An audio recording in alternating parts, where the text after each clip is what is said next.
Good morning, everybody. Welcome to day 2 of the Motul Fastest 40 Championship. This is Amateur and Clubman Day. My name's Jeff Parrott. I'm back for another day. This time I'm joined by my he's not old, but I mean he was the cohort last year, Callum Swan. Callum, great day's racing yesterday, which we'll talk about. Meanwhile, just look at this footage that is an overview. Leon Woodford has been out with his drone, just going to show of what Foxhill looked like yesterday. It was brilliant, wasn't it? It was a great day. I was stuck in a greenhouse on the... There you are, on the top right-hand corner. That was your little sweat box. I was. It was pretty warm. Everyone else was absolutely stone cold, and I had a T-shirt on at the end of the day, so it was actually quite pleasant, and I had quite an enjoyable day over there just doing the track announcing. But yeah, what's in store for today then, Jeff? Well, we have got today, as we've mentioned, it's more of an amateur day. We've got the Clubman classes, the RFX MX2 Clubman class. We have the Oakley MX1 Clubman class. Then we got the Bell Amateur MX2 class. They'll be followed by the Fly Amateur MX1 class, and then the introduction to the Fastest 40, the new Honda Cup, the Honda CRF 250R Honda Cup. Yeah, I've seen a lot of new faces over there when I was walking through to get my breakfast this morning. There was, a lot of people seem to be keen on that, and it's even brought a few girls out as well. Brilliant. So there's a few female riders out there, which is going to be good, and a few of the pro riders from yesterday. I think Howard Wainwright's doing it, and great, get out there and do it, because a lot of the pro riders outside of the sort of top 5, they might not have manufacturer support, so it's great for them to earn a bike. Well, it's been long overdue. It's been a long time since manufacturers have been in a position to support amateur racing with the chance of winning a new model, a bike and support. We see it time and time again. And for example, in America, I know there's a bigger market over there, more people riding, but they've got the contingency programs over there. There's a lot more where the manufacturers give back to the riders purchasing their products. So big up Honda. Yeah, great initiative, and well, the thing is, that rider for the next season, really, potentially, they've only got to spend money on consumables, haven't they? It's like, and that is, one of the biggest expenses in racing, because the bike kind of holds a residual value, doesn't it? Yeah. If you can have that sort of handed to you, and your only expenses, your tyres, chains, sprockets, it's definitely going to help some people going into 2025, that's for sure. Well, you can see the Honda set up there, right in the middle of you. That was them setting up yesterday. It was awesome racing yesterday. We're going to talk about that in a short while. We get around as we, because right now what is going on here at Foxhill Motor Park is that we actually have the amateurs out riding. We're going to wrap it up there. Going to go to a quick advert. We'll be back with you shortly.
So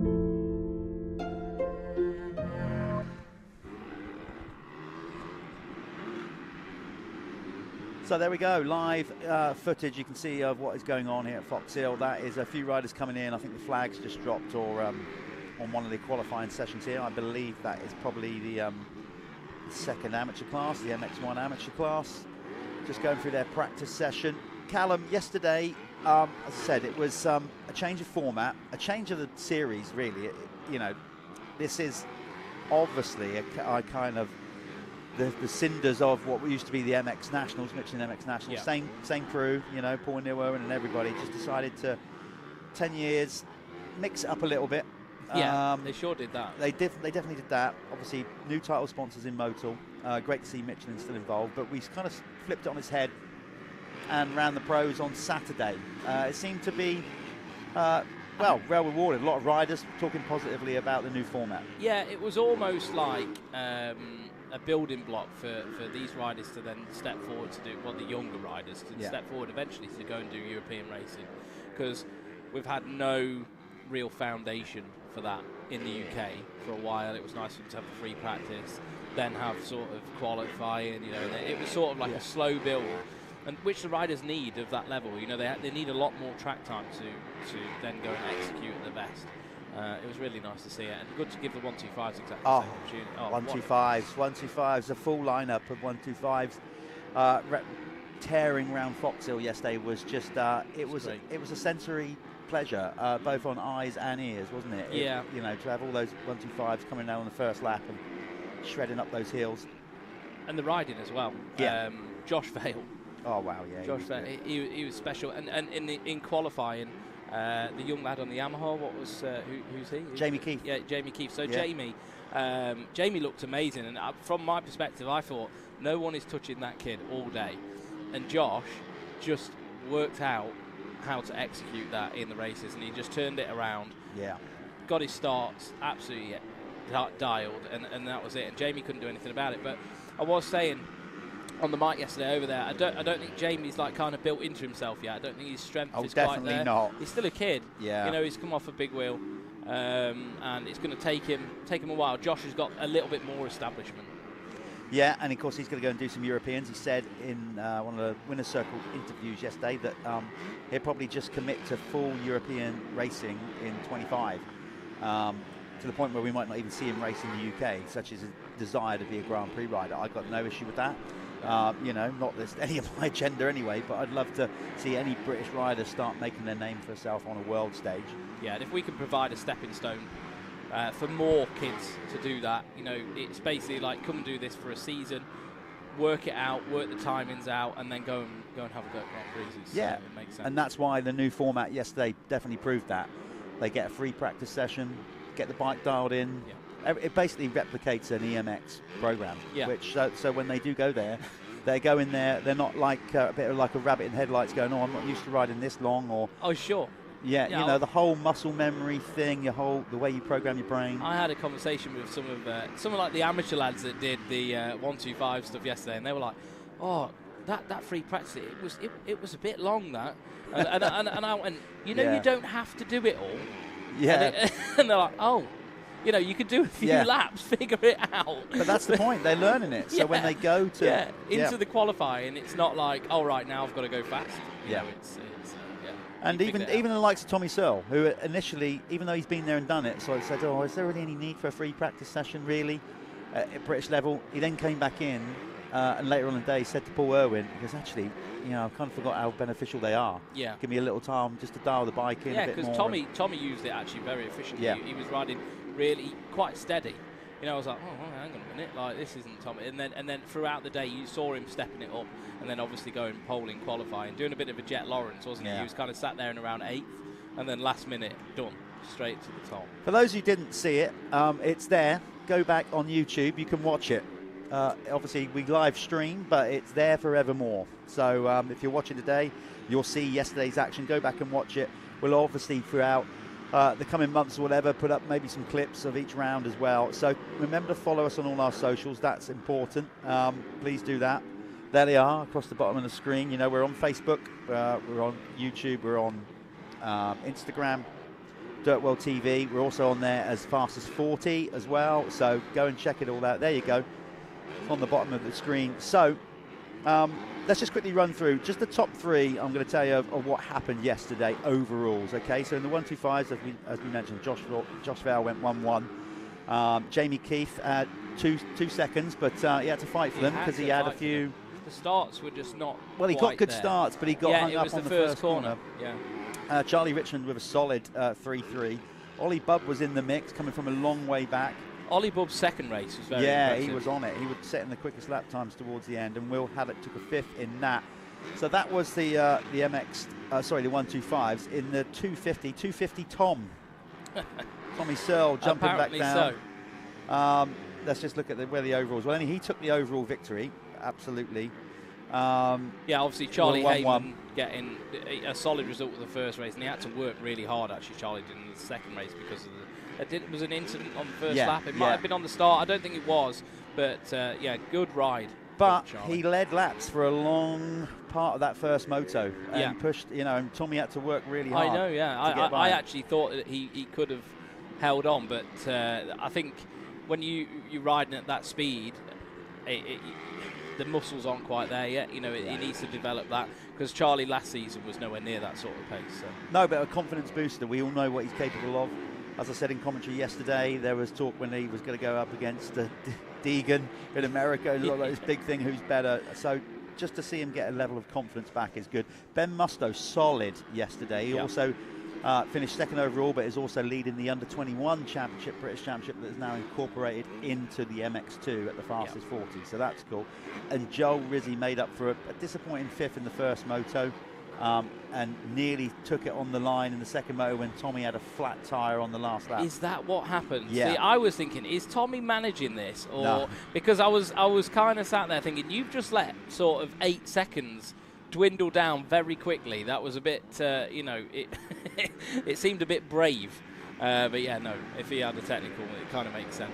Yeah, and then in the Apico Pro MX1 class, it was obviously the Conrad Muse show. Not obviously, he sort of slowly edged away, but what he was doing was throwing out consistent lap times where the others dropped off. So efficient at the end. But he got some resistance early doors in a couple of races from Tristan Purden on the SC Sports Zone. Husqvarna came in second overall. If you actually watch Conrad riding the track yesterday, it was quite special. He was jumping over bumps and he was almost riding very straight legged, and they're all talking about this in the States at the minute. Jet Lawrence is obviously a master at it, and Conrad's very similar, the way he can sort of soak energy up through the bike and ride so efficiently. You just have to study that kid, because he's so good. We said it in commentary, he was sort of popping around the track, like you said, jumping over little holes and stuff like that. It was a pleasure to watch. Taylor Hamill made his 450 debut and didn't do himself no harm. He's destined to be a 450 rider, although he is going to be racing the 250 for the Crendon team in the Dirt Store British Championship. So that was the results. Go back and watch it. It's all there. Today's format, as we said, we have got amateur racing, we have got the Clubmans, but we've got also the Honda Cup, which is the 250 CRF 250R. Yeah, and Honda I think Cup. They are out right now. I'm sure that was Anya Colley that just went past the screen there. Yeah, so like I said, that's the initiative with that. Obviously, we'll talk more about that, which we already have when the racing starts. Right now, we're going to go to just a few adverts, because these people basically make this, not only this event happen, but they also make this live stream, which you are watching free of charge, happen. Keep getting behind these brands, because if you keep doing that, we can keep giving you a free to view live stream. Sounds good to me. Yeah.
Everything I try to make it look like it's going 200 miles an hour. That's my whole goal here. I'm Troy Lee, and this is our new signature goggle collection. We've been doing collection probably for about 15 years with Oakley, doing a couple goggles every year, a couple pairs of glasses every year. My love is my motocross team, and so first off, we probably have more red in line, but then I always like to throw something weird in. You gotta freak them out a little bit, you know? American flag, stars and stripes always work good, so we add a little bit of metal flake to the oval here and add a little bit of chrome to it. Really, I'm always more excited about the next one I'm working on. It's like I can't wait to get to work and start sketching some new ideas. My name's Troy Lee. I'm the owner of Troy Lee Designs, and super proud to be working with Oakley. They make the most beautiful product on the planet. The man himself, Troy Lee, there. Yeah, there was Troy. Pretty influential in the sport, no doubt about that. So, as we said, what you're seeing going around at the minute, Callum, is, and everybody else, by the way, is the Honda CRF 250R Cup. Actually, what you're seeing now is one of the track crew moving some posts around as they're getting ready. So that's the practice over. We'll obviously tell you who did what in qualifying once we get all the times. Let's just go through a rundown of where we are at with what's happening today. So you've got race number 1 will be the RFX Clubman MX2 class. Yep. So the Clubman, we say it time and time again. We're going to continue to say it. The people that drive this industry. Yep. I mean, they're the people that are going to go into your local shops and buy the latest Oakley Troy Lee goggles and everything else. Yeah. Without those guys, none of this happens, really. So big up the Clubman. Big up indeed. We got a little bit of a tighter schedule than we had yesterday. The new format with the pros yesterday was the idea there were just 6 races, which we had 2 for the MX1, 2 for the MX2, 2 for the 125 class. So a bit more time to breathe with those qualifying sessions and free practice sessions. The amateur day, they don't get a free practice session. They get basically free practice and qualifying rolled into one, which they've now completed all of that. So the racing comes a bit thicker and faster today. So at 10:30, as we said, we're going to be starting with the RFX Clubman MX2. 10:55 is going to be the Oakley Clubman MX1. So that's the 450s, basically in that one. Then at 11:20, we have the first race for, as they're starting to line up already, for the Bell Amateur MX2. 11:45 is race 4, which is the Fly Amateur MX1. And then at 12:20 is the first Honda Cup. And then we just repeat that, and we give you those times later on. So if it all goes to plan and we don't get any hold-ups, we will probably schedule to sort of finish relatively early. It's one of the today. Army boys rolling in there. We should be wrapping up with the final race of the day going off the line at about 4:20. So there we go. Wishful thinking as always, Jeff. Well, you know, it was swift. It went like clockwork yesterday. Yeah, it was. But they were professionals. It was on target. You know, everything was slick. It was a good day. So here we go. Let's just see if I can get the. So we're racing out now with the. We're going to be going with the RFX Clubman. Yeah, and if you want to follow the racing at home, make sure you get yourself a My Laps open on your phone or on your computer, and you can kind of track your favourite rider, because obviously we can only screen time a select few people. Yeah, we can't pan over everybody, so if you want to follow along, Speed Hive is where you do it. Exactly. Well, I did say yesterday, and I'll say it again today, that new production company in to do the live streaming, and that was a very last minute thing. But doing a great job. We got some razzle-dazzle equipment here, 4K cameras, etc. But for the next round, we will have the timing columns up on the screen, and more of that kind of information that you guys watching at home like to know, how long we are in the race, all that kind of stuff. But for today, me and Callum will do our best to take you through it. Just looking at the qualifying very quickly, Richie Roberts, number 11, top qualifying in this one. So he's the one to look out for. There he is, bang smack in the middle of the shot.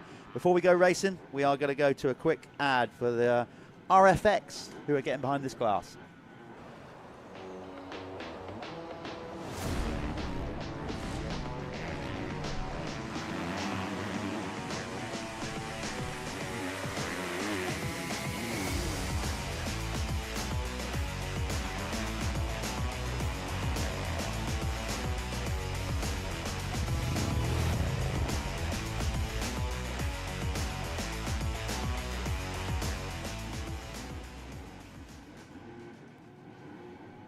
Right then, let's get it on. Here we go. The first race. I'm locked in. Not as locked in as these guys, though. A lot of them seem very, very hyped up and enthusiastic, so pumping themselves up, ready for the first gate drop of their weekend. Round 1, Foxhills.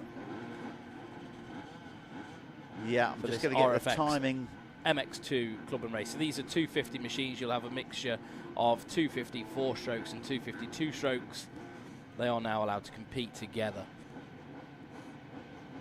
Obviously, we will give you a rundown of who's who on the opening green flag lap when we get all the timing screen. But look for a number 11, Richie Roberts. He was the quickest in qualifying, but he doesn't make a good start. If anything, he makes a shocker there. And this first corner pinches up, Callum, doesn't it? Yeah, Richie Roberts, obviously. There you go. It's proven. Look, he's got hung up at the back. He got a bit of practice yesterday, obviously racing the 125s. Yeah. A lot of guys seem to do that. It's Toby Lightbound who has pulled a few hole shots in his time. We haven't got hole shot awards here today, but what we have got, it's been running now with the MX Nationals for the last couple of years, and it's transversed over to the Motul Fastest 40, is the Planet Moto First Lap Leader Award. Explain more about that, Callum. Yeah, so the Planet Moto First Lap Leader Award is a championship within a championship. So you are going to earn points towards a Spanish vacation. I actually went out there, Spain, this winter. I didn't do the Planet Moto thing. I went over on my own, but I actually went over to see the facility because they got my bikes home for me because we had a bit of a van. You had a shocker. We had a shocker. We had a van malfunction. Actually, we've lost a rider just there. Not sure who that is. But yeah, so and they helped me out tremendously. So massive thanks to the guys, Max Flint. They really do put on a show, and where you go and where you stay, you feel like, you know, a superstar. Yeah, it's very, very nice. Yeah, of course. So we're going to get that. So of course, Toby Lightbound, I'd just like to highlight, he is the brand manager for RFX pretty much. Certainly like Bell, Oakley, Fly, Seven, most of the major brands that RFX and Beer as a company actually do. So talk about leading the way in your own supported class. Yeah, that's it. Yeah, all the fancy prizes that RFX get to give away, he's not going to get them. No, he's not. No, he can't play that card. No, it's, that's just taking the mick a little bit. It is really. a bit. I've got to say, that hill there, where they come back down into the valley, the cameras do not pick up how steep that is. It really is hard. It's very hard to get on your brakes and work out sort of where you can stop. Yeah. You've got to almost like hang it out until you get to the bottom of it, and you've got maybe 10 metres to figure out what you've got to do, maybe even less, maybe 5 metres. For me, it's one of those key areas on the track. It's a great track, Foxhill, but a lot of riders saying yesterday, you know, you've got to be committed to pass. It's not necessarily, I would say, a track with loads of passing opportunities. No, you have to get very close. You have to get very close, and down the bottom of the hill is one place to do it. So there he is. He picks up some points there. Toby Lightbound picks up 5 points towards that. Of course, we take the top 5 every race of the year on the opening lap. That gets logged, and whoever's got the most points at the end of the year, this is basically just for the amateur day, really, and Clubman classes and the Honda. Yep. Every race today will have a Planet Moto First Lap Leader Award. Yeah, I've got to say, Toby, you know, like, considering he doesn't actually get out on the bike that much, he doesn't half ride really well, and I think he's only improved over the last few seasons as well. Yeah, he definitely has. Right, so, well, and he's been riding the Scottish Championship as well. Because he lives, you know, RFX is based up there at Blackburn, so he's probably nearer Scotland than he's the majority of England. Yeah, correct. Here we go. Look at that. I mean, a quick glance. It goes across the screen. I didn't think he was going to get that up today. We'll polish that up for the next round and get it in a taller column, like a totem pole column. But just for the now, there you go. You can see who's doing what.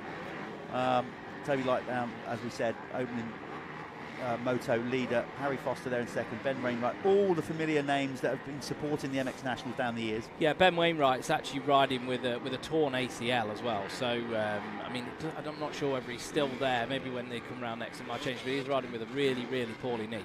But he wanted to get out, wanted to keep riding. I think he's got to go see the doctor next week and see what the plan is for the year. But yeah, he's more than likely going to be out, but wants to continue riding, have some fun before the doctors say no more, you know? Yeah, why not? We're obviously going to do our best to pick up some good battles riding, going on further down the field there. I just saw Joshua Fletcher Williams, who always he's definitely got some Chase Sexton about him. I know Chase obviously is no longer on a Honda or riding number 23, but he's got a similar, you know, that's a compliment. Yeah, it's a big compliment stance. if you've got a kind of, because let's be honest, Chase is a pretty sublime rider. Yeah, just don't tuck the front. Yeah, don't start to. Oh my God! Why? Right, so look. I haven't yet to see. I haven't yet to see the AMA Supercross from last night. And one of the first things I said to Callum when he got in this booth was like, I don't want any hints or anything. Don't tell me what happened because I'm going to watch it when I get back. It wasn't a hint, but I am going to be teasing Jeff all day with fake hints. You know. So, Matt Pocock moving up. There was some great battling in this championship over the last couple of years. I'd argue to say we saw some of the Clubman racing amateur races were some of the best races of the last couple of years in the Michelin MX Nationals. Yeah, 100%. And, you know, I think with the new format, with them just racing on the one day, I think for the majority of these guys, as much as they don't feel like it, you know, it is going to be better. Keeps it safer, I think, you know. A lot of these have got work on Monday. Yeah. You know, it seems to me like it makes more sense to do it the way that. Well, I mean, I know they like to come out and make a weekend of it, but they can still do that now. But what I mean by that is with the less pressure of rushing everything on a Friday to get there. Yeah. You know, they can do a full day's work, which obviously some have to do. They don't have to then get stuck in rush hour traffic on a Friday to get to the event. They can come now to the event on Saturday, arrive, watch the pros, still have a family day if they want to bring their kids along and their family and all that kind of stuff. There's still some barbecues going on. Exactly, they're still staying over at the venue the night before, but it gives them that option if they've got to do something on a Saturday, a family commitment or whatever. Correct. You know, so well, listen, for me, the proof's in the pudding by the lineup. We've still got virtually full lineups going on here, so they obviously haven't turn their nose up at it too much. Yeah, so it looks like Aaron Framingham is actually closing in on Harry Foster, but Harry Foster did get the fastest lap last time round, and they both are sort of edging towards the back of Toby Lightman. So it's a three-way battle, I think. I think you might have highlighted something there, Callum. You know, Toby doesn't get out to ride as much as you think, and that's the thing. When you're in the industry, you think, great, but it's not. It's not like that. It's not. You know, like everything's almost a compromise because your job is, you know, revolves around meeting people. Like Toby has meetings all week. He flies around. He might be in Italy on Sunday, and then, you know, he doesn't actually get the time to commit to riding all the time. So maybe we're going to see a bit of fatigue on the latter end of the races. They're starting to close in on him now, so he's got to put the hammer down. Yeah, we're going to get some new lap times now. We'll kind of see who's doing what. So they're coming through, all crossing the line. I'm just keeping my eye on my laps, waiting for this to update. It looks like last time round, all pretty similar actually, all in the 32s. It looked like Aaron Framingham was actually, you know, marginally faster. It's on there on the screen for you to see. So 36.4, 32.4, 32.6. 32.3, so all very evenly matched right now. Yeah, just to indicate that, if you see a rider with his name in purple, that means they have set the quickest lap of the race, basically. Yeah, so someone else is actually coming to join the party. Richie Roberts obviously had a bit of a mare on the opening lap, but he's back and he's moving through. Well, he set obviously the quickest qualifier. He didn't take advantage of that with a good start, so this is going to tighten up straight away in this first RFX Clubman MX2 race.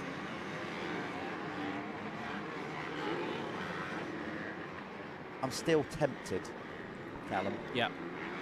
I know I've said this before, but I'm genuinely tempted to maybe compete. You're going to have a go? Yes, I've got myself a GYTR 125 now. Are you going to get out there in the 125? Well, I'm not sure about that. No, I wouldn't. I don't think I want to be amongst the likes of Josh Vale. You could just be a travelling marshal. Perfect. Yeah, I could. Hey, maybe we could mic you up. Like not a safety car, safety bike. Hey, you'd be better than me, so... somebody's off the track down there. That looks like I saw that a technical DNF. I think the rider's okay. Looks like a very poorly Kawasaki. I did see a dad scrambling down the bank in a Kawasaki jumper as well. There's another one else. As well. Just trying to work out how to get back. Was that number 599 or something maybe. Definitely had 99 at the end of it. Right, maybe we'll try not. and work that out. Connor Meakin maybe 399. Yeah, it could be.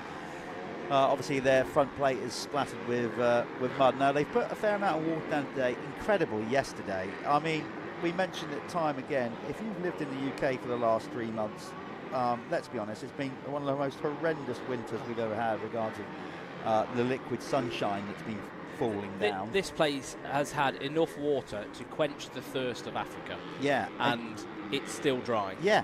And it was, they were putting water down yesterday. It was actually blue groove. It was dusty. Today, not quite as sunny, not quite as windy, and I think they've just put a bit more water down. And the reason they've done that, if any amateurs are thinking, well, why have they watered it more than yesterday? Because we don't get so many breaks in the schedule today. Yeah, we don't want to be blasting sprinklers in their faces. Yeah, as they go around. So a little bit muddier in practice with the thought that the track will obviously hold out a bit longer and come good. Yeah. Talking of coming good, this is a cracker. We have a four-rider race here for the victory. Yeah, it looks like Richie Roberts is still the quickest man out of that paddock. But I noticed he has been a little bit. He's been rushing to try and get through Aaron Framingham. I saw there was a little bit of contact a moment ago. Lost a little bit of time. But that's Richie. Richie's always been that guy. He doesn't think about stuff. He just races forward and he does whatever he needs to do. Yeah. Often ends up in a bit of a pickle. But we wouldn't have him any other way. You know, and we've said it before, that's, I think, a big appeal of watching clubman and amateur racing is because you do get more incidents, and that's not through, as Mike said, not through lack of effort. They don't get to train like pros do. They're not pro riders, so they're more likely to make mistakes and little, not necessarily big ones, but little ones that ultimately give you a more exciting race. Yeah, they do sometimes, because they're not as refined, are they? Like you say, they're not on the bike quite as much. They're not. Most of these guys have to go to work, don't they? So they're only thinking about motocross now when they're here at the event. It looks like Richie Roberts gets a brilliant drive. Is he going to go around the outside of, or up the inside of? Oh, no. I wonder if he'd give it the big panic rev. Yeah, definitely did. Aaron just closed him off though. This is great. This is a great first moto. Here at the Motul Fastest 40 Sunday, Amateur and Clubman Day. This is tightening up. I think it is. I don't know whether Toby Lightbound is quite aware of the carnage that's coming in behind him here. He's doing a good job of not looking back. I don't know if he's getting pit boarded and saying just keep looking forward, but no doubt about it, Richie Roberts, the quickest rider on track, is pushing them on. Yeah, using different lines as well. You just see him going, I would say it's tack hunting. Yeah. You know, he's still trying to use the lines that are, there's still loads of grip. Obviously, they've put a lot of water down. You're going to even now start to get that main line cut into the track. And Richie's using, I would say, more of the track than the other guys are in front of him. Foster showing the wheel. He's trying that inside. That's heavy going in that corner. A lot of water has gone down there, I think mainly because one of the sprinkler heads got broken by a rider yesterday and they haven't been able to replace it. So rather than water spraying out onto the track, it's hosing. And it's kind of made it a little bit squidgy on the inside. And Foster was trying to make that move there, but Toby would have definitely seen him out of his peripheral vision there. So he knows, oh, look at this. You've got 4 riders within the space of about 10 feet. If that's not a good opening moto, I don't know what is. It looks like we've had some change as well. So I think Harry Foster's back down into 4th now. And Aaron Framingham and Richie Roberts going through. So I'm not sure what happened to Harry after that little charge for the lead. Maybe just didn't, lost his flow going on that inside. Maybe, the speed was reduced. Right, let's give you, you've seen the top 10. Let's do the current running order of the top 20. Lightbound leads the way ahead of Foster, Framingham, Roberts. Then Pocock is in 5th. Carl Breslin is in 6th. Then it's Joshua Fletcher and Williams is 7th. 8th is Jordan Ambler. Reese Mortar is in 9th. 10th is Elliot Cook. Ben Wainwright is now up to 11th, ahead of Bradley Bacon. Bradley Johnston is 13th. Jack Ratcliffe. What's gone there? We've got a faller. Okay, Framingham. What did he do? Tuck the front end? Just took the front. Bit of a Sexton move. Stop it! No, I think he just missed the rut, so the front wheel rolled over the top of the rut, and then it's okay. It's a 3-way battle now at the front. Then Jack Radcliffe's 14th. Ben Reeves is 15th. Alex Hamer for 16th. Jack Loveridge is in 17th. Dennis Morgan, Seddon. Hayden Stevens is 19th, and rounding out the top 20 is Dylan Chatburn. Back to the front, we have time to go. Oh, right, it's going to be 1 to go. I'm going to jump out. I'll do this first one. We're going to do winners' circles. Okay. Or I can do them all if you, because you had a hot day yesterday. Just okay. Whatever floats your boat, mate. Okay. I'll work with you. Well, I'm going to go over it and try and catch the who winner. is it going to be? I'll let Callum bring it in. Is it going to be Toby Lightbound, or is it going to be Richie Roberts? I think Toby has got this locked up as long as nothing goes wrong, but Richie is pushing on. We've got 2 corners to go. Richie changes his lineup. Is he going to do a bit of a switchback and try and dive up the inside of Toby? He's going to go for it, and he does it. Richie Roberts makes the pass. We've got 1 lap to go now. Sorry about that. I thought that was going to be the end of the race. So Richie Roberts making a move at the latter end of this race, and that puts him on the top with the fastest lap of the race as well, 2 minutes 28, as opposed to Toby Lightbound's 2 minutes 32. So lapping quite a bit quicker at the minute. I wonder if that extra track time he got yesterday on the 125 helped him out at all, knowing the circuit a little bit more. Maybe his body's a little bit looser. I think Richie's, he's quite a fit lad, so doing 2 days racing won't affect him too much. However, he does have quite a little bit of riding to do today, and then on a bigger bike as well, using the 250 4-stroke today as opposed to yesterday riding 125. Having said that, first race yesterday, I don't think he was out there due to a technical issue. I think he had a bit of a detonation problem on his KTM 125, which a lot of the guys seem to be having with the electronic fuel injection. So that was a shame, but making the most of it right now, the number 11, the Welshman, Richard Roberts. Toby Lightbound still there in second, taking a little look behind him actually. Harry Foster's still there on the 52 as well. Aaron Framingham is still ahead of Matthew Pocock, I believe. But that will be pretty close between those two. But it all seems to be settling down now. Jeff will be, I believe, having a word with Richard Roberts, but I don't want to give him the old commentator's curse, so we'll just follow him home through the very steep step down into a hill there. And like I said, there's very short room for error there. You haven't got a lot of time to actually get on the brakes. I rode here on the 252 stroke, and you're carrying a lot of speed down there, and it absolutely amazed me when some of the faster riders came past me how much speed they carried through there when I raced the VMXDN last year. But Richie Roberts showing everybody what it's all about right now. The Welshman's going to take this one home. Looking very clean as well. Didn't make the start of the race so easy for him. He, after that pole in qualifying, not quite getting the start that he wanted, but crosses the line and takes the win in the opening race here on the Sunday at Foxhills. So Richie Roberts taking the win over Toby Lightbound. Harry Foster crosses the line in third. We're just waiting for Aaron Framingham. And it wasn't, it was Matthew Pocock. So Framingham's had another disaster. So it's Matthew Pocock followed by Kyle Brislin and Joshua Fletcher-Williams in 6th. Aaron Framingham actually coming home in 7th.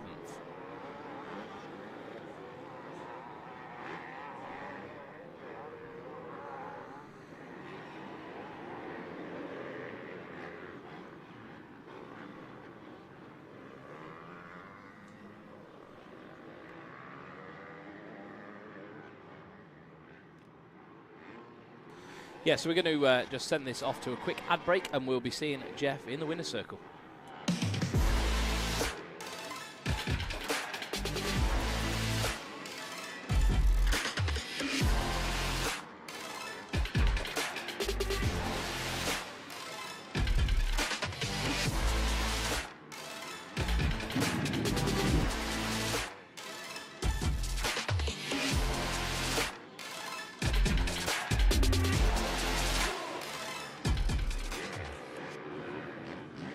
Right, we're down here in the winner's circle with the race winner, Richie Roberts. Richie, quickest in qualifying, terrible start, but you got it done. Yeah, that was hard work. I didn't get a good jump at all. But yeah, it's real slippy out there, so you just got to take your time and be a bit patient. People are just trying too much and spinning out, but yeah, I'm glad I got the win. I'm happy with that. Obviously a new championship to a degree. You know, I know it's the remnants of the MX Nationals, but now the Motul Fastest 40. 3 motos in a day.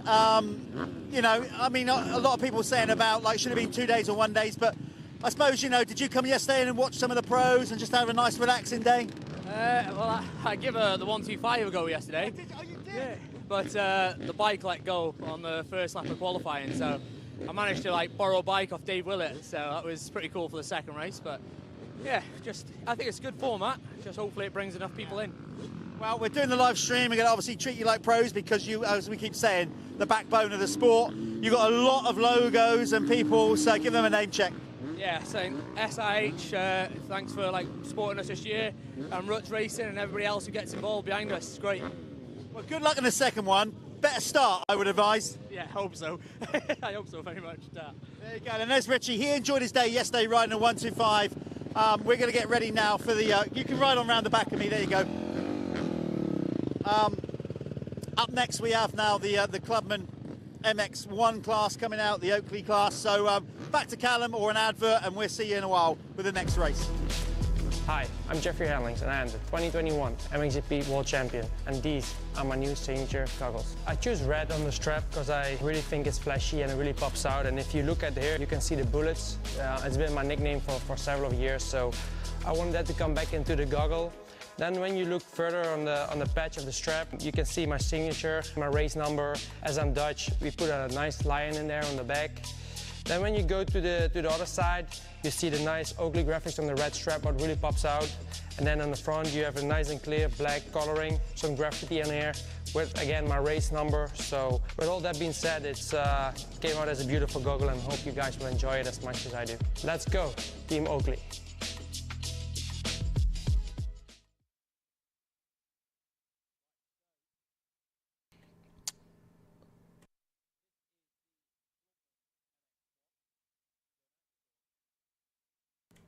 Hello, this is the Clubman MX1. You saw Jeffrey Hurlings there showing off his new Oakley goggles.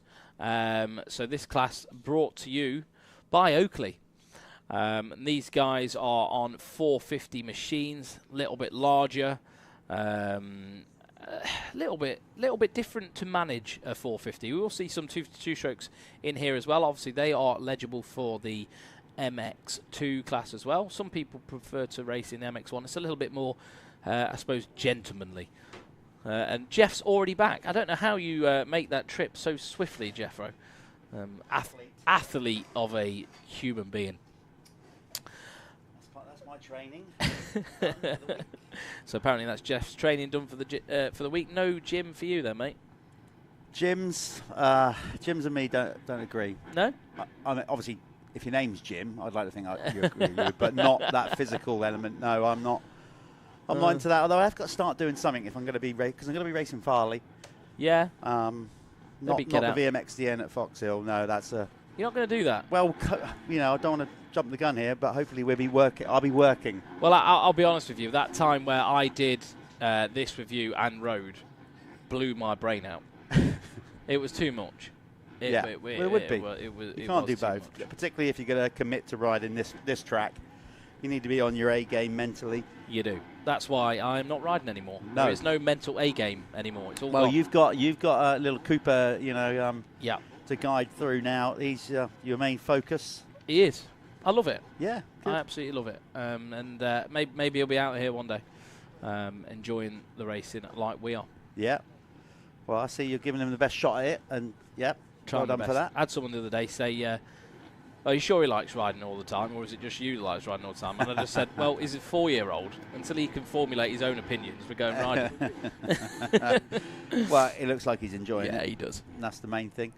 Of course, you know, you're also doing some races to bring youngsters into the sport. We'll talk about that some more in a minute. Yeah, sure. You deserve to get a plug in with that for what you're doing. Thank you. Right, this is the Oakley Clubman MX1 class. Let's see who did what in time practice here. It was Charlie West who went quickest, number 31, to keep an eye out for him, ahead of Harry Fletcher, number 17. Luke Richardson was third, number 422, with number 20, Matt Dowles, in fourth. Billy Saunders came in fifth in qualifying, ahead of Ted Bailey.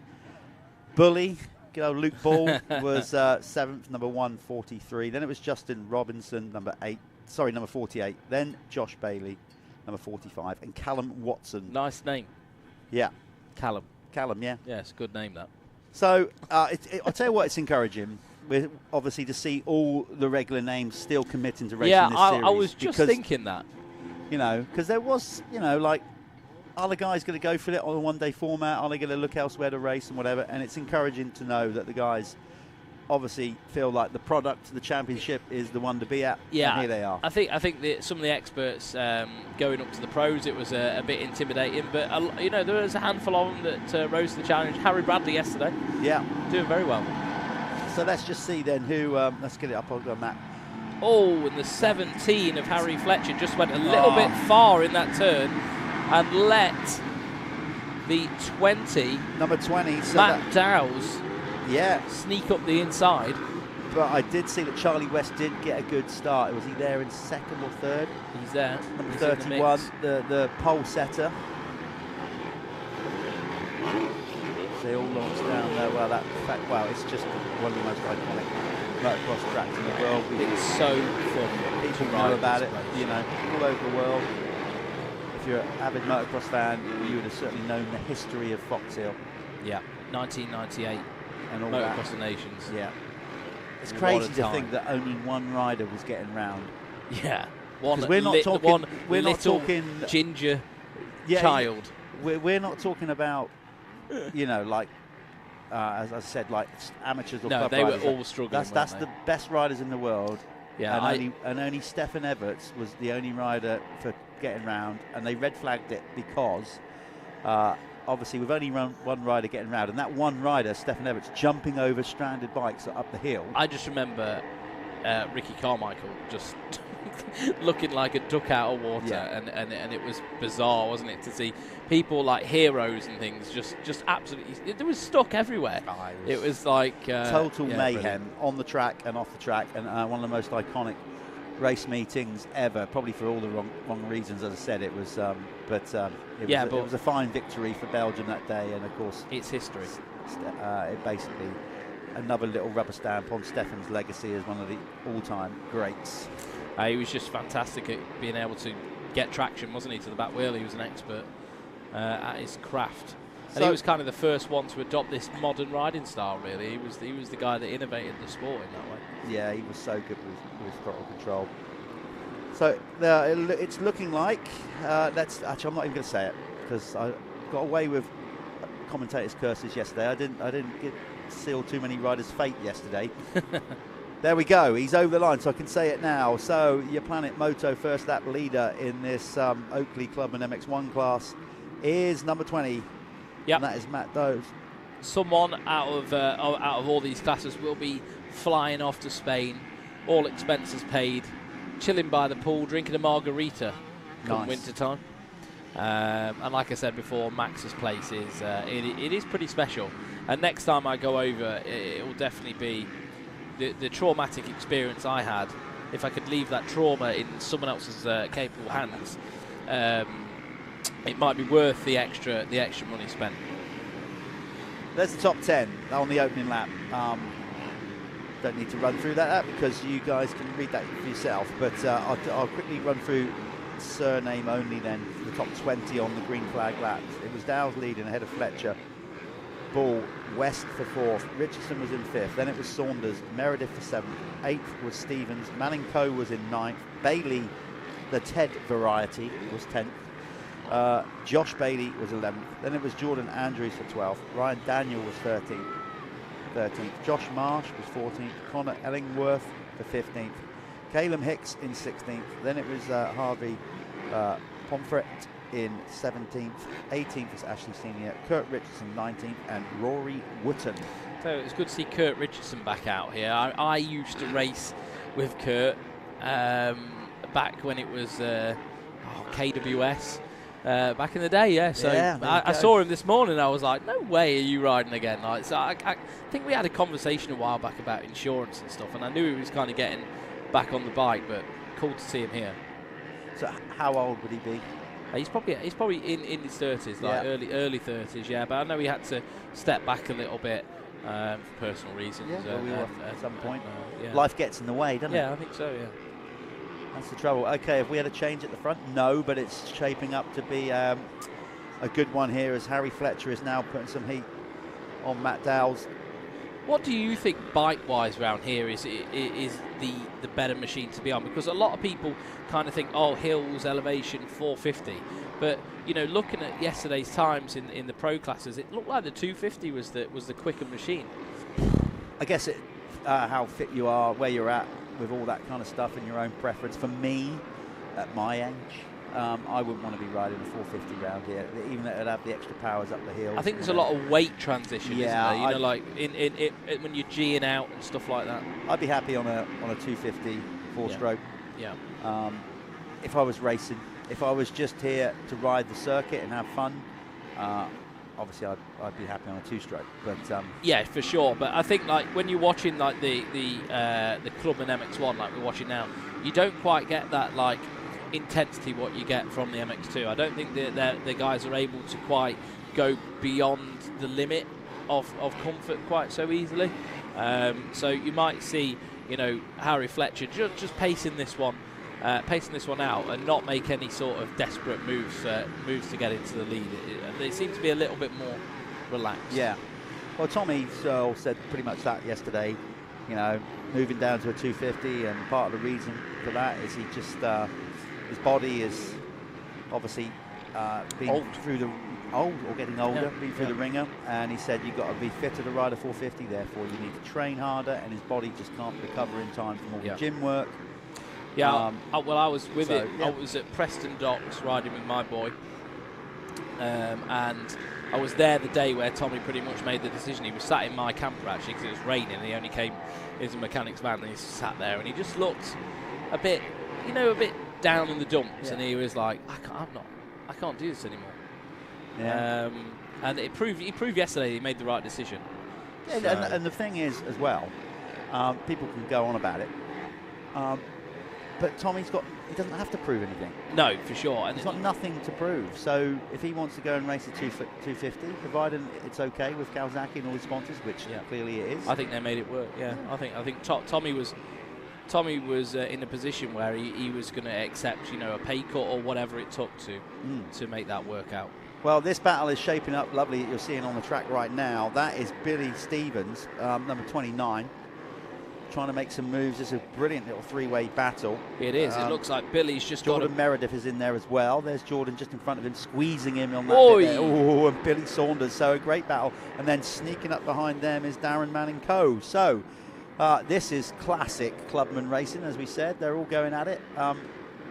Pretty all even matched. Yeah, that was pretty sketchy moment, wasn't it, from Billy Saunders? He just got cross-rutted a little bit, and it loaded the rear shock there, and then just decompressed at the wrong time.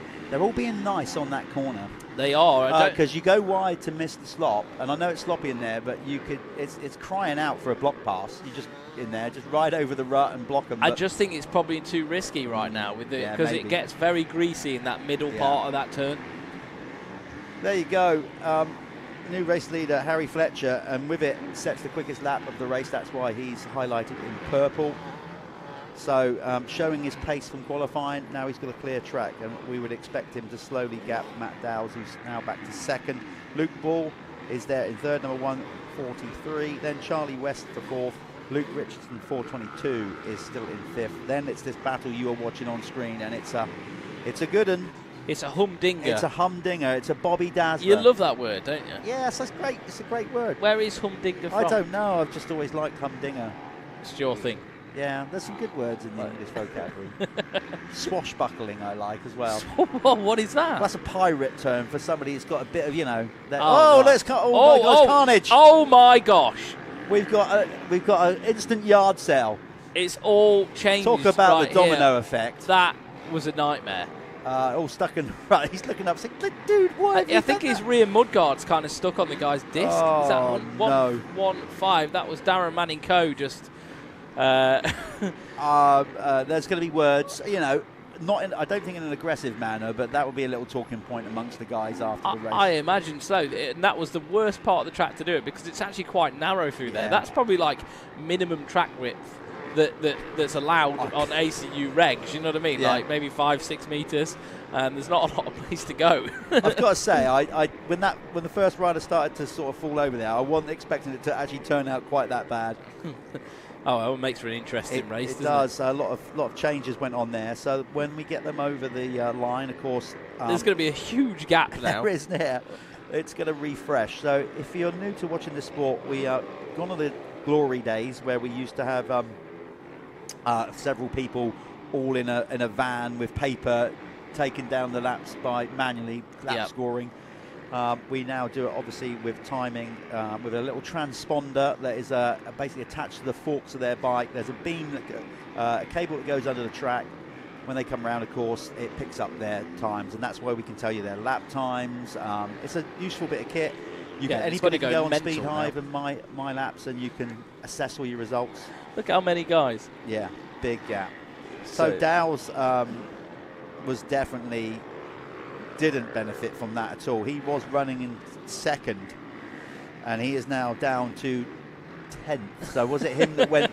Was it him that tippled over first? It might have been, yeah. So that has caused a massive shake-up, but also given some of the other guys a really good opportunity to get a good score on the board. It definitely benefited Ted Bailey because he moved up about 5 positions in that lap, so he managed to sneak through the carnage. So the running order now is Fletcher, Bull, West, Richardson, Bailey, Ted Bailey, number 76 and 5th. Then it's Saunders for 6th. Ryan Daniel in 7th. Josh Bailey is in 8th. Harvey Pomfret is in 9th. And then Matt Dow's now down to 10th. Yeah, and that pocket of riders is all still together, having a humdinger, as Jeff would like to say. And there they are, look. So I'm not sure. Yeah, that is them. They're all still battling and chasing. These are like easy picked positions now, aren't they? You know, if you were one of the front runners and you had, you didn't quite get the start, you might have the speed to just dive through this pack and make the race come to you a little bit easier. These things happen, and Foxhill's always shows us something interesting. I've just scrolled down the list because I just wanted to give a shout out to a friend of mine, Pete Dixon. The reason I'm calling Pete Dixon out is because he decided to come back racing a bit more. His son Jamie, accomplished rider in some of the amateur and club classes, but Pete's given it a go today at the ripe old age of 60. Decided to get back on a bike and have a rip round Foxhill. Fair enough. I told him to go steady because he doesn't bounce like he used to, and he's down there he's just moved up a spot actually into 37th place. So Pete, just keep it on 2 wheels. Is 37th too steady, or do you expect more out of him? Well, I mean, he's 60 years of age, so I think he's doing all right. He's doing about where I would be. Yeah, hate me for telling everybody that he's over 60, but anyway. Yeah, but it makes him look better, doesn't it? Yeah. So maybe not. It gives him the coolest granddad award, maybe. Yeah. Good stuff. So Harry Fletcher has got his lead out to 6 seconds, and he's done another quick lap. His last lap around was even quicker. No, his best lap was a 2:26. 2:29 last time round. Luke Bull's matching him, though. Okay, we're on the last lap by the looks of it. No, time to go. We've got still 1 minute to go. So do you want to go and do that one? I'll go and have a go. Okay. So Callum's going to make his way over there to do the winner's circle.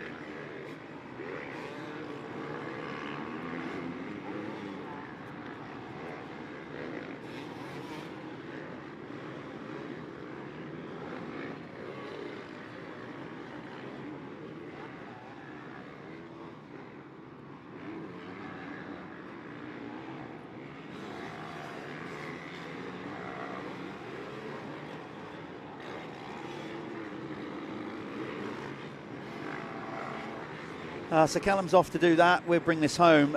It's going to should be 1 lap to go. He's not on his last lap, but next time around, Harry Fletcher, if he keeps it going on that Honda there. I wonder if he's, I didn't see earlier on some of the riders that were racing the Honda Cup. Not sure if he's decided to do 6 motos today and enter the Honda Cup as well. We'll see later on. And we'll talk more about that when it comes around, the initiative with Honda UK. So that will be the final race in each block of race in the day, an all Honda race. But right now, Harry Fletcher is looking good. So we'll stick with him for a little while, at least, unless we can find. Well, there's still this amazing battle going on for 6th, 7th, and 8th. There's hardly anything in it. Yeah, we'll come back to Harry, try and pick him up on his last half a lap. But there's too good a battle going on between Ryan Daniel, Matt Dowes, Harvey Pomfret. They're all very, very close. There's hardly anything between them. In fact, there's only a second between all 3 of them. And they're currently riders number 279 in 6th. Matt Dowes, number 20 is now back up to 7th after running 2nd for most of the race. And Harvey's right there as well. Here we go. Yes, there's some good stuff going on. I wouldn't want to call that with 1 to go.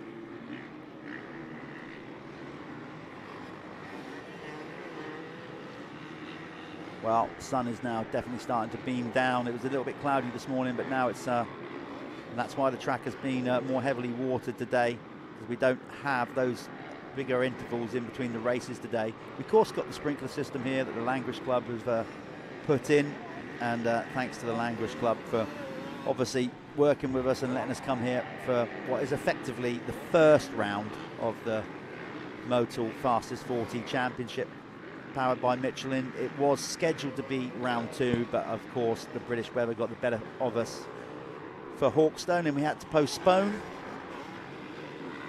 So this is effectively round 1. As soon as we have news on where we're going to reschedule the postponed round, we'll let you know. We are going to Preston Docks for effectively round 2 now on May the 11th and 12th, and that will be a revamped circuit where the old one used to be. So if you've been to Preston in the last year or so, it's not going to be down the far end where is effectively the practice track. There's going to be a new track built in the middle where the old national track used to be. Then we're going to go to Landrake on June the 1st and 2nd down there in Cornwall, just over the county border.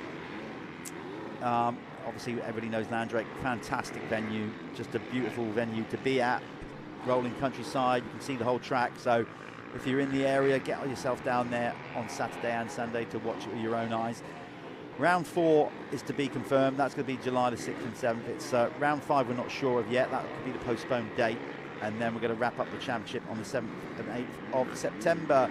Here he is then, Harry Fletcher, getting it done. If he just has you've got 5 seconds to get round this corner. You should be okay with that, Harry. There it is, a checkered flag, and he takes the opening moto win in the Oakley Clubman MX1 class. Luke Ball, a solid ride, stayed out of trouble to bring it home in 2nd, number 143. And then early pace setter, Charlie West. Is he going to get it across the line? He does. Well, he wasn't early pace setter. Matt Dowes was actually, but he had that instant at the bottom of the hill. Luke Richardson brings it in 4th, number 422. And then we've got, let's just get the top 5 in, and then we'll go over to Callum. Yeah, so Ryan Daniel comes in 5th. Matt Dowes brings it home in 6th.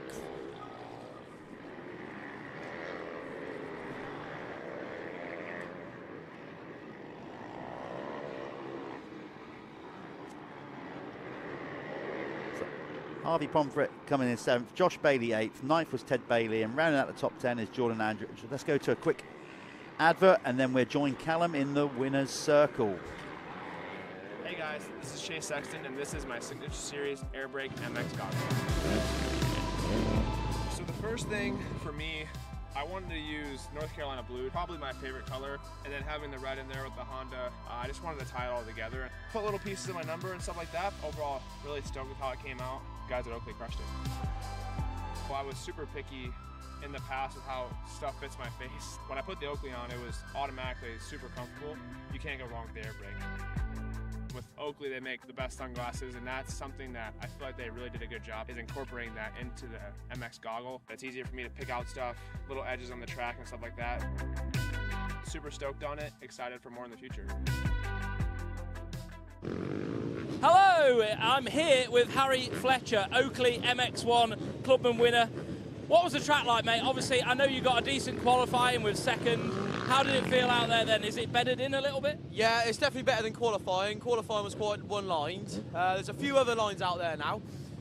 But throttle control is quite key. It's quite slippy. So, yeah, I got a good start as well, and that always helps around here. So, yeah, really happy with it. You should have seen some of the carnage that was going on behind you. I'm sure when you watched the live stream, you had you guys at the front had quite a big gap back to the other. I'll save it for you to watch it back. Yeah. But have you got anyone in particular that you'd like to thank?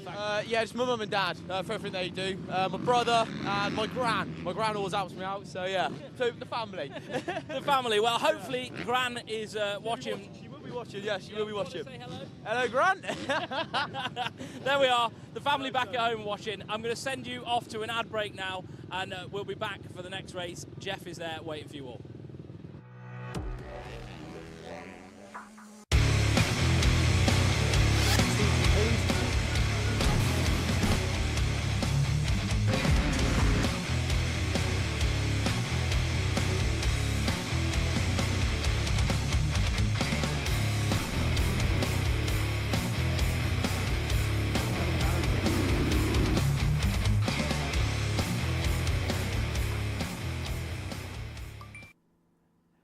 Welcome back, everybody.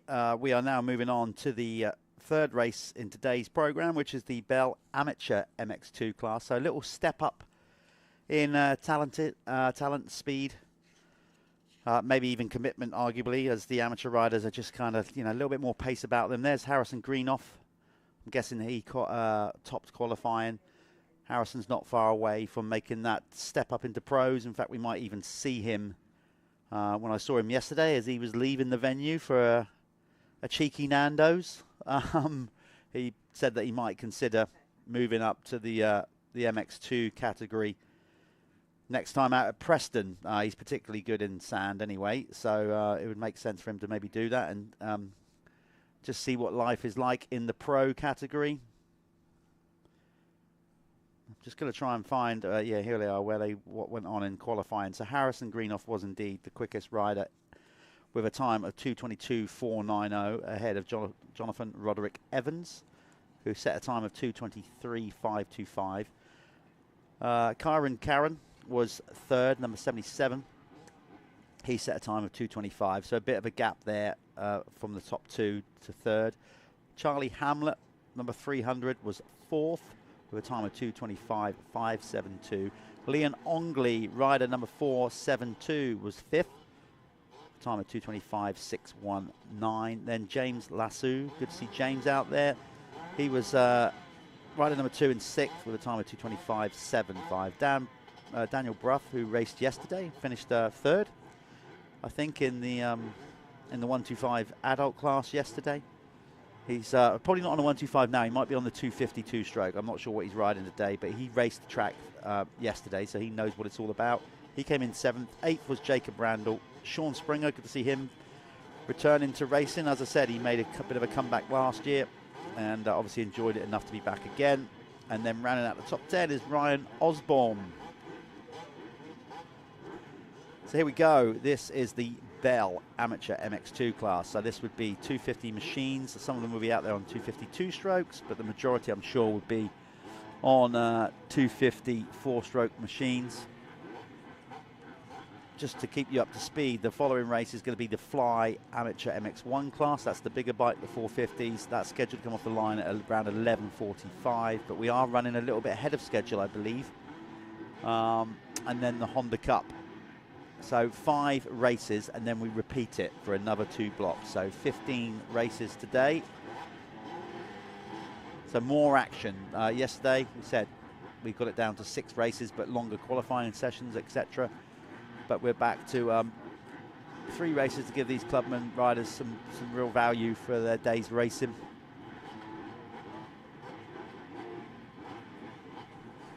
And they are all, every race today is 14 minutes plus a lap. 15-second board, it turns to 5. Okay, who's going to pull the whole shot? As I said, Harrison Greenoff, quickest in qualifier. Oh, Hamlet made that inside work. He did indeed. Greenoff did not get the start he wanted in this first corner, but if you just be patient and turn it tight, you Yeah. and hope that there's not a pile-up. Yeah, he actually made that work pretty well, because that very inside gate, it's always a bit of a risk, isn't it? Yeah. But everyone seems to push wide a little bit, and it made it work for him there. If you do get the drop, then you're in total control. Correct. It's in your destiny. Yeah. If you make a mistake from there, I overrun the first well, a corner, lot of or- people get a little bit too into it, don't they? And then they'll kind of go wide in the first turn. Saw that Someone yesterday. sneaks up the inside. Yeah, we saw that quite a few times yesterday. You have to be patient. You do. Get on the brakes early, and because you're in control, let the race come to you. That's the thing, though, isn't it? Patience is not everybody's forte, particularly in a race environment where adrenaline's up. So it looks to me like Jonathan Roderick Evans has got the early lead in this one, 101. Dan Bruff there in second. I'm not sure what's he riding today. 'Cause he raced 252 stroke. He's sticking with the 2-stroke. Yeah, nice. there's 3 252 strokes out Beautiful. front right now. We've got Yamaha versus Husqvarna versus KTM, I think. Yeah, I do like the any 2-stroke revival, but again, that's just me showing my age. I think it's not bad for the sport. They're a bit quieter, aren't they? Which the noise doesn't quite carry so far. So there's lots of advantages. Yeah, and I even think if you're just talking about general environmental maintenance, ones. yeah, but just general maintenance, Callum, as well. You know, I think they're just easier for most people to get their head round, regards of like, you know, taking a top end off it and fitting a piston. I mean, would not even be I could do that. I'm not confident taking a 250F top end off. You take the top off of, you know, and it's horrendous. Yeah. Like cams and chains, and it's just like, oh no, No, same. Yeah, I don't understand any of that. It's like voodoo witchcraft Yeah. for me. It looks like Dan Bruff though. He's uses on it. all the track. That line there, what he took there. Do you know who else we saw doing that? Richie Roberts. Yeah. Was squaring that corner up. Those two obviously being teammates, really good friends.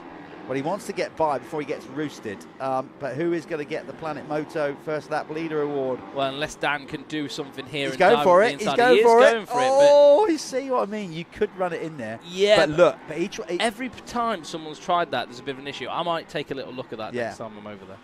But it cost him. He thought about it, but he didn't get it done. That inside rut must be too big to go over. Yeah, that's what it's looking like. Okay, we're just waiting for it to upload here, and then I can tell you who did what. Let's try again.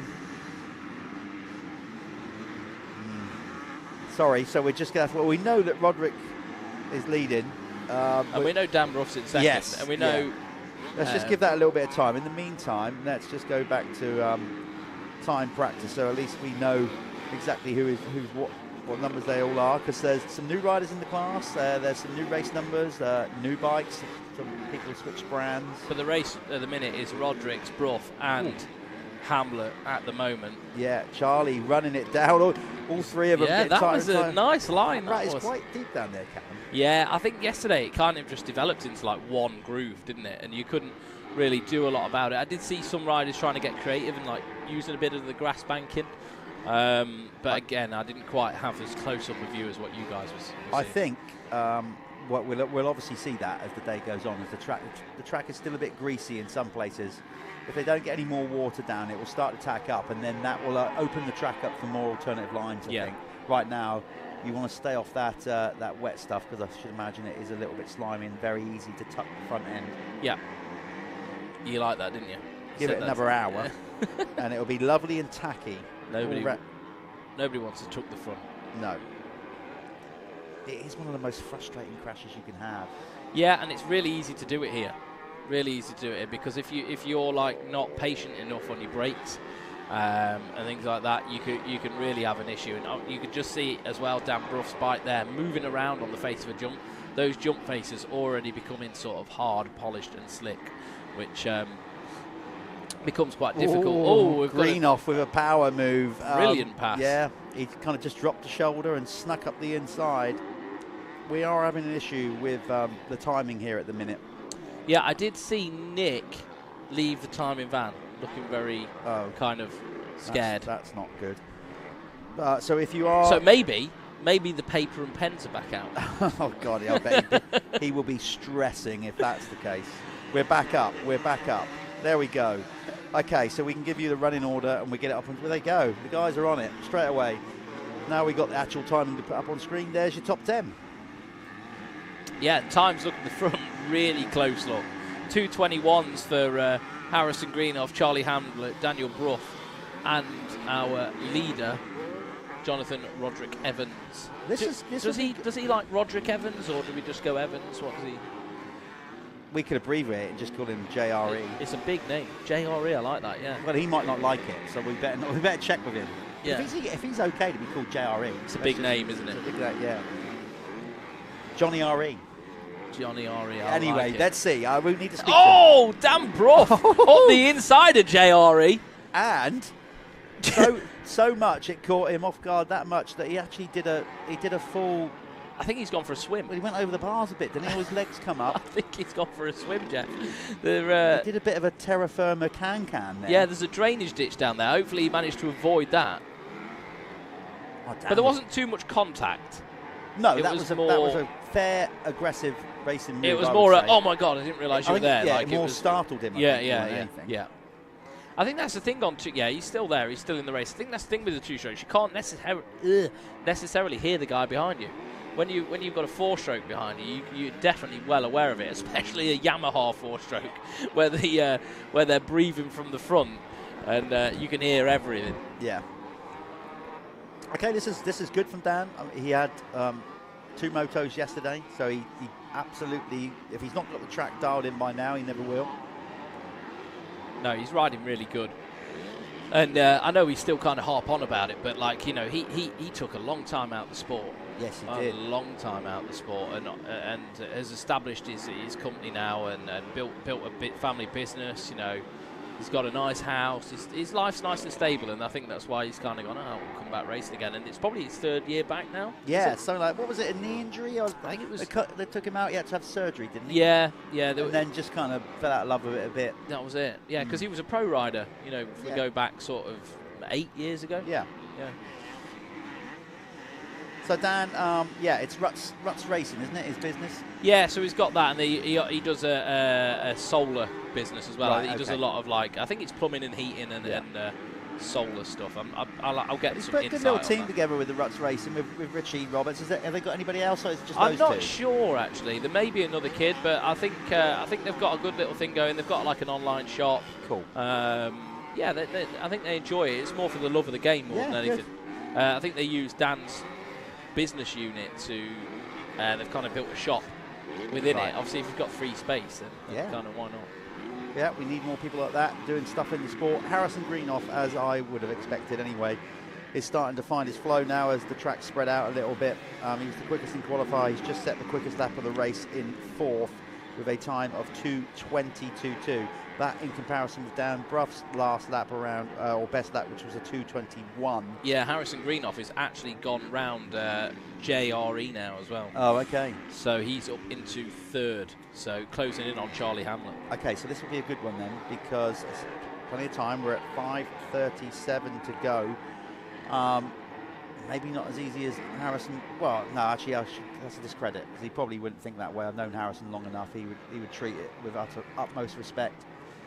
He'd be confident, but he wouldn't be cocky. It's not in his nature to be that kid. So yeah, and he's the only one up there at the top on a 4-stroke by the looks of it. But as the track starts to develop and starts to get less grippy, I would expect to see that bike become the better machine to be on. Yeah. What I would say about Harrison is he is one of the most stylish riders out there. Trained earlier on in his starting his career by Paul Cowshaw, an ex-rider from down the south. Dabbled in a little bit of British motocross, but was always a good rider. Then took that on into training with Gary Lynch. Yeah. And then of course he was on the Team Green Academy for a little while there, and I've been training with Harrison a few times, went to America with him a few times and whatever, but I've got to say, when I started working with him, the fundamentals that the other two, like Paul and Gary, did up to that point, fantastic. Strong foundation. Yeah, you know, his technique is really good, so it was more of a case of when I started working with Harrison with sort of line choice and, you know, and just things like that. Reading the track a little bit better. And it has proven right now, he's on them now. He's bridged that gap in no time.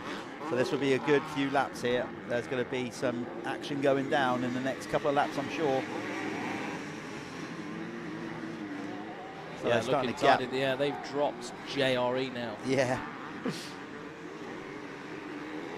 I'm running with it. I'm rolling. You're just running with it. Well, you say that, and I'll continue to call. I'll just call him Jonathan Roddick Evans by his full name. But you can just we'll go see which one he likes JRE. best. I mean, I know which one's cooler, so.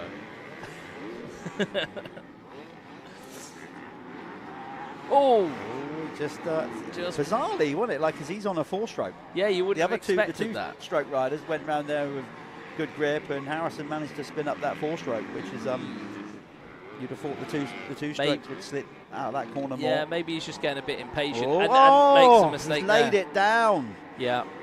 Trying a bit too hard, I think, you know, yeah. Harrison, and it just went in there, and the classic front end tuck. He got out in that loose stuff, was already on the turn. Well, those two guys stayed in that rut on the inside of the turn, didn't they, and played it safe. You know, realistically, if he could rewind his life, he'd have probably followed them through. Dan's trying hard. Very nearly did exactly the same thing there. It's still greasy in a few places. I think it gives you a sense of that there's way more grip than there actually is. Though. Yeah. This next one, the second block of racing, it will be just about primo, I reckon. Yeah. Because at the minute, like, you'll probably see a bit of a bank, which looks okay, but if you get in it and then the tyres hit that hard stuff underneath where it's banked up, that's when you're going to have an issue. This is great stuff. Hamlet is going inside, outside, trying everything. Dan knows he's there. We're counting down the laps. We've got 2:20 to go. Their lap times are 2:19. It's going to be touch and go when they come round next lap, whether they're going to get the 1 lap board, because their lap times are so close to the time remaining when they cross the line. This is going to be very close. This could be 2 laps. It could be 3. Yeah, it looked like, obviously, Dan was a smidge faster the last time round. But looking now, Hamlet he's trying to go for this win. And to be fair, look, he's actually got a bit of breathing room behind him. Yeah. He's actually got room to make maybe a small mistake, which gives you that comfort, doesn't it, to be able to push. Definitely. He came in a bit hot there, Callum, because he actually came in and hit the back wheel of Dan, and it just it cost him a bit of time, that. Dan didn't brake check him. Dan was just doing his thing, but Charlie came in a bit carried hot, more speed. Couldn't stop and just hit the rear tyre. I don't know where else there will be a passing spot. Maybe down the bottom of the next hill, but I don't think Charlie is going to be close enough. I'd say Dan was very tidy through all that bit. Nicely downhill. He was on the pegs for all the way down the hill, and he only sat down right, which you're meant to, obviously, right until the point when the rut started. So that was great technique from Dan. Yeah. Held up a little bit there, though. Yeah, he did, but I don't think Charlie's made up enough ground, has he? Like, there's not really, I can't think of another passing spot now for him. And no, he got that little nudge on his rear wheel has cost him a second there. And we know with Foxhill, it's a bit more like a road racing circuit. What I mean by that is it's harder to make up time because everybody can go a pretty similar speed round Foxhill. Yeah. So when you make a mistake, when you lose time, it's much harder to get it back. Like somewhere like Hawkstone, you see riders making mistakes you can, left, right, and centre. Yeah, and you can make up 3 seconds in a lap easy. Yeah. It's not like that it's here. A bit like there. He's got to be wary of the riders round there, of course. Oh, nearly tucked the front end again, but this is going to be interesting, as I said, to see whether he just makes it across. The time is saying 10 seconds. Right, 7, 6. This is going to be close. Is it going to be the 1 lap board or not? 3. Oh, 2, I think he's going to come out, isn't 1. it? It's out. It's literally, yeah, that was literally. They timed that to perfection. As it turned to 0, Dan crossed the line. So they're going to be perfect. thankful of that. Yeah. Okay, well, I'm going to go over there and, well, hold my breath and see who gets this one done. Yeah. Right now, he's in the driving seat, but is he? Look how close it is. Callum, I'll let you bring this Charlie's in. way faster through the section. He's showing him the inside. He did it again. And Charlie just gets hung up on the fence post on the inside there, and I think that's going to be good night, Vienna. I think that was his place where he could have done the pass. I don't think there's going to be anywhere else. But we'll follow these guys in. Dan Brough running a 2:21.308 last time round. Charlie Hamlet was a 2:21.246. Jonathan Roderick Evans, JRE, just a little bit slower than those guys, but the fastest man on track was actually Harrison Greenough. Maybe not last time around, actually. So Harrison Greenough does have the fastest time of the race with a 2:17, which is quite a bit quicker than everyone else, but we did see, obviously, those little bits of inconsistencies from Harrison. Just trying to rush the track a little bit, I think, and trying to go a little bit before the time was needed to. But putting on a nice performance here is the 33 of Dan Brough on that Ruts Racing Husqvarna, and looking large and in charge right now. I don't think Hamlet's going to be able to do anything about him. It looks like he's dropped well off the back of him now, knowing you know, sometimes you just got to accept defeat, save a bit of energy. Dan, on the other hand, is still racing forward and pushing on, but a lot of experience in the number 33. Been at the top of the game a few years ago, quite a few years ago now.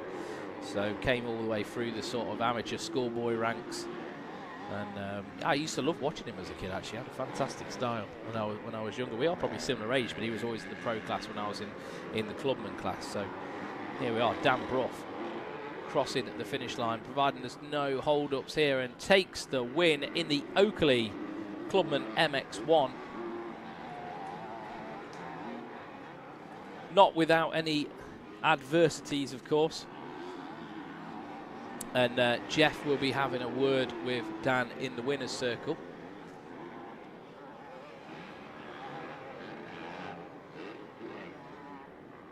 Just get the other guys across the line. So Charlie Hamlet on the 300 was in second. Harrison Greenough was in third. Fourth place, Jonathan Roderick Evans. James Lassou having a decent ride there in fifth. David Plank in sixth. Seventh was Leon Ongley. Yeah, Leon Ongley.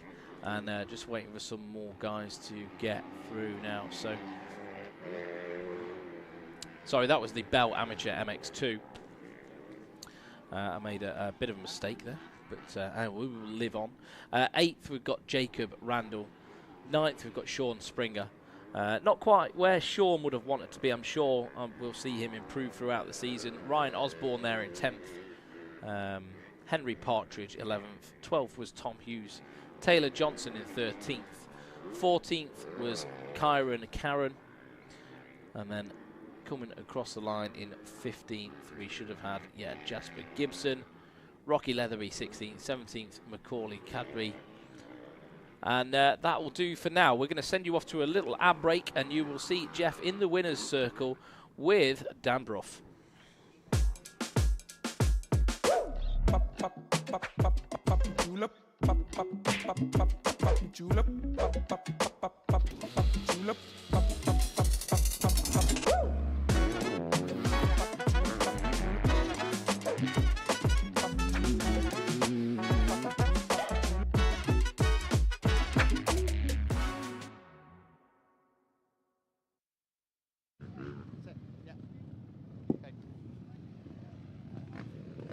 Right, here we are with the race winner, Dan Brough. Feeling it. You rode yesterday, but like you're feeling it now with your arms, you just told me. Yeah, just we rode the 125 class yesterday and won the long races, so it takes it out of you.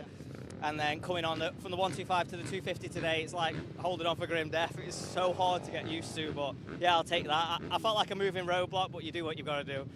You felt contact the last 3 laps from Franklin was giving you those little love taps in the corner, just trying to nudge you out, but you held strong. Yeah, he was close the whole time, but I'll be honest, it keeps you on your toes. I enjoy it that way. I just like to be in a bit more control. 2 to go. Hopefully you'll go back. What are you going to do? Get some rub on your arms or just keep... Do nothing, don't think about it. Hope for the best. All right, good ride. Anybody you want to thank? Obviously your own team, so give him a good shout out. Ruts Racing and Pinewood Energy Services, Bell Helmets help us out, VP Race Fuels, there's a list that goes on of people who help us out. Thank you. Good stuff. Go and get yourself ready. Second moto. Good luck, Dan. There you go, Dan Bruff, winner of the first race there in the amateurs.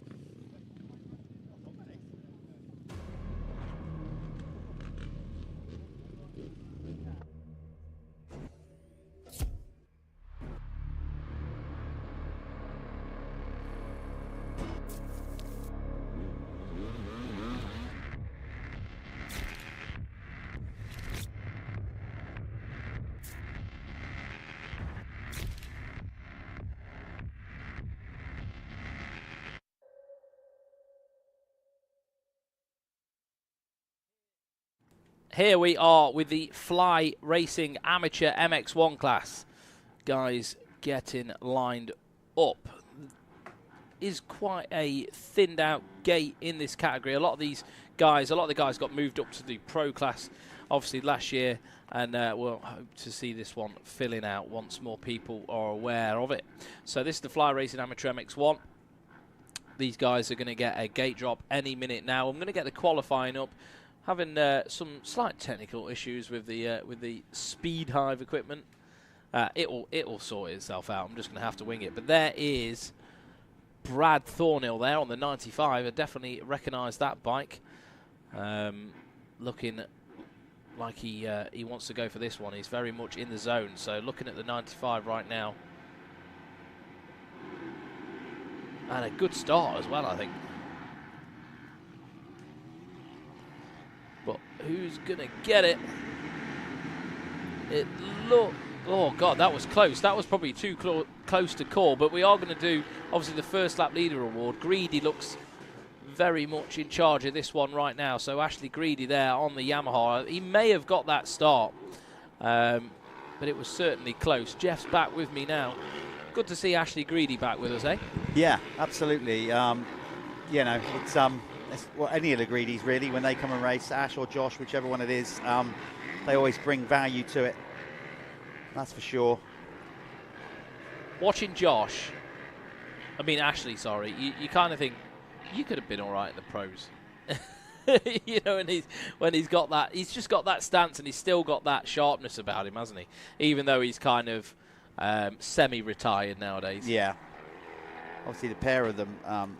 You know, had a relatively successful run on the Arena Cross this year as well. It was good. I mean, particularly Josh. He ended up winning the Amateur Championship here. So nice that Ash is allowed to do it again. Yeah.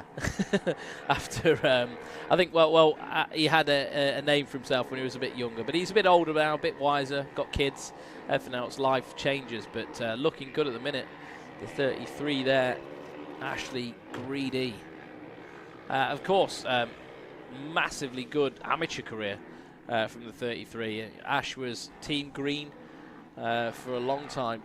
Came through. I remember watching him, you know, as a kid and thinking he was amazing. It used to be him, and there was King as well. Can you remember King? He was, I can't remember. Well, we had some great riders, you know.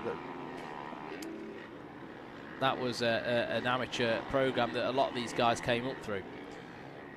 So we're just having, I'm just trying, we're trying to get this live timing up. We're having some issues with this. I don't know if it's the Wi-Fi, the 4G, whatever it is to get it here, but it's just. Well, he's crossed the line now, so the others should be crossing the line. Hopefully this will update itself. We definitely know he's the Planet Moto First Lap Leader Award. Goes to, that's obvious. In fact, he's absolutely checked out. Where are the others? Is he going to race of his own or what? I think it's like a nice casual practice day for him, isn't it? I think there was a little bit of carnage at the start, which kind of held the others up. But I did kind of expect to see this anyway from Ash. He's definitely going to be one of the dominant guys in this class without any sort of injuries or hiccups.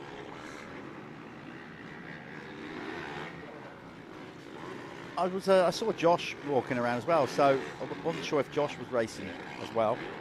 Yeah, I know. I saw him having a nice family barbecue last night over there, and they had the kid out. I think Ash's kid was flying around on a little Revy, and they built a little jump for him and that. I just watched it and thought, you know what? That's cool. That's what you want to see. Yeah. Well, they've got their place, family home in Florida, which they get to in the winter. They got their own track out there. They work hard for that, by the way. I'd like to point out. Yeah, it's not, they did. you know, yeah, so They weren't born with a silver spoon. No, definitely not. Dad Anthony has just, you know, put a lot of investment into the two lads, and they've just had a great career, the pair of them, really. And it's good to see Josh coming good, winning championships in the arena cross, as I said. So yeah. I think that from talking to the family, that place in Florida was kind of bought before property prices went absolutely mental in Florida, and their dad is very happy with the investment on that place, because it was now it seems to be the place where everyone's gravitated to since COVID. All the Americans are like escaped communism down to Florida. So yeah, they've done very well out of that, and it's cool that they've got that place. And I think they do some kind of supercross training with people in the winter there. Yeah, we're still having a little bit of a technical having an issue with it, to the point as well where actually we've got some new riders and stuff in this class, and we don't have any timing sheets here, so we just bear with us a moment, and we'll give you a rundown of who's who. We're kind of like yeah, I'm a duck in what I am terrible with going, okay, that's number 74, I definitely know who that is. You know, I'm not that guy. It's all right. We have got a program knocking about here somewhere. Of course, as the championship goes on, we end up, you know, working out who's who and all that. Learning anyway. it. So is that a Wainwright 74? It probably is. Yeah, that would be Sean Wainwright. I thought so. You can tell Sean. He's a tall, big old unit. There you go. He's getting Scott Aldridge on the Philly. I know Scott. So you know these now. are my friends. And I don't know what they look like on the bike. It just shows how much attention that I pay to their social media accounts. Yeah, no. I am so sorry, boys. So sorry. And I know for a fact that Scott will watch this back and pick me up on that. So I'm sorry, Scott. Well, there we go. As I said, we can't get any timing up for now, so we're just going to have to do them, basically identify them as the program. Obviously, rider number 4 there is Daniel Mule. He hasn't got any numbers. Oh, has he got the black numbers on the side? So that's what he's going for. Yeah, maybe. Yeah. He's got them. He's got the black, just can't see them very well. Duct tape numbers. Classic on the side panels. Well, no, he's an amateur. He should have at least proper numbers. Hey, maybe. Yeah. Oh, Daniel throws it away with a little bit of a Michael Jackson step. Then did you see that? Yeah. Little whoop-wee. Very graceful the way he got off that. That's Jamie Fort, number 40, on the Team Fort. See what he's done there? Look, I like that. He's using the number 40 and then Team 40. Oh, very, very artiste. That's his team name. That's Jamie. He's which I'm not really sure exactly where these guys are in the race, because we just don't have any timing up at the minute. Yeah, it looks like Daniel Mueller's got a bit of a job to do now, getting back through this pack. We know he's leading. We've worked, you know. Well, that's actually Josh Greeley, I think. Leading. Yeah. Oh, there we are. Oh, mate, what? It wasn't Ash. Yeah, it looked Josh. like Ash, but that is actually a compliment to Josh. I wasn't too sure. That's why I like. You were kind of keeping quiet. Well, no, I went with it on what you were saying, but I thought that might be Josh. But he looked like Ash. Well, Josh has come on so much over the last year and a half. Well, Josh, that is a compliment. 2 years, sorry. That is a compliment to you, my friend, because your brother was he was a phenomenal rider, and you've obviously come into your own right, and you look identical. This is some good stuff going on here. Wainwright is playing. Look at this, 4-way battle. Number 44 is Keelan Southwood, and he is under pressure now from Daniel Mule, who had that little tipple off. Then you can see Scott Aldridge charging around the outside, and then you've got Wainwright at the back of that. And Scott Aldridge, another phenomenal amateur rider. Yeah. Phenomenal amateur rider. Damn, look nice up over that. That's a big old jump down there. I remember spending a few days up the desert with Scott Aldridge when we were kids. Yeah, we used to go. He's kind of from that way. He's like Nottingham way, and he's actually a new dad this year as well. So congratulations, Scott, on becoming a father. And Gabby, his partner, is here with the baby this week. Right, cool. Gabby Hamlet. Yeah, it's just fabulous. All of that, I love all that. Family racing and you know, going into it, and like you said, some riders still choose to ride even though they're kids, but when their kids start riding, that like you've made. Yeah, the kid's still in a pram. He's got. Here we go. You wait. You wait. But it depends what they want to do, doesn't it? I mean, like that's always kind of been my goal, my dream. Everybody's different, you know. But they are a thoroughbred racing family. But we said You've got the Hamlets, who's the mum. Yes. Gabby being a fantastic rider in her own right. Yeah. And then Scott, that kid, it's got some thoroughbred. Yeah. Have you enjoyed a monster yet today? I haven't. I think I may have gone too early with the old B. Are you going to start B3, really peaking in a minute? B5, B6, B12, all of the Bs. Just want to highlight actually that Callum, that's not a shameless plug, because Monster, Sophie, obviously a new job at Monster as well, but she has got, along with obviously the brand, Monster have got involved to a degree with the Motul Fastest 40. They were here yesterday. I think they might still be here They're today. still here today, yeah. Got plenty of drinks getting to give away. involved and just basically coming along, handing out some products. You know, they haven't jumped on board as like a title sponsor or anything like that, but either way, it's great that Monster have looked at the Fastest 40 Championship and thought, yeah, we'll go to that. Definitely. And you know what? These sugar-free drinks, there they are on screen. Over there. These sugar-free drinks, they're. I mean, I've never been keen on sugar-free drinks. They don't taste that great, but these are really good. This ultra peachy keen is. I'm keen for it. I'm in. It's actually very, very pleasant. Yeah. Yeah. Yeah. There you go then. Giving me a little bit of a buzz on this Sunday morning. It's replaced the coffee element, has it? Yeah. Well, you know, I didn't get a chance to go and see that little the fancy coffee hut that's out there in the middle of the catering area. Looked quite jazzy. Got some nice cakes on the go as well. But it was time was tight this morning after watching the Supercross, which I don't want to no, ruin. you are not. You're not uttering a word about that.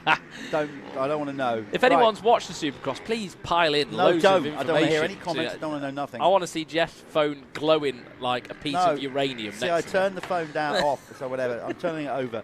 Josh Greedy is leading this one comfortably by 10 seconds. He's kind of settled it down, but he actually has not set the quickest lap of the race. It's your mate Scott Aldridge there that's done that in fourth.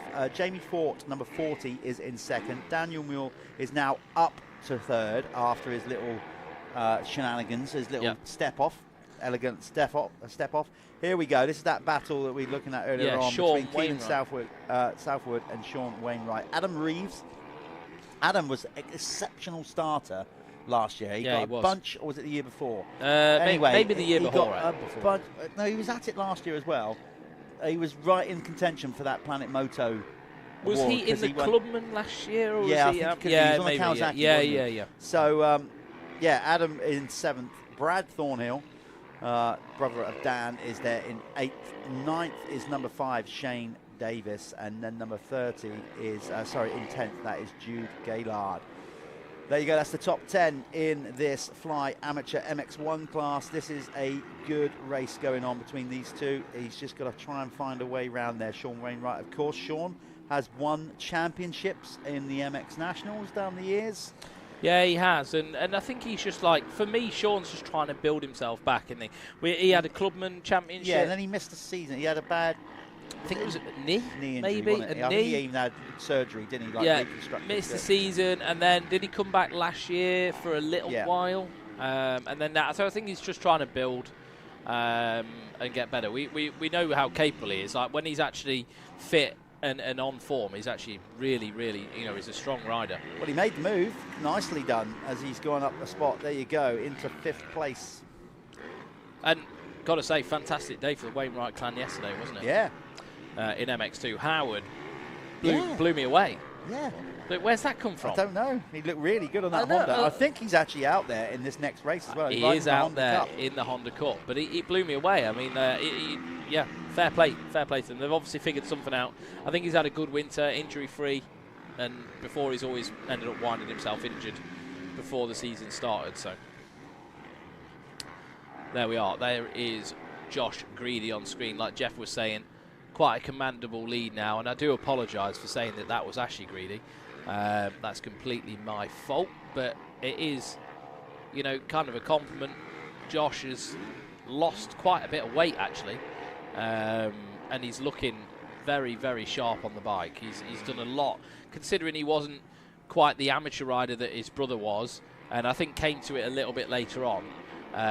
Obviously with the knowledge and the program and everything they do, he's actually he's built quite the rider out of himself. Yeah, as I said, he's worked hard, and a lot of encouragement as well from his brother, who ribs him all the time. That constant sibling rivalry. Yeah. But yeah, as I said, he looked particularly good in this year's Arena Cross Championship, and he thoroughly deserved to win the amateur crown this year in that. And he's obviously taken that skill set outdoors and looking very, very good.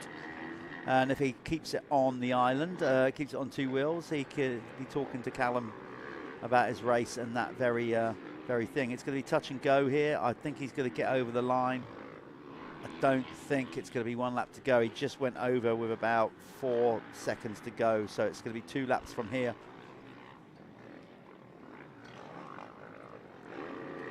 But he does look good.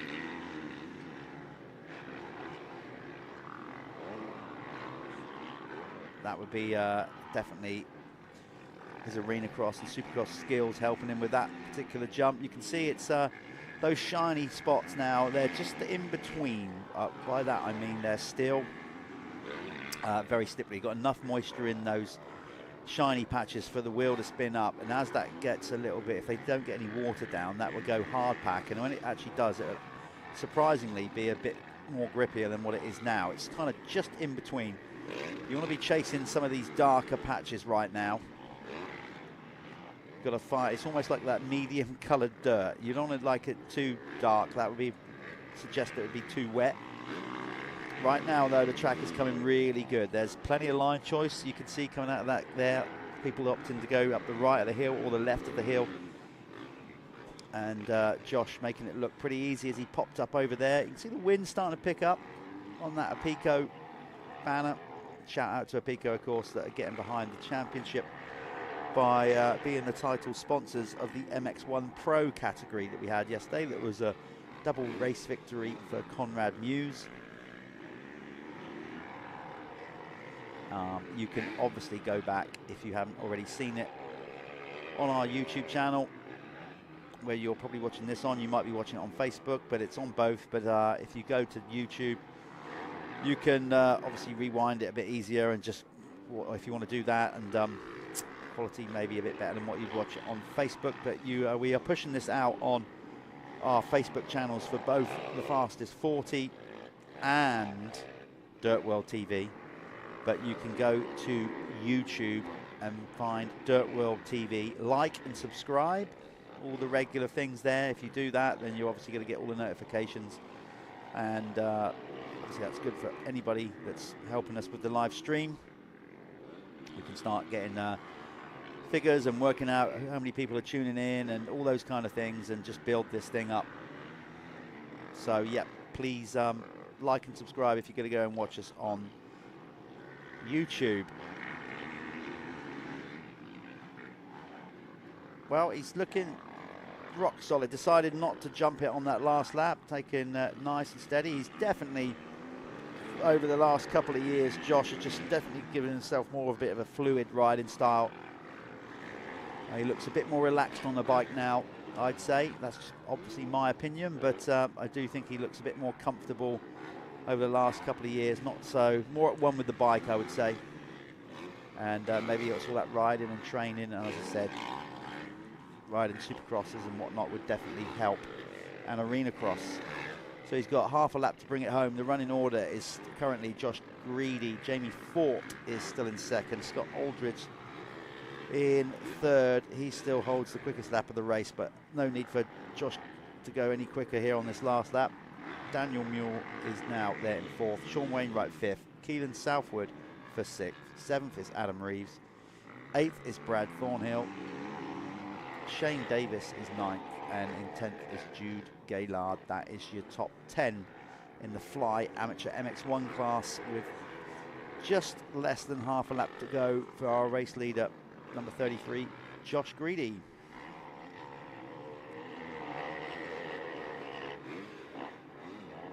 Yeah, Josh has just backed everything down. He's got a 10-second lead to work with, so he's just doing what you're doing, bringing it in, not taking any risks, taking probably about 10%, 15% off of his effort. As you see, just taking a look over his shoulder just to make sure he is absolutely A-OK. And He'll just take it nice and steady around these last couple of corners.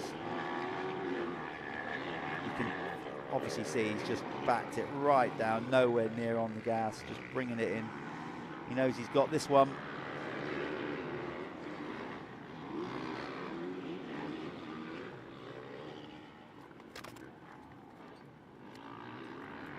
So there it is, a opening moto of 3 here in the MX1 Fly British Amateur Championship for Josh Greedy. Jamie Fort got it down to 3 seconds, but that's mainly because Greedy just completely backed it down, and Aldridge comes in for 3rd. We're going to speak to Josh Greedy, the winner, any moment now. Before we do that, we're going to go to a quick advert, and then we'll be back in the winner's circle with Callum and Josh.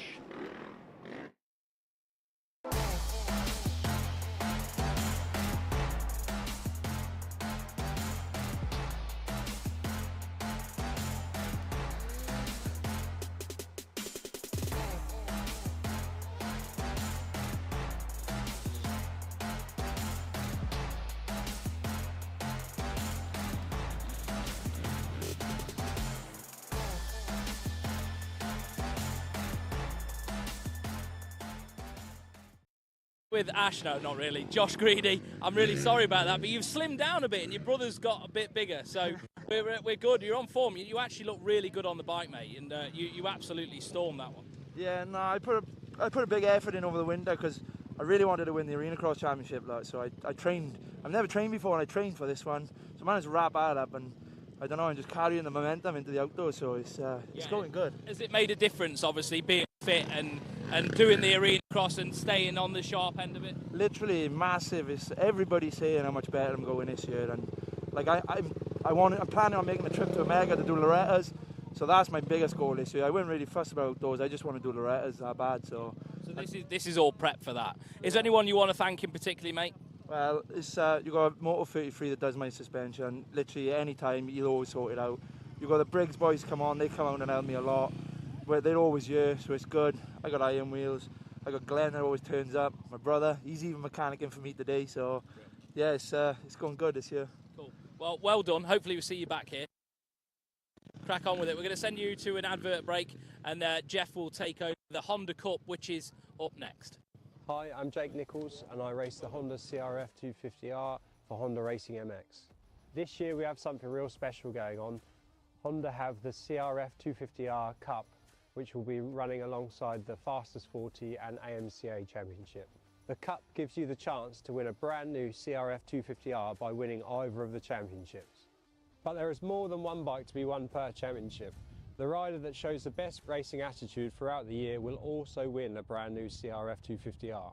So 2 bikes per championship. That's 4 bikes that Honda have put up to be won this year. It's not just bikes that will be won. A brand new Fly helmet will be given away at each race for the rider of the day, and you will also be given a brand new set of Fly Honda branded race kit when you order a new CRF 250R. Head over to the Honda website and follow the links to get registered today.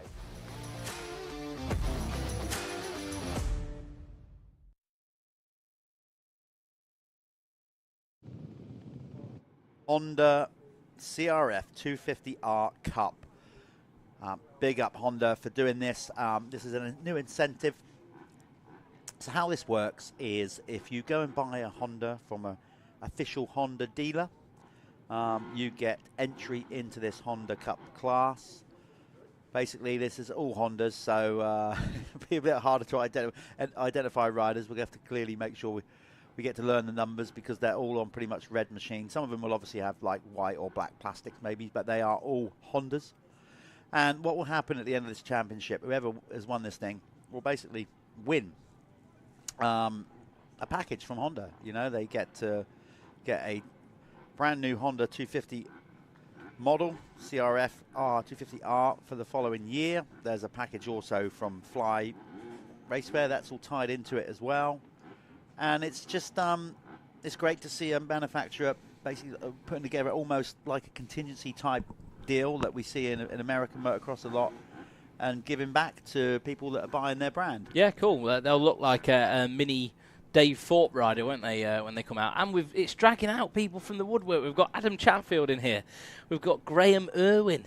I know. In here, like Howard apparently was going for pole in qualifying, and Graham out of nowhere just took 4 seconds out of him. So there we are. yeah, it's dragging them out of the woodwork. Yeah, at the same time, the others are going, oh, that's kind of, I wanted him to, you know, he can afford to buy his own bike. Yeah, I'm joking. I am joking. Graham was a fantastic rider and former British champion.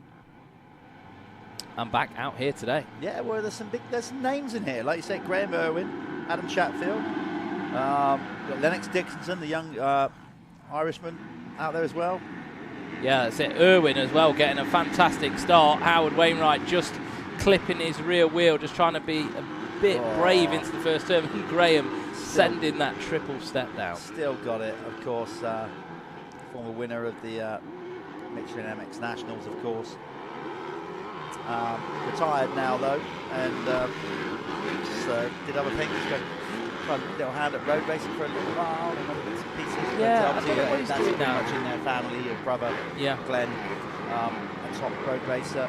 I think it was just too expensive, wasn't it? Like there's massive costs involved with going road racing, and it was it's a tall order for anyone need to do and go and compete in. But making it work. I think he's got a job now. I think he works in the medical insurance industry, I think. Yeah, I'm spoken to Graham quite a while, so I'm not too sure. See Lennox Dickinson, his countryman there, youngster. He's looking good for Lennox, because when I first saw Lennox, he was at Hawkstone. He's a great sand rider, and he's got a lot of potential. Lennox Dickinson. Quite interestingly as well, just over there, that the bike that Graham's on is just a completely bog standard Honda CRF 250. Kind of just showing that it is a very good platform. Out the box, a very good competitive bike. I know Howard Wainwright is on last year's bike still, and that's completely stock bar suspension. I think he runs a WP suspension in it. Hasn't even had a clutch apparently. Well, I've got to say, Honda have got it back going on with the 250. They had a couple of years there where it wasn't the most popular of bikes or whatever, but they worked hard at I think with the Lawrence factor as well. And now you are definitely seeing Honda the 250F, like the 450, running at the front. It's a refined package. It's been around for a while now, hasn't it? This platform. What was it? 2 years ago they revamped the 250. 2 or 3, maybe. To real good effect. Yeah. And we all know how good the 450 is. I know they've got amazing riders on it and whatever, but Martin Barr was saying yesterday, there's the Planet Moto first lap leader is Graham Irwin, as Dickinson just overruns that rut and gets passed by Wainwright. Yeah, Marty Barr, I did so I'm bringing back Man in the Van interviews, and I did one with him on Friday. And Marty was just saying as soon as he got on that Honda 450, it kind of almost revitalised his career. Yeah. He really, I couldn't believe him. I could not believe him yesterday. Obviously, he's switching over from an Austrian brand. A few people have done that, and also his teammate as well coming over. They look good, and they look very comfortable. Kind of testament to Dylan as well, and everyone at Pico. Obviously, making sure that those guys are really comfortable on the bike. But yeah, he did surprise me. He's in his 40s now. Yeah. He made it work for him. He definitely did that. So Howard Wainwright there in second behind Graham Irwin. Lennox Dixon in third. Adam Chatfield fourth at the moment. Henry Williams in fifth. Sixth is the 44 of Luke Mellows. Callum Meara in seventh. Eighth is David Russell. Ninth, Jake Reckham. And rounding out the top 10 is Ben White. Yeah, Ben White, very local. He could probably just cruise in there in the morning. He's from not far down the road. He's another rider that's looking to do bigger and better things. He's been doing the Arena Cross, talking to his dad yesterday. They're going to try and do some French races next year. Maybe even do some French Supercrosses, which is that's cool. Full on, man. Yeah, it is cool. But do you know what? These guys can earn money doing that, and I was having this discussion with Jake Preston about this as well. Even though he's kind of a runner-up in a lot of these German, French Supercross things, he gets invited, and they get start money. Everybody on the line. So it's worthwhile pursuing that in the winter months. And then obviously, if you've done that in the winter months and then come outdoor racing, you've just seen from Josh Greedy. Yeah, you're sharp and you're ready to go. Yeah, well, I'm still a big believer that somehow we can tie the the British Arena Cross together with the British Motocross Championship and make a bit more of a combined promotional push on our sport, because obviously that's getting people out in the winter to watch dirt bikes. Your entry point is to start arena cross or indoor racing would be to go to your local dealer, such as a Honda dealer, go and buy a bike and start in motocross. So I think the two should work together, as they do in America. Yeah, sure. And that system's obviously very recent in America as well. Yeah. Where they started working together. And if you look at like even Prado, the start of his season has been fantastic, and I put that due to those down to those 5 Supercross races that he did, and just gave him that pre-season intensity. Yeah, well, that's obviously we're not going to delve into the politics of that too much, but that's something for the future, maybe.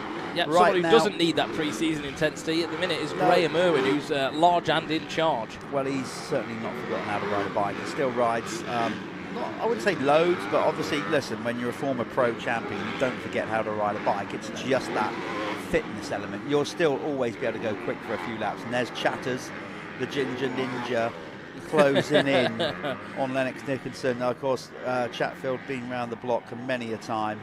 Like I said, former AX champion, or the first British Arena Cross champion back in 2013.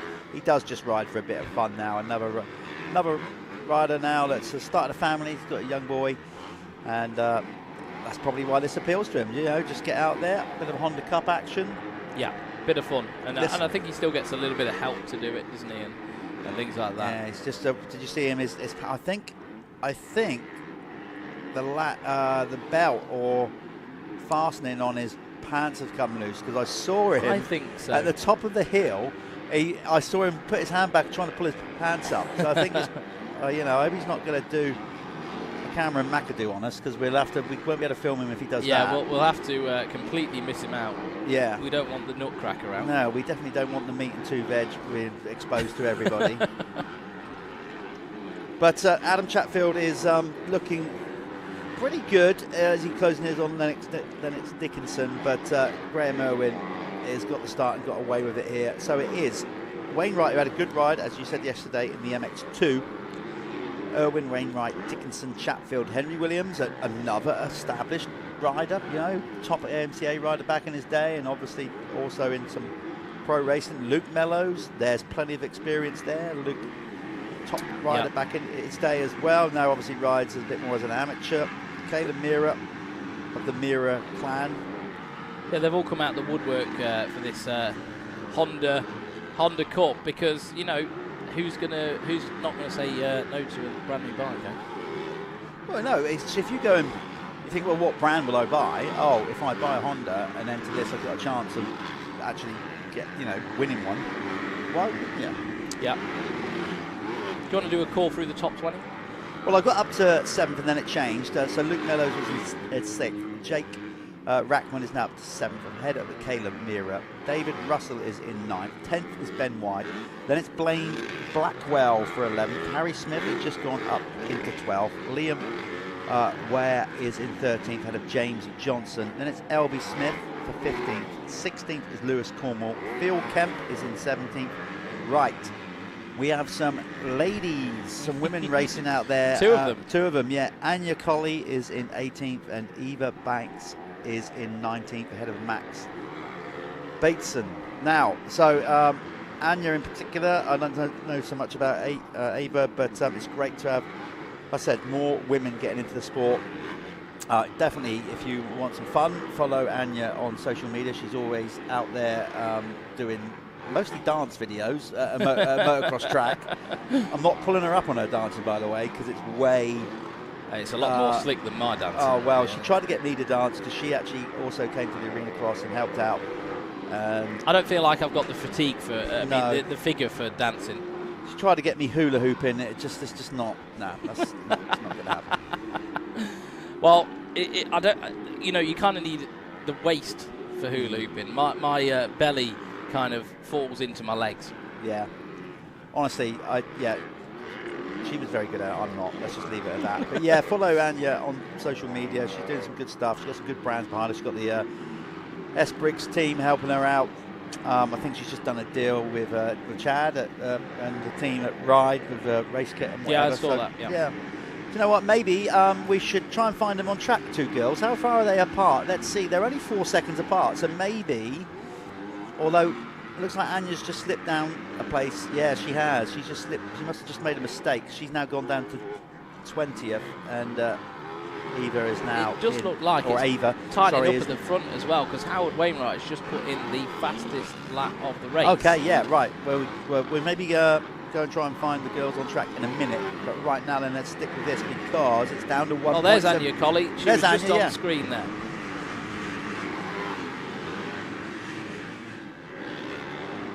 So let's see if we can find them. Oh, right, well, here we go. Yeah, so Graham, he's going to probably be suffering from a little bit of fatigue, isn't he? Yeah, Howard have been doing way more riding than him. And obviously after yesterday, Howard was in the mix. So fitness-wise, let's see if Erwin is willing to push through that pain barrier. He might have arm pump. So I've just got quite a funny message from my son. So Sophie McGinn, the monster girl, has gone round my house to go and see the kids. And Cooper's first thing was, look, Dad's talking on TV. He's not riding because he's too old. Yep, that's about right. Yeah, too old. There comes a time you're not too old, but you've got other commitments, mate. Which, again, we're going to talk about in a minute, because I definitely want to talk about what you're doing with the Moto Maverick. Yeah. You're my commitment, Cooper. That's yes, why. Yeah. So we'll talk about that in a while once we get this race done. This is getting close, though, as Wainwright is putting the heat on GI. Oh, that was a bit ropey there from the 687 Jake Rackham. Yeah, Jake Rackham. That step up always gets a little bit of a knuckle in it, and it can get quite technical. Like I remember when I did the VXDN, it is quite sketchy, especially when you start getting tired, because you kind of come up that hill and obviously you're carrying a lot of momentum, and it's so much easier to get over that step up. It takes way less energy, but to do it, you sometimes have to close your eyes. It's a good part of the track. They've actually made it a little bit smaller over the years. When they first built that, it was a bit further down. I remember. And actually, it was probably, we mentioned it earlier on, the Motocross of Nations in '98. It was around the end of the 90s that they just made it a little bit, they didn't make it quite as steep, and they just made it a bit shorter. Yeah. Because when I was racing around here, you know, in the late 90s, even on a 250 two-stroke, you really did have to get the gear change right at the bottom to actually get up over the top of the hill. But I even feel that now, obviously, because I'm not quite as good of a rider, I'm not quite as fast. Like even for me, it was quite crucial to nail that turn at the bottom. And also being on a Suzuki and being scared to shift from second to third every time, and not knowing where there might be a neutral, that gives you another element to it. But I always remember, talking about a Honda, I was racing on a Honda here back in, I think, 2012, and a friend of mine, James Milne, we were doing a Clubman class of some national, and I always remember we both went up that hill side by side, and I saw his shadow on the inside of me, and I was so convinced he was going to land on me. My anole fell out, and I actually let him through, and it was horrible because it knocked me outside the top 10, and that was my goal all weekend. So there we are. That was my Honda story going around here. 2 Honda CRF 250s absolutely drag racing up that hill for a top 10. You don't want to be intimidated by shadows, particularly your own. It scared me a lot. It was his shadow. No, I know. I'm just saying in the future. Yeah. Graham Erwin it seems like he's kind of just tamed down the fire a little bit that was burning behind him from Howard Wainwright, because he's got it back in check. The gap is still the same, but he's regrouped here. Maybe he was just pacing it. I don't know. Graham's got a lot of experience, but Howard is relentless. And I wouldn't rule out Adam Chatfield here, because Chatters is starting to close in on them. There's going to be 2 laps to go from here.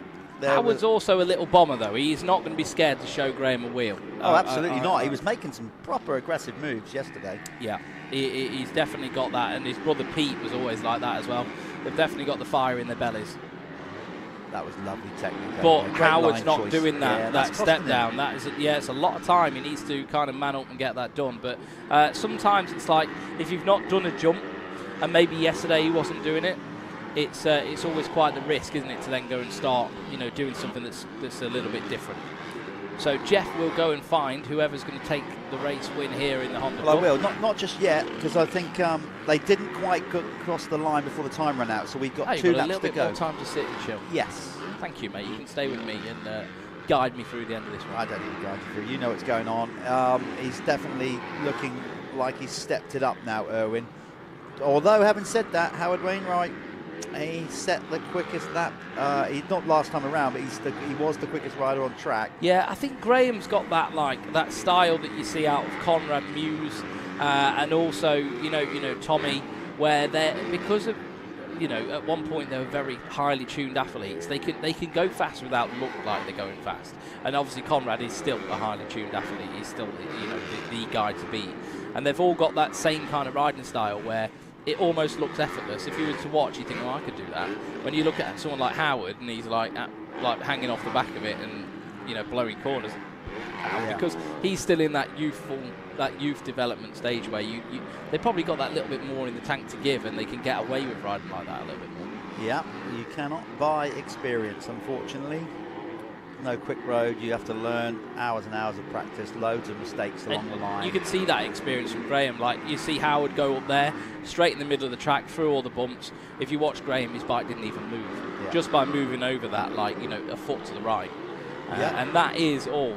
Well, that's experience. all it is, When I'm out there, when I do get around to coaching riders, which obviously I've done down the years through my commitments with Team Green and now with Blue Crew, you just got to remind them sometimes that actually your tyres are only a couple of inches wide. Yeah. You only need to, even if you move over 4 inches, yeah, it can make a huge difference. See how he turned over that. There, exactly. There's a lot of that being shown, and Josh Spinks also works on that with my son quite a lot. At the age of 4, it's very hard for him to actually see the track, but trying to teach a rider from a young age to start reading the track, I think it's quite crucial. And that's what you want out of a coach. So here we are, Graham Irwin very much in control of this one now. He's got one more lap to complete. Jeff is going to go and speak to either Graham or Howard, or maybe even Adam in the winner's circle. Anything can happen. Foxhill's going to be quite an unpredictable place, but it looks like Graham's got this one sewn up at the minute and looks very much in control. Especially going in there, that was a brilliant place to pass the back marker, because that's going to make it very difficult for Howard to pass him through there, because it is kind of very scare-electric track through that part of the circuit. Graham running the number 1 or 0-1. It's kind of number 1, isn't it? And like I was saying earlier, on an absolutely out-the-box, bog-standard CRF 250, which is good to see, and it is testament to the brand and this class as well. It just shows it can be done.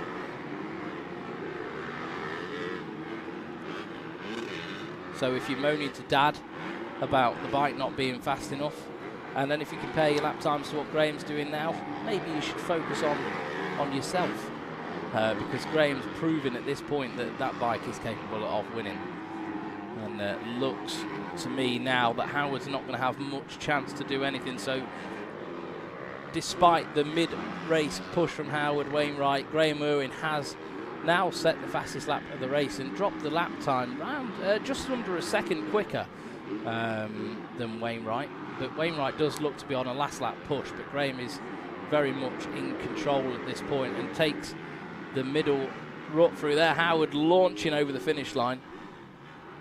And there we are. That is that one sewn up. Jeff will be obviously having a little chat with Graham Irwin. I'm quite interested in listening to what he has to say. But as they cross the line, it was Graham Irwin on the number 1, Howard Wainwright on the 99 in that black Wolfsport gear in second. Adam Chatfield was in third. Lennox Dickinson has came over the line in fourth. Henry Williams is fifth. Coming just behind him should be Luke Mellows. We're going to send this off to a quick ad break now, and then Jeff will be talking to Graham Irwin in the winner's circle. Hi, my name's Dave Thorpe. I run the Crendon True 7 Honda racing team. For the 2024 season, Honda UK have come up with a really good initiative. It's the CRF 250R Cup. It's an opportunity for you to enter through any official Honda UK dealership You can sign up in there, or you can go online and register your interest in the Honda Cup. If you haven't got a new 2024 Honda, from 2021 upwards you can enter the series and have the possibility to win a brand new 2025 CRF 250R. Of course, not everybody can be a winner. There are 2 brand new 250 Hondas available. They will be selected by a panel of people that maybe look at riders, best presented, best attitude. You know, there's lots of reasons why you could win that extra bike. Right, winner's circle. He's been here many times before, but not for a while. GI, Graham Irwin, do you need more time? Are you out of puff? Do you know what? That was so much fun. So much fun. Yeah, honestly, just what a laugh. Smiling ear to ear. You haven't ridden for a while, raced for a while. What are you doing with yourself these days? Obviously, former pro champion, but now very much you just ride occasionally, I guess. What's brought you out? I guess it's the Honda Cup. Yeah, exactly. Yeah, I mean, Dave messaged me probably about 3-4 weeks ago. He's like, "Oh, do you fancy riding?" I went out to Spain, done one day at the start of the year, and thought, "Oh God, I thought, oh, I really should ride more." And then, yeah, we went out last weekend. I thought, screw it, you know what? Let's just turn up here and do it. And big thanks to Honda for putting this event on. It's great to see so many Hondas. I mean, even in this class here, it's great to see so many of the young kids come through, and maybe the likes of like Adam Chatfield, like a lot of good riders, like, maybe has-been riders, is still riding, and great to see the sport. You know, I'm fair play to Honda for putting it on. So what does Graham Irwin do with his time these days? What are you up to? I'm a keyboard warrior. No, literally, I say I've got my own thing running with health, MET Healthcare. Yeah. So yeah, literally, me and the guys are flat out with that. Yeah, so we build operating theatres, specialise in special medical equipment, and trying to stay out of the inside of them today. Not only that, have you bought your own oxygen tank today? You're probably going to need some oxygen now, aren't you? Yeah, definitely. I'm not looking forward to these next 2 now from a fitness point, but you know what? Having a blast, sun's shining. Thanks for having us. Good stuff. Good to see you back, GI. Take care, dude. There you go, Graham Irwin back at it and back at the front.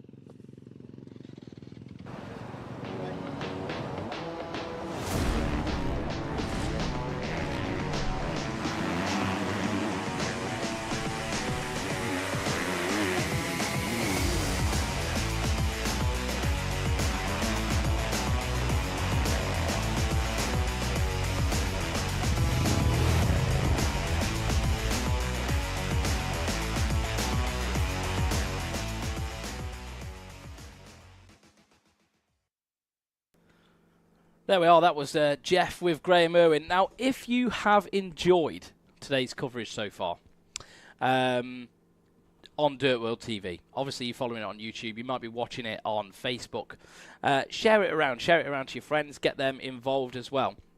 Obviously, it came about, you know, through lockdown, really, like when we were struggling getting fans to the races, and we were like, well, you know what, we need to start live streaming these events, and that's how it all started, and now it's turned into this pretty big thing, and now we've got a pretty slick production here this weekend as well, which we're all very happy about.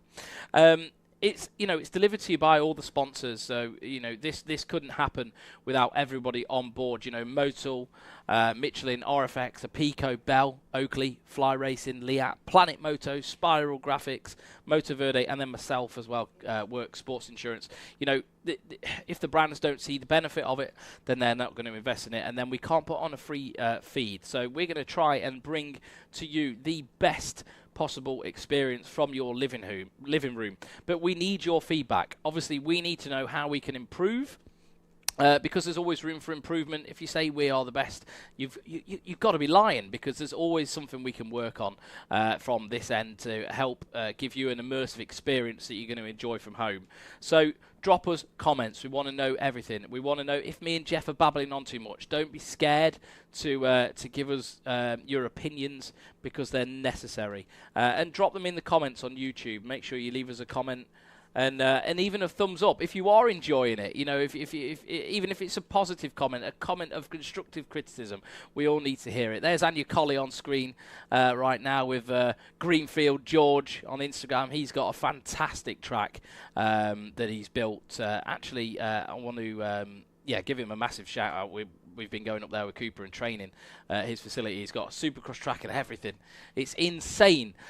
So yeah, big shout out to Anya getting out there for the girls and doing a bit of a race in the Honda Cup. We're back at the start of the format now, so we're going to be back in a moment with some more racing. There's the monster rig. Everyone here can help themselves to a nice can of refreshing Monster Energy.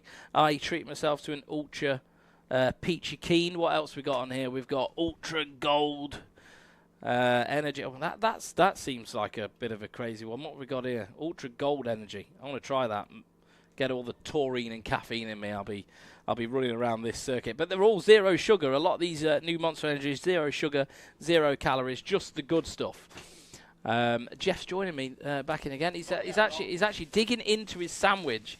I actually got a chance for a bit of breakfast this morning. So no. So I love. It's my favourite thing to cue Jeff in right before he's about to take a mouthful of food. It's actually my my favourite thing to do. Well, sat here in the booth, it gives me a lot of enjoyment to see a co-commentator absolutely panic eat for a quick minute. But there we are. So we are. Honda Cup is done, and next up, race 6, we're going to have the RFX Clubman riders. They're going to be leaving the holding area now, and yeah, am I right there? Yeah, race 6 RFX Clubman class, and a little chat about the RFX advert in the program. Actually, have you seen it about the handlebars? No. You can bend a set of bars. No. Yeah, you can bend them if you.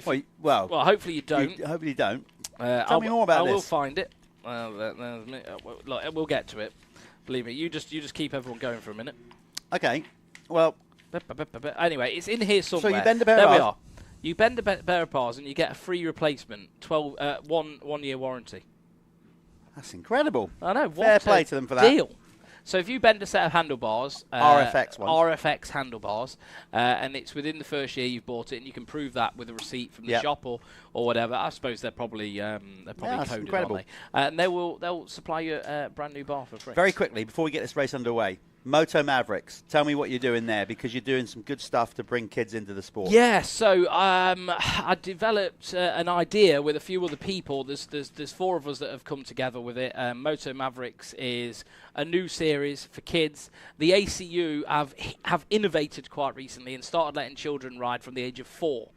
If you want to follow Moto Mavericks on Instagram, just go ahead and do that. If you've got a little 4-year-old who's ripping around at home on a Revy or a KTM E2 or E3 or E5, you can get over to Motor Mavericks and you can race. We are actually doing our first race next weekend at Cleaton. So yeah, check us out on Instagram. And we're just trying to do it for the kids. We're trying to improve the sport, try and build a nice foundation. And hopefully, fingers crossed, we'll try and get some Blue Crew action at some point with the PWs. Yeah, you got the PWs. We're going to be working on that at the minute. So it's not quite been confirmed, but we're trying our hardest with the ACU because it's always been 6-year-old and above for petrol engines, and we're trying to get that across. So if anyone's watching from the ACU, I'm coming at you with ideas. Good on you, mate. We're going to get that committee busy and try and make some changes from the grassroots. Good on you. Now, obviously, with the Revy movement, the electric balance bikes, there's more kids riding earlier now. Yes. And why not? You know, we see a PW class, we see e-bike classes in arena cross. We've seen them certainly in America at the Rettas and all that. This is the change. I don't want agree. the American amateur scene to be the best in the world. I want to try and bring a bit of that to the UK and hopefully have some more riders in the future. If we don't look after those guys, we're going to run out of these guys at the top. Well, it's just to... It goes beyond the riding. It's just the dynamic of being involved with the sport. It's a family sport. Yeah. It's a great family day out. The more people we can get into this sport, the better. And so well big done. shout out to the guys at the Fastest 40 as well. They're helping us with a lot of the infrastructure for the event. Well done, mate. So, yeah, keep an eye on that. Right now, we're keeping an eye on this RFX Clubman MX2. Richie Roberts took a last lap victory in the opening moto. Is he going to make a better start in this one? Oh, goes that hard on the anchors, but running a bit wide. Is it light bound again? I'll tell you what. Oh God, he is great out the gate, isn't he, Toby? He's got these starts absolutely dialed in, hasn't he? But is he going to be the first lap leader? Because looks like he's going to be pipped off by Alex Hamer, I reckon that is. Yeah, number 90. Who didn't quite have the best first race, did he? No. So obviously we're getting them over the line. Green, we call it the green flag or green stripe lap, or across the stripe on the green flag lap. We don't have a green flag, but you get the idea. And that will also indicate who will be the Planet Moto First Lap Leader Award. Just to explain that, it's a series within a series, as Callum said earlier on. 5 points for the first rider over the line, 4 for second, 3 for third, etc. Just the top 5 in each race throughout the year. Then at the end of the year, whoever's accumulated the most points is going to win a holiday. It's not. Well, it is a holiday. Yeah, it's like it is a holiday. But you're also going there to ride and train. It's a ride holiday. Yeah, you've got the villa, the pool. You know, like he basically has got an old mansion. When you pull up to it, you think Pablo Escobar's just going to pop out of a hedge somewhere. It does look very sort of, 80s gangster accommodation, but it's amazing, absolutely amazing. You can just imagine all that narco theme tune just bouncing around. But it is cool. There's almost like it's in a little secret spot as well. They're well out of the way, and I think they've got a little pit bike track there that you can play on. So yeah, really cool place Max has got, and Max puts so much effort into doing that. And definitely does. He's basically got 5 months of the year, maybe less, where he can make his living, and he puts all of his energy into making that the best that it can possibly be. Well, I certainly plan to get down there in this off-season coming. I went down there first time to Spain in a long time this year and thoroughly enjoyed it. I might even take a bike and ride myself. Yeah, well, hopefully we'll see you out there, and you can give Cooper a little bit of coaching. I'll be doing stuff hopefully with the Blue Crew program and stuff like that. But right now, Alex Hamer is going to get himself those 5 points that could see him on his way to a Planet Moto holiday. There we go. First lap leader is number 90, Alex Hamer. Yeah, I mean, I'd be interested if he does actually end up with a win in this race.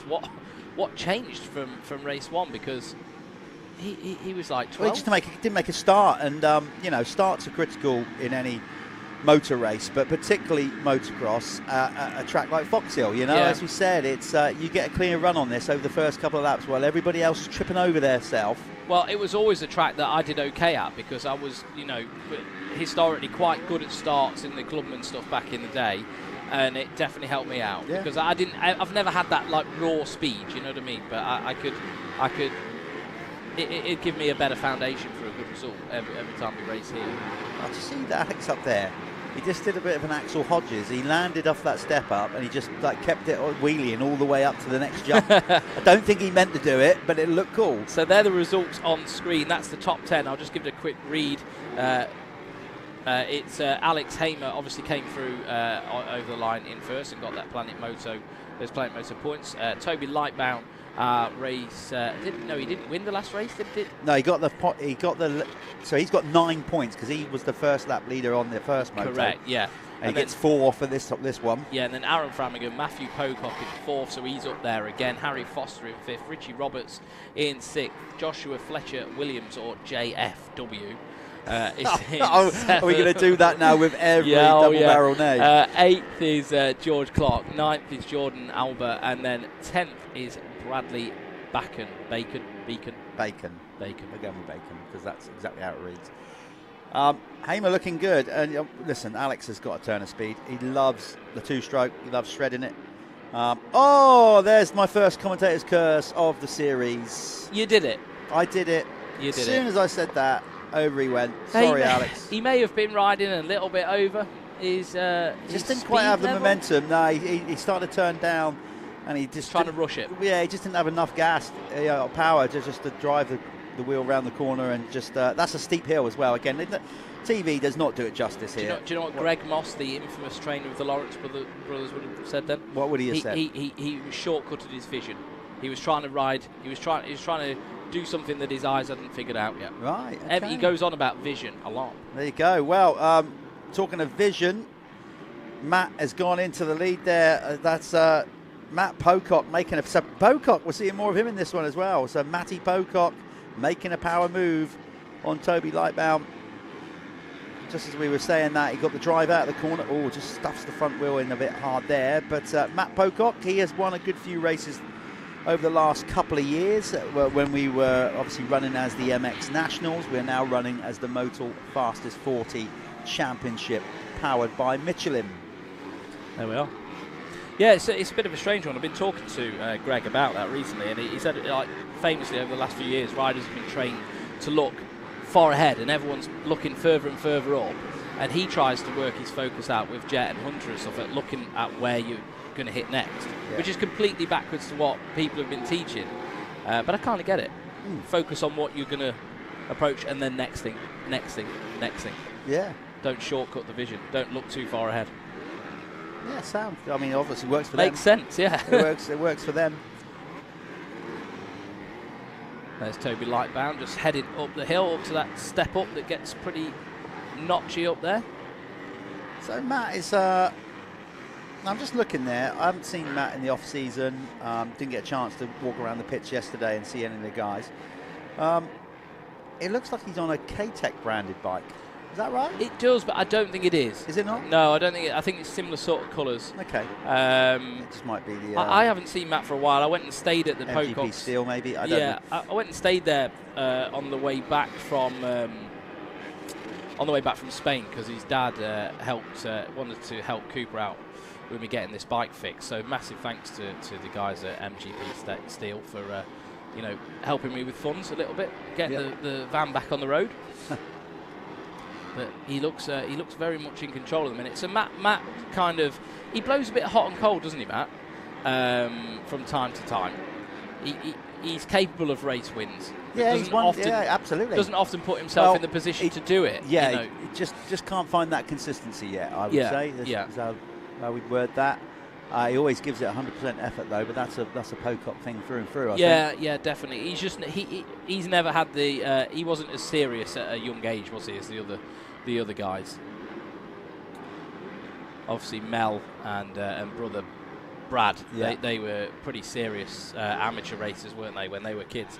And Brett, and Maff, not quite so much. Well, youth level, even Brett actually was running. Brett was running near the front in several nationals for a good while there. Brett does enduro racing now. Oh, does he? Right, okay. And we've got Chase Sexton. I'm sorry. Going past Harry Foster. Yeah. That is slime. They can tell how slippery it is coming out of that corner there. Yeah, very greasy. Joshua Fletcher-Williams nearly lost both wheels sliding. He had a bit of a nice move wherever that was coming through the shot. Was that? I think that was our early race leader. Richie, was it? Yeah. Oh, okay. Richie Roberts again hasn't made the greatest of start. He said in the winner's circle interview, he's like, "God, I made that hard work for myself. I am tired," and that was just the first moto. But he's coming through. There he is, number 11. I think that was who came through the shot. Sometimes it's not so bad though. You know, when you wake up on the Sunday and your muscles are aching and stuff, it's actually not always a bad thing, is it? Because you've got a bit of DOMS and you're hurting, but your fast twitch muscle fibres are tuned up. So it's not, you're kind of in pain, but sometimes it is an advantage over the guys that aren't going through that. You know, like they're trying to build throughout the day. It's hard you've to got explain. that experience of the track the day before as well. But I have been there where we've all been there. You're dommed up to death and your forearms just don't work anymore, you know. It is such an incredible sport. And if you watch how Richie rides, he's very heavy on his upper body, and I think he uses a lot of brute force to go fast. There's not a lot of finesse, and I don't think he'll mind me saying that. It's just how he is. He's like a bulldog, isn't he? I said before, I think that's probably why another key element of why the sport is so appealing is because you get a real sense of achievement, like you've done something a couple of days after. You ache like crazy.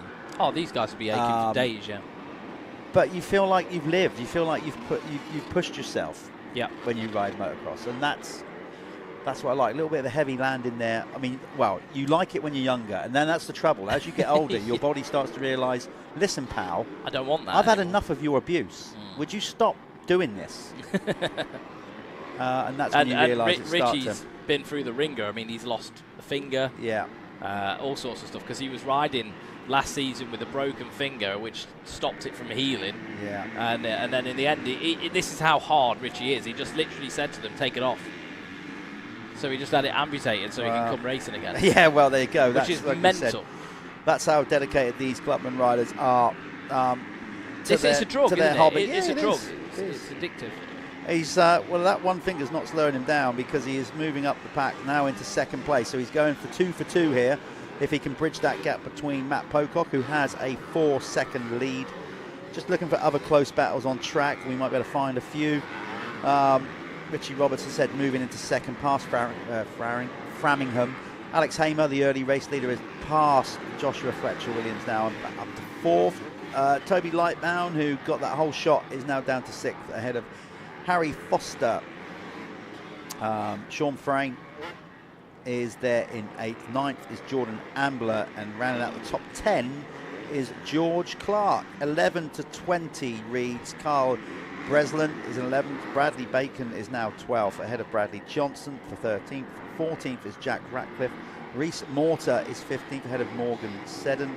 Jack Loveridge for 17th. Ben Reeves is in the 18th position, rider number 24. Then we have number 86, Elliot Cook, and propping up the top 20 is our good pal Ben Wainwright. Yeah, not quite where he was in that opening moto, but I can imagine that knee is giving him quite a bit of jit. I mean, riding with an ACL, without an ACL is no joke. But I tell you who does do that. Matt Pocock's older brother, Mel Pocock, hasn't got an ACL in either knee. Nah, crazy. Have you seen his little party trick where he shakes his leg around? My brother does that. It's sickening. It's disgusting. Yeah. It's absolutely disgusting. And that's just going back to GP days and being in a position of pressure where it's like, I haven't got time to get myself fixed. Where riders nowadays do, don't they? Yeah. But back in those days, it was a bit like, well, you know, I've got to be pro when I'm 16. I'm going. And now there seems to be a bit more of an acceptance with like the patience of getting fixed. This is good racing here. Was that number 150? Was that 52? Harry Foster that made that move up the hill. We'll see when they come into view here. I think it is. Can't really tell. Yeah, I think that might be him, or it might be Sean Frayne. Either way, we're going to get him over the line now. It's a real tight battle going on between these guys. Can't quite see their numbers. Oh, there we go. Yeah, it must have been Sean Frayne. Yeah, so it was that Ambler, Carl Breslin, George Clark. That was Bradley Johnson we saw going through there. So that was the battle basically from about 9 down to 13. They're having a good old scrap there. Yeah, it's Carl Breslin, yeah. 53, not 52. So that was the battle for 10th, 11th, 12th and 13th. You're seeing on screen as Hamer jumps into view. He is still... Oh, he's in 4th. Toby Lightbound has gone up past Joshua Fletcher-Williams into 5th. Yeah, Alex Hamer running the Clubman-style dustbin numbers, which are peeling off the front of his bike. Yeah, well, I mean... The roost is destroying the quality maybe of they're those not graphics. new ones, and that's the trouble. You know, the glue's gone out of them. I find duct tape more sturdy. It is what it is, isn't it? Glory days of duct tape. I've been there, mate. We've all been there. Probably not you, Mr. Factory, back No, absolutely. I started racing in 81. I mean, God. Well, Pocock made a mistake, so that would have allowed Richie Roberts. Yeah. Did Richie go through? Just tried. No, he didn't. No, he didn't. No. I think he just tried rushing, getting around the back marker there. He kind of like leaned into his rut and just set like off-centered Maff and took him out of the main line, but hopefully hasn't caused too much damage. Well, he's lost some time because Roberts is now within shooting distance. Yeah, we got it's going to be 1 to go next time around, so Callum's going to go over, but who is he going to speak to? Is it going to be Matt T. Pocock or Richie Roberts? And Aaron Framingham is still in the mix as well. Should be 1 lap to go next time around, so let's keep the cameras glued on Pocock and see if Richie Roberts kind of creeps into the frame here. Nice little technique up over there, all doing well. A little clunk down on the gear shifter on the left-hand side, get prepared for the corner. There he goes. It should be 1 to go. There we go. It's 1 lap to go. Now, can Matthew Pocock, can he get this done? he hasn't led the entire race, but he's led the majority of it. He took the lead at the midway through the opening lap. He's looking good, Matthew.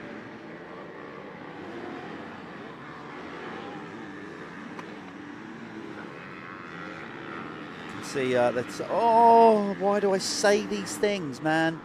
Absolutely sucks being a commentator. You want to big them up, and you say that, and he was looking good, and then the minute I say that, he washes the front end on that tacky corner, and then there you go. Richie Roberts is there to pick up the lead. So can Math bounce back here after that mistake? He'll be mad with himself for that. Really. That's so distressing as a rider when you do those simple little errors and you've worked so hard for it. Let's see what he's got in the tank to bounce back.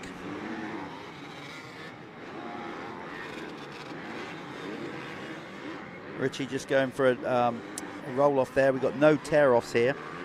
Tear-off ban, which is basically becoming pretty much the norm these days in our sport. Obviously, don't want the environmentalists, you know, closing us down for everything, but of course it does make sense. Don't want to be leaving plastic and litter all around these venues that we go to, and roll-offs done right, you know, adequate for any conditions these days. Got a rider there that looks like they stalled the bike, or they got a bike issue. Oh, this is brilliant. Matt Pocock is fighting back. Yeah, the question is, where can he make a move? He's gonna have to be it's gonna have to be a hero move down this hill, and he's going for it. Oh, Math, go for it. He's gone. He's punting him out of the way. Oh, this is brilliant. Go on, Math Pocock. If you get this done, you deserve it, pal. He tried. His last chance is the second penultimate corner. I can't see, unless he drives around the outside here. Right, what he's got to do is get this straight right, try and get on the inside of Richie and just basically go longer on this jump, but I think he's too far back and Richie will have him covered. Oh, Math. Yeah, okay, well, this is it. He's going to have to do a hero move around the outside and hope that Richie spins up coming out this final corner. Oh, it's so close. But Richie Roberts gets it done. What a great race. Great effort and recovery from Math there to try and get that done, but it wasn't quite enough. Alex Hamer came in third. Fourth is Aaron Framingham. Joshua Fletcher-Williams gets a fifth. Toby Lightbound across the line for sixth. Seventh is Sean Frayne. Harry Foster for eighth. Ninth is Jordan Ambler. That's how close these guys are. They're all in over the line. And 10th is Bradley Johnson. Let's go to an advert quickly before we go and speak to Richie Roberts, who will be down there in the winner's circle with Callum.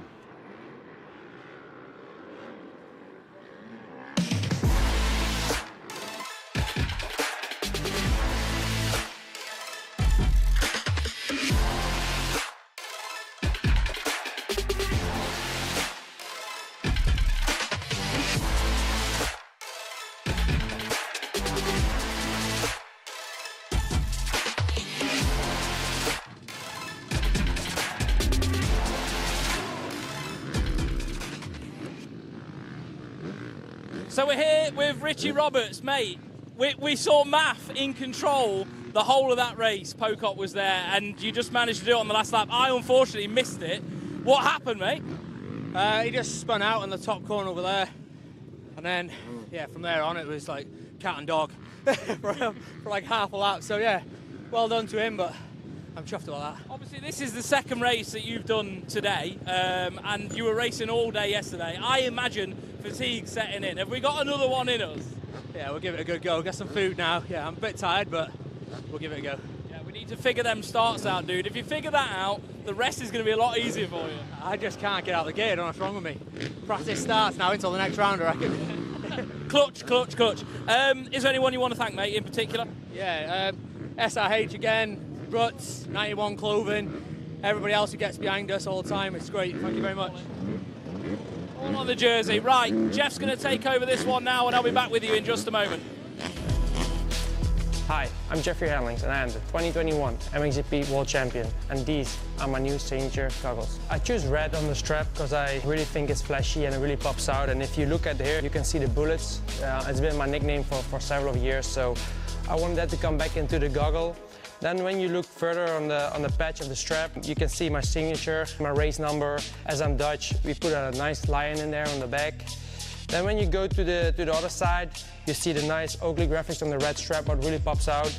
And then on the front, you have a nice and clear black coloring, some graffiti in here, with again my race number. So with all that being said, it came out as a beautiful goggle, and hope you guys will enjoy it as much as I do. Let's go, Team Oakley.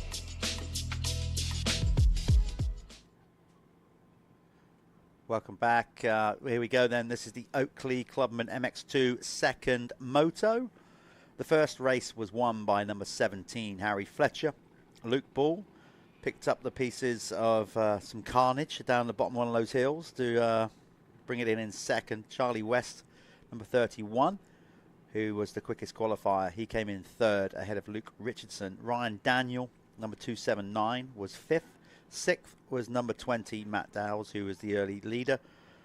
Harvey Pomfret was seventh, number 43, and then it was the two Baileys. Josh, number 45, coming in eighth ahead of Ted Bailey, number 76, in ninth, and Jordan Andrews wrapped up the top 10. So the Oakley Clubman class again. Big shout out to Oakley, one of the obviously coolest and iconic brands in motocross down the years. Cool adverts, cool product. You know, obviously just the eyewear now as well, with all the sunglasses, everything else. But Oakley goggles, you know, in the 80s, pretty much were always at the forefront, particularly in America, with some real top name athletes. I say about the coolest adverts because obviously they've done some real good ones. The most notable one I remember was the one of Ricky Carmichael laying it completely flat, riding number 70 on a KX125, and it was all kind of grainy and black and white. It was a real iconic advert at the time. So thanks to Oakley for getting involved with the Motul Fastest 40, powered by Michelin Championship, and being title sponsors of this, the Clubman MX1 race. Right, it was an eventful first moto. A lot happened. As you do get in these Clubman classes, as we said, they are just that little bit more prone to making the occasional mistake, because unlike pros, they can't get to ride as many times in the week and just do that repetitive training that basically eliminates mistakes a bit more. And of course, learning the track a little bit more, because it was a bit greasy for that first race. I think we've had the sprinklers on a bit in between. We're trying to keep it to a minimum. The areas that were really quite stodgy after practice have now bedded in very nicely. Me and Callum have to make our way over to the winner's circle and cross the track a couple of times, and so we're getting a real feel of what it is like over there, and it's now getting very, very tacky. It's getting to that nice stage where tyre marks are just, you know, leaving perfect tyre prints in like almost putty type surface over the finish lines and whatever. So the track is coming pretty good right now. So we should be able to see out the day with no issues regards of the state of the track. And the Languish Club helping us out here and doing an amazing job with the venue. Of course, it's their hallowed turf, so they know how to prep it better than anybody else when it comes to reading the weather and knowing how much water to put down and when to put it down. So we are sort of edging towards the midway point. This is the second race of the second block of racing. There's 5 races in each block of racing. So this is race 7 of 15.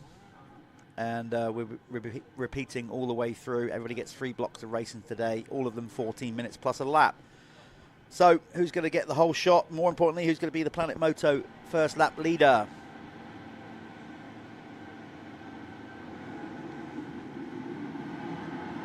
An absolute ripper again for Harry Fletcher, but is he going to make the corner? He's run it a bit wide, and look at that. No, he hasn't. He decided to get out there in that soft stuff, and he's made it work. But putting a charge up the inside, who's that? Is that number 143? That is Luke Ball. Excuse the fun, being quite bullish there. He's the pun. He was really quite aggressive there, and he gives it a bit of the old turn down over that second tabletop. So he's trying to get out front. He's done that. Now he's got to take advantage of a clear track on the opening lap. But that was an aggressive move from Luke there. Really wanted that. He kind of, off that step down jump, he laid it down a little bit lower, and then he really charged up that valley to put the squeeze on number 17, Harry Fletcher.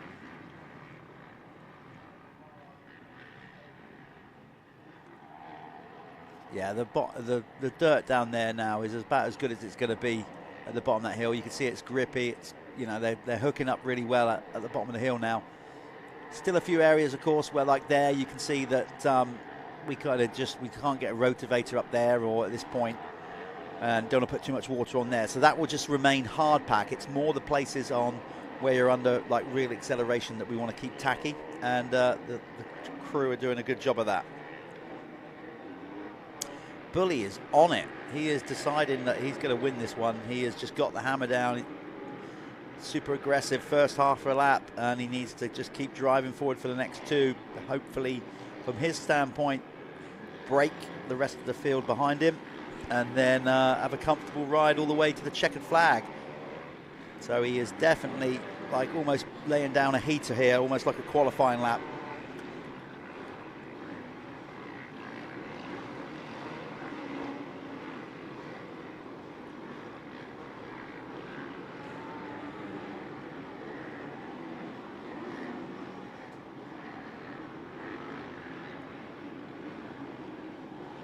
There we go then, 5 points on the board as the Planet Moto first lap leader. It goes to Luke Ball. 4 points will obviously go to Fletcher in there in second. Matt Dowles gets 3 for coming across the line in third, 2 for Harvey Pomfret, who's made a much better start, and the final point goes to Darren Manning-Coe. So Luke Ball changing his race line there after making that aggressive move on the first lap.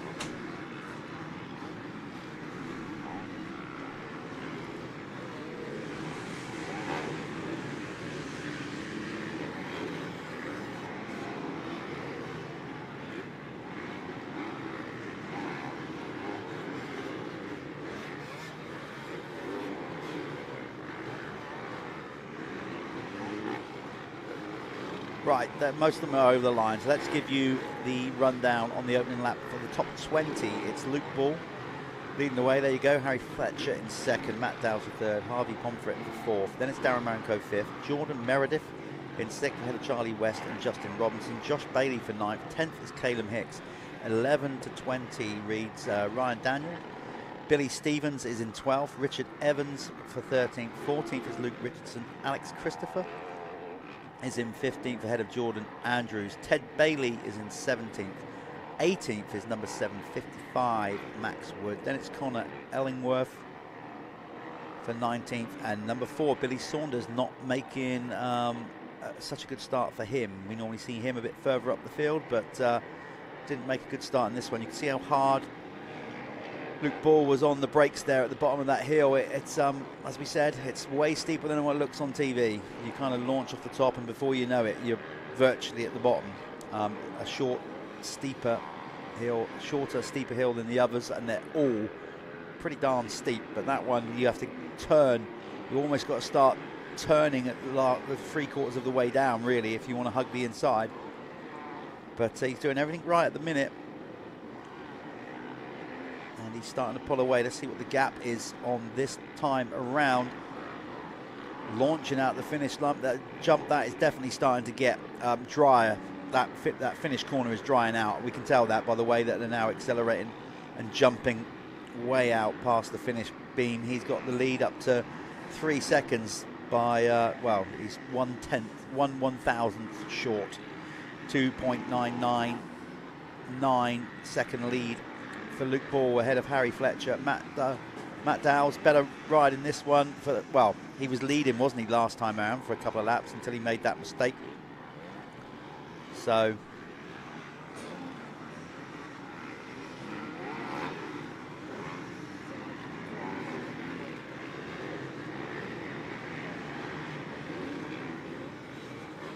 just got to power up. One of our TV monitors just went off. There we are. We're back in the game. I thought it was my fault, but I don't think it was. No, it wasn't your fault. I'm not going to blame you for that. I think she just timed out, mate. How was that last race, eh? Did you see the pass? Was it my fault? Was it? Because I was bigging up Matt Pocock. Yeah. Classic. And as soon as I said that, he made a mistake. Matt wasn't very happy. No. At the end of that. It was his own doing. He made it. Well, he can blame me if it makes him feel better. The Pocock family can blame me. Yeah, but I think, I mean, probably lack of concentration a little bit. Thought the job was done, and then Richard was still pushing. Yeah. This has been a good opening couple of laps, Callum, for Luke Ball in this one. He really made an aggressive move on the opening lap. He got second coming around the first corner, but he really did put the pinch on Harry Fletcher. Yeah, because in the first race, I don't think he got quite the start, did No. he? So maybe he was buried a little bit. And I think it was fourth or third in the end. Not too sure without looking. Well, he made grounds by that all that shenanigans that went on at the bottom of the hill. Very, very true. Let's see what he did get in the first moto, actually. We got second. He got second, did he? Because he came up through after that. He picked off a load of places with that. So he's in a good, strong position. Luke Ball. Solid. He led, did he, the first lap of this race, or was he fourth? Yeah, he got the move done on the couple of corners into this opening lap. So he took some the points on the board. Yep, he took the Planet Moto first lap lead at 5 points. Just looking for some notable battles on track, see if we can pick up. Jordan Meredith is under attack at the minute by Justin Robinson. Right there, it's just moved away from them. But Jordan obviously making that fatal error in the first one. But look, Jordan Robinson up the inside. He Justin Robinson, sorry. And he made that inside work. Oh no, he's coming back. He's come back. Oh, this is good stuff. We haven't seen anyone kind of do the inside quicker than the outside yeah. all weekend. That was good. That's it. Hopefully we can get back to those two. As much as I do love the side of that 6D helmet, there we go. Look, they are at it, aren't they? Right, he's got the inside. Oh, he gives him the squeeze. Meredith panicked that you saw him had to sit into his bike and just ooh. Well, Justin did squeeze him. Squeezed him hard. Squeezed him good there, actually. Because you can't see it, but there are actually banks, aren't there, at the side of this track. A lot of it's kind of blended by the grass when you're seeing it on screen, but they are quite sketchy. If you stick a foot peg in there or something, you're going for a ride. That was good. He gave him nowhere to go. Smart moving. All's fair in love and war. There's nothing wrong with that. Nope. The classic. Just stole the line away. The classic boxed him in. So Meredith's got a bit of work to do. Try and stay composed. What I'm noticing now, obviously, into these second blocks, you're not getting people rushing moves to, you know what I mean? Like, there's a lot more setting up to do because the track, if you're looking at it, it's a lot more cutting. There's a lot more lines. There's a lot more to think about now. I don't think you can come through a corner and kind of make your own line anymore. It's all sort of starting to bake in. And this track does that. It's like a chalky clay, isn't it? Yeah. And you kind of, it's like a bit like slot car racing, isn't it? If you've picked your line in a corner, you got to stick with it. You can't now manipulate where you're going. So, looking at close battles on track, Harvey Pomfret is only 1.5 seconds behind Matt Dowes for third. So that's quite a close battle. Then actually Darren Manning Coe in fifth is under pressure from Charlie West, number 31. Is only 1 second behind. So we have got a couple of these real close battles on track. Then you've got Ryan Daniel in ninth, number 279. He's got Luke Richardson on the move up behind him, closing in. So, yep, well, there's some good little two-way battles going on out there, littered around this track.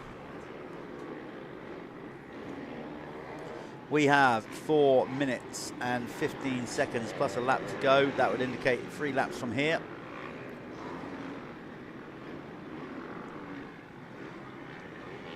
For these guys, which actually, again, they're going to cross the line quite a ways after the time elapsed. Yeah, Harry Fletcher is actually... Is he in the lead now? I don't know. He put in a good lap. I don't think he is. I think Bull is... Yeah, no. Wow, he's got it really close. Yeah. It's closed right up because the gap is only 0.7. Let's try and find those leaders. So where's he gone then? That's Fletcher. That's not Charlie Fletcher. West. That's Charlie West. Sorry, yeah. So I was looking at the timing charts there. I think confused Charlie West with we Harry may, Fletcher. We may Sorry have about that. lost the leaders for the moment, so we need to have a look for the 143 of Luke Bull. Yeah, because the race is now on at the front, because Harry Fletcher is now all over him like a cheap suit now. He's right on him. So as soon as we can find the race leader 143, Luke Bull, we'll get back to him, because Harry Fletcher is now sucking up those exhaust fumes. Yeah, I don't know whether we'll pick them up on the other side of the circuit. Often it's quite hard to find riders. There we There go. we are. Is that them? Yeah. Yeah. That is them, yeah. Okay. So I wonder if Luke Bull made a mistake.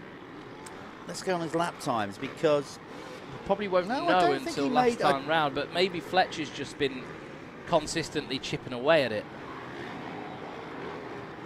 yeah, I think that was more of a case. A bit of both by the looks of it. Bull made maybe a little bit of a mistake, starting to feel the heat. Here we go then. This is the race for the win. Whoa, no messing about. And that was a lovely line as well. You see how settled Fletcher's bike stayed up that, Yeah. that inside there. But then it does make it a bit hard to open up that corner up the top. But, I got would it in. say, Callum, looking at this, looking at the body language, that Luke Bull's Luke tired. Bull he's either got arm pump, and I'd say it was more that. Or a bike issue.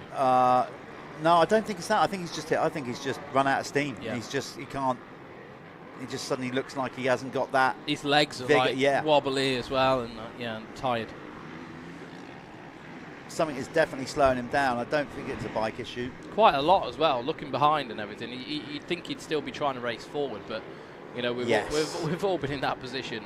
You'd love to, but if you've ever had arm pump, it's God. I'm Horrible. not saying he has, but it looked like it could be a key factor. Yeah. Yeah, it's not nice. I was very fortunate not to suffer hardly much at all with that in my I went through riding stages career. of it, but then I kind of worked out that it was like I was just riding the bike wrong. I've only suffered with it since I've finished racing, bizarrely. Yeah. And just now, when I occasionally ride, I get it there. But luckily, I never got it at all through my career much. So I'm thankful of that. Because once I did actually get it proper for the first time, It's painful. I had a whole newfound respect for anybody that's ridden. I really only used to get it bad in like time qualifying. Now I was awful. As soon as I saw that time qualifying board come out, done. Yeah. That's where I'd have enjoyed having the free practice and then qualifying, because I was that bad, Jeff. I used to have to do one lap of the track to know where I'm going, wait until the board came out, and then go for it. Because I knew, like lap 3, I'd just riding so nervous, so tense, because I was so like heart set on getting that one single perfect lap, which is so hard. For those of you, if you are tuning in, you've never watched motocross before, I hope you're enjoying it. But if you're not sure what arm pump is, let me, a little experiment, you can do it at home. Let me explain what it is. It's basically, obviously, where you're constantly moving your wrist, your fingers, your muscles, and basically the blood, eventually starts to just pump your arms up. If you don't believe me, if you're sat there watching TV now and you're watching this and you haven't got a cuppa in your hand or food or whatever, just take your hands and keep opening your hands in and out as fast as you can. Yeah. For the entire moto. Yeah, and you'll get it. And see what happens to your forearms. You'll feel it. Basically, the bag just swells up. Your muscles swell up in the sack that your muscles I don't know held the technical terms, and it but just puts pressure on everything. yeah, It's and horrible. then just do that. So next moto, see how long you can last. Okay, we have one lap to go for Harry Fletcher. Is he on the last lap now? So I better get over there. Get a word in with him.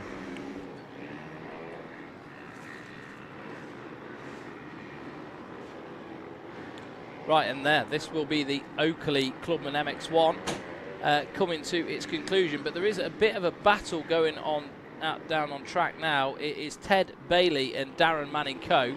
fighting over 10th and 11th. So Ted Bailey working the back of him at the minute. Have we got a 1 lap to go board out?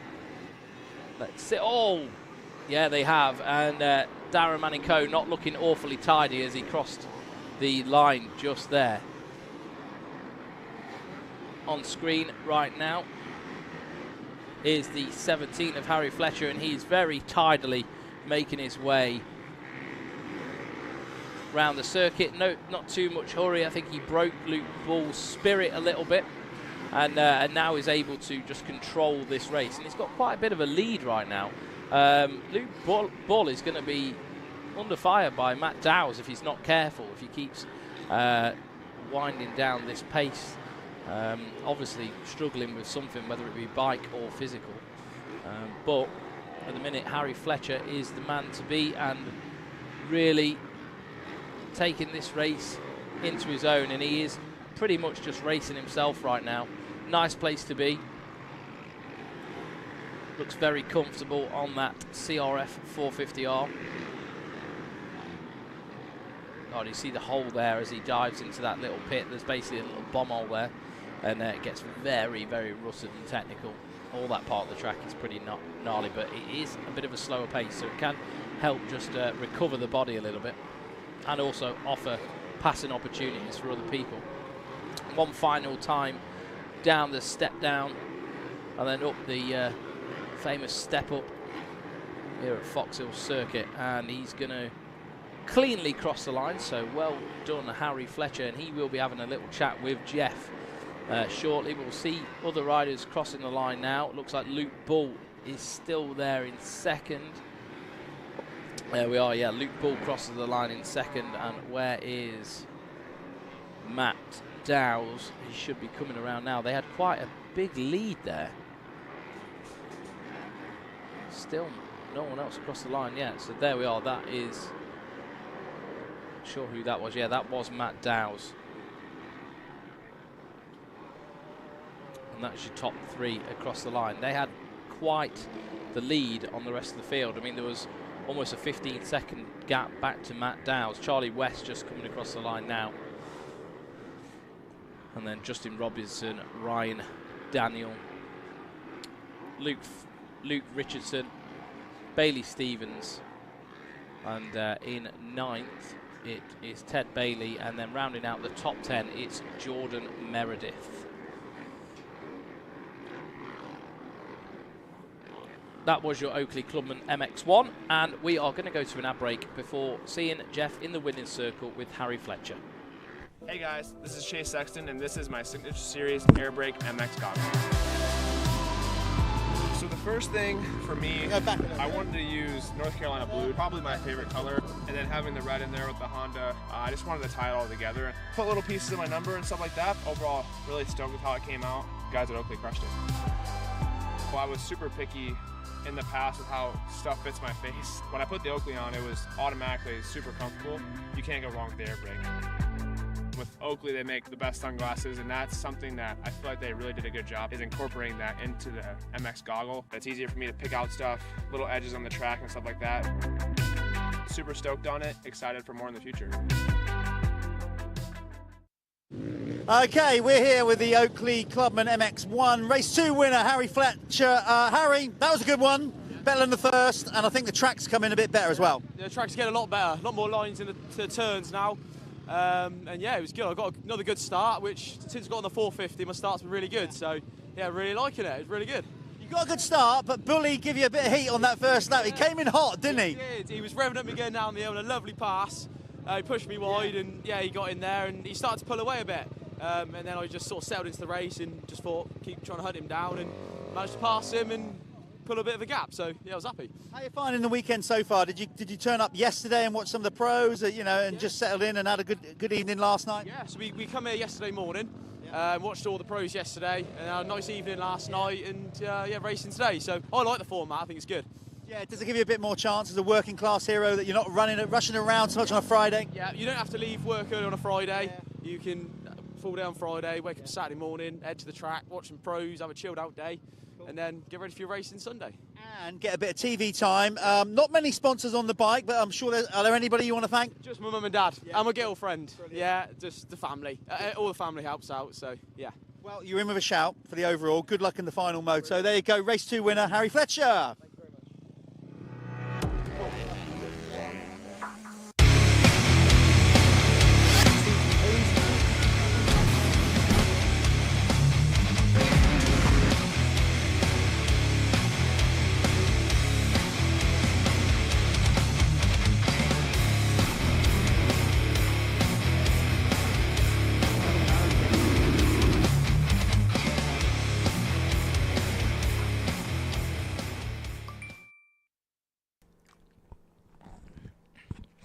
There we are. Race 8 on the day is up next. And it's going to be the Bell Amateur MX2 class. There's Roderick there and Greenoff. Harrison Greenoff. Going to be going to the line in pole position, I believe.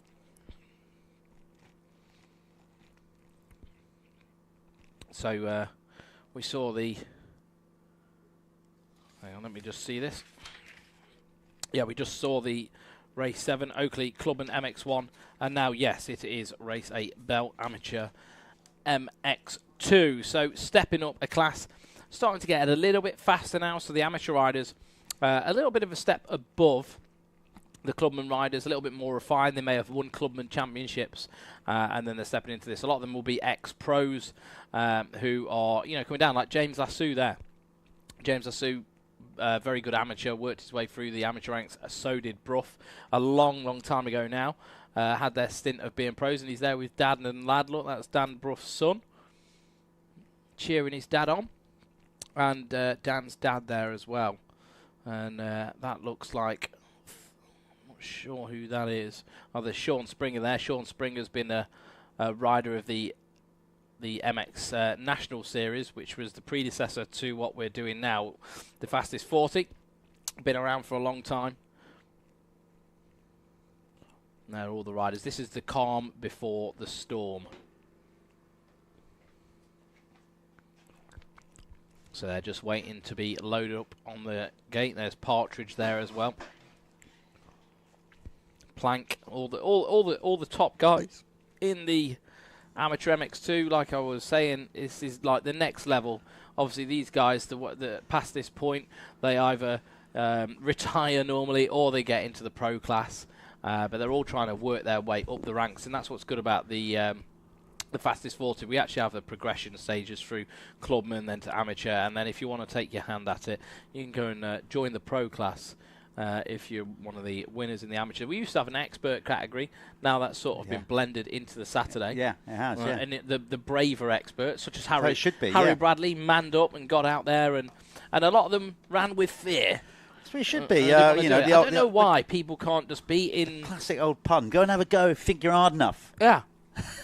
If I was 30th out of 40 in a pro race, I'd be much happier than being at the front of a club race. Sense of achievement. And on top of that, of course, they're getting a little bit of exposure here through DirtWorld-TV.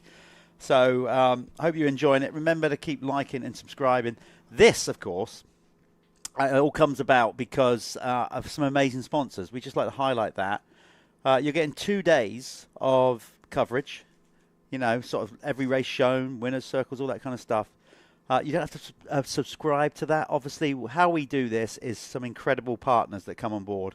So we don't then have to ask you to pay for that service. So in return to that, if you can support the brands that support us, keep liking and subscribing, keep spreading the word, then hopefully people will see the value of it. We can get more commercial partners on board.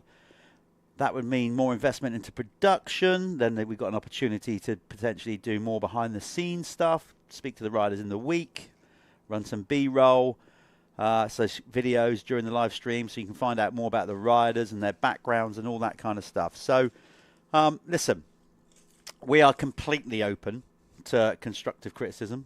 That's part and parcel of what we do. So if there's ways you'd like to see us improve, you don't have to be all leery about it and aggressive and personal. If there's ways that you see that we could improve or be better, then just drop us a message on social media and or comments on YouTube. We're all over. As I said, Dirt World is on Instagram and Facebook and, of course, YouTube. Wherever you're watching this, leave a comment. Things you'd like to see us improve, and we'll do a way or try and make a way of making that happen. It's we've got to work to a racing program, of course. You have to remember that. One of the reasons we changed the program or the Fastest 40 changed the program around to Saturday for the pros, was also considering the live stream to just give us a bit more time to do more interviews between the races, etc. But of course, the Clubman and amateur riders, we've got more riders, more of them, more races to get through in a day. So we don't get so much of a chance to do interviews with the riders other than just the winner. So that's where we're currently at with it all. as we're getting ready for this next moto, which is the opening MX2 moto for the amateurs, which is brought to you by Bell Helmets. I'm still struggling here. Are you? Yeah. So take your time, dude. We've got a bit of a break here. You don't have to rush your food down. Well, I've now got indigestion. Seriously, that's your own fault.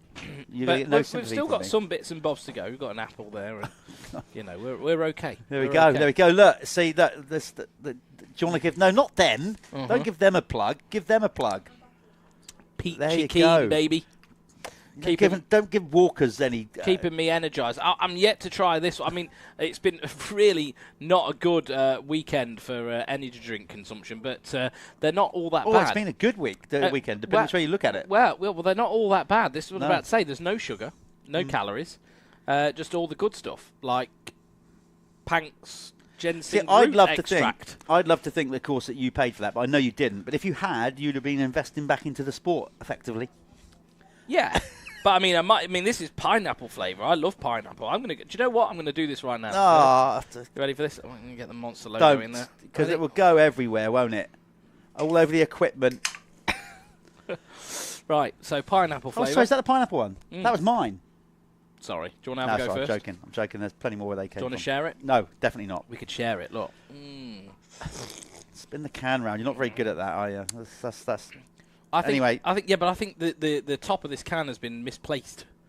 So thanks to Monster for getting involved. That's very good. Yeah, getting involved with the Fastest 40 Championship this year. They're going to be coming to events and basically handing out product, cans of drinks and bits and pieces to people that come along. They've got an what do they call it? Like an activation. I think so. Station or something over there. But anyway, thanks to them for doing that. According to an ancient Greek legend, the nectar of ambrosia gave immortality to all that drank it. Yeah. Unfortunately, I think you're going a bit too far now with the marketing spiel. All right. Okay. Yeah, we'll leave it there. It's a can of Monster. It's very tasty. Good. They're very good, and they're sugar-free, 0 calories. Yeah, they're good. Right. This is, as we said, so a little bit of a delay, but the reason we've done that, I think, is just a little bit of track maintenance to keep it all up together for these guys. So this is, what are we on now? There's Mr. Paul Irwin, our clerk of the course, and not only the clerk of the course, one of the series directors. Let's just go back to the first moto and remind you of what happened there, if, of course, Speed Hive doesn't mess me around, which it looks like it's doing. It's been throwing you a little bit round the jazz, hasn't it? A few curveballs, isn't it? Okay, well, I can't give you the results of the first moto because our software is not loading up here. Would you like a Snickers? No, I'm fine. I'm okay. There we are. I'm ready to do this, as are these Bell amateur riders. Well, we don't get breaks today, do we? It's not quite as luxurious as yesterday. So we don't get breaks. So my whole day yesterday was a break. I was very much unattended in that booth by myself. So if we start to wilt, it's because we're not getting enough energy. Well, he's just got his Monster energy in. Anyway, here we go. So who's going to get the ripper in this one and pull a whole shot? That first corner is so tight. It pinches up. Oh, they're hustling. Yeah, they're the 69, whoever that is, we will have a little look in a moment. We did have a program here somewhere. Yeah. Let's have a look. You have to go with off the program and the entry list at the minute. We don't have any printouts from the qualifier, etc. Mainly because we're situated in a position the other side of the valley for the TV truck, which is our only kind of choice, really, to get the signal to make all the cameras work. It's 250.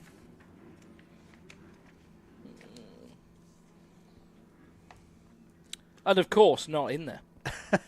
Standard. Yeah, we'll yeah, that would be about right, wouldn't it? Do you know what's going to happen as well? I'm going to know who that is, and I'm going to look like a fool again.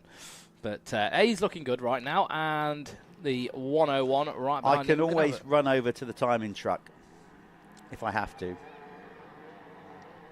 Yeah, well, we'll work it out when they come through. Anyway, he's been passed right now. We're still waiting for the Speed Hive to catch up. Well, that's Roderick, isn't it? That's Roderick Evans. Yeah, that is Roderick Evans. But we have JRE, as you like to. Sometimes we have a difficult job, don't we? Because we're seeing that many people, and everyone kind of blends into one when you're mixing through the classes. It can get interesting. from we our can't perspective. listen. You just love to justify it. First round, new riders, new bikes. There's no excuse. We get to learn them in the end, but unfortunately we don't have the printouts of all the entry list here with us, so we're going off the live timing, and the live timing's gone down. Maybe that's something that you could give us feedback on. Well, yeah. On the social media. Next time, we'd make sure that we're not parked so far away from the timing, and they can get printouts to us much quicker. Yeah, the problem here, you actually have to cross a live track to get there. Yeah. So it does offer its hurdles in that perspective. But coming round for the opening lap and the two-stroke prevailing again. If I remember rightly, he got a very good start. That's Roderick, isn't it? Yeah. Yep. So it got a very good start in the first race. Jonathan nearly went down there. He footed it, but he's going to be Planet Moto first lap leader. That's 5 points in the bag for Jonathan Roderick. I think he did it first time round as well. I may be wrong. Are we back in the... We're live, so let's go with the live time and hope it pops up. It does. Yes, we're here. Right, and it was Jacob Randall who got the whole shot. 89, that's where I was going wrong. Maybe he is in the programme. I was looking for 69. Anyway. Leon Ongley was third on the opening lap, ahead of 99 Tom Hughes. And it was Charlie Hamlet for fifth, number 300. David Plank, 942 for sixth. Seventh is Taylor Johnson. Eighth is Henry Partridge. Ninth, Ezra Blackwell. And 10th is James Lassou.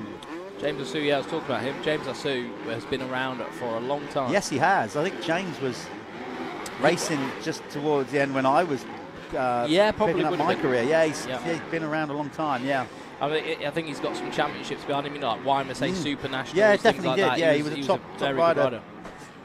Certainly in the... Randall just went in too hard in that sloppy stuff. Yeah. And you can see how tacky it is down there still. It's still very wet, but I think they've just put some water down, haven't they? No, well, I'm not too sure. I spoke to Harry Fletcher in that last winner's circle, and he said, the track is absolutely primo now. It's come so good.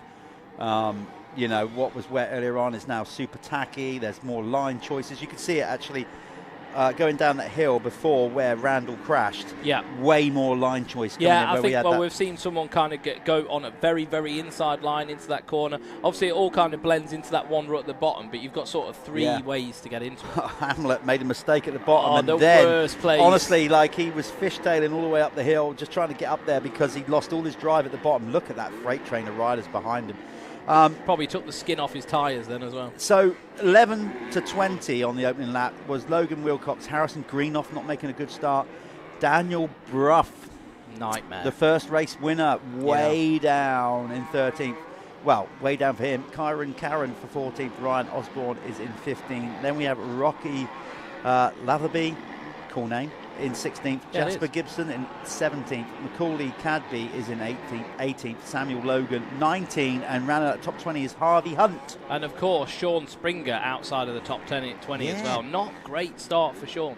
Right, this is going to be good because there are some riders there of note that you would expect to come through this pack.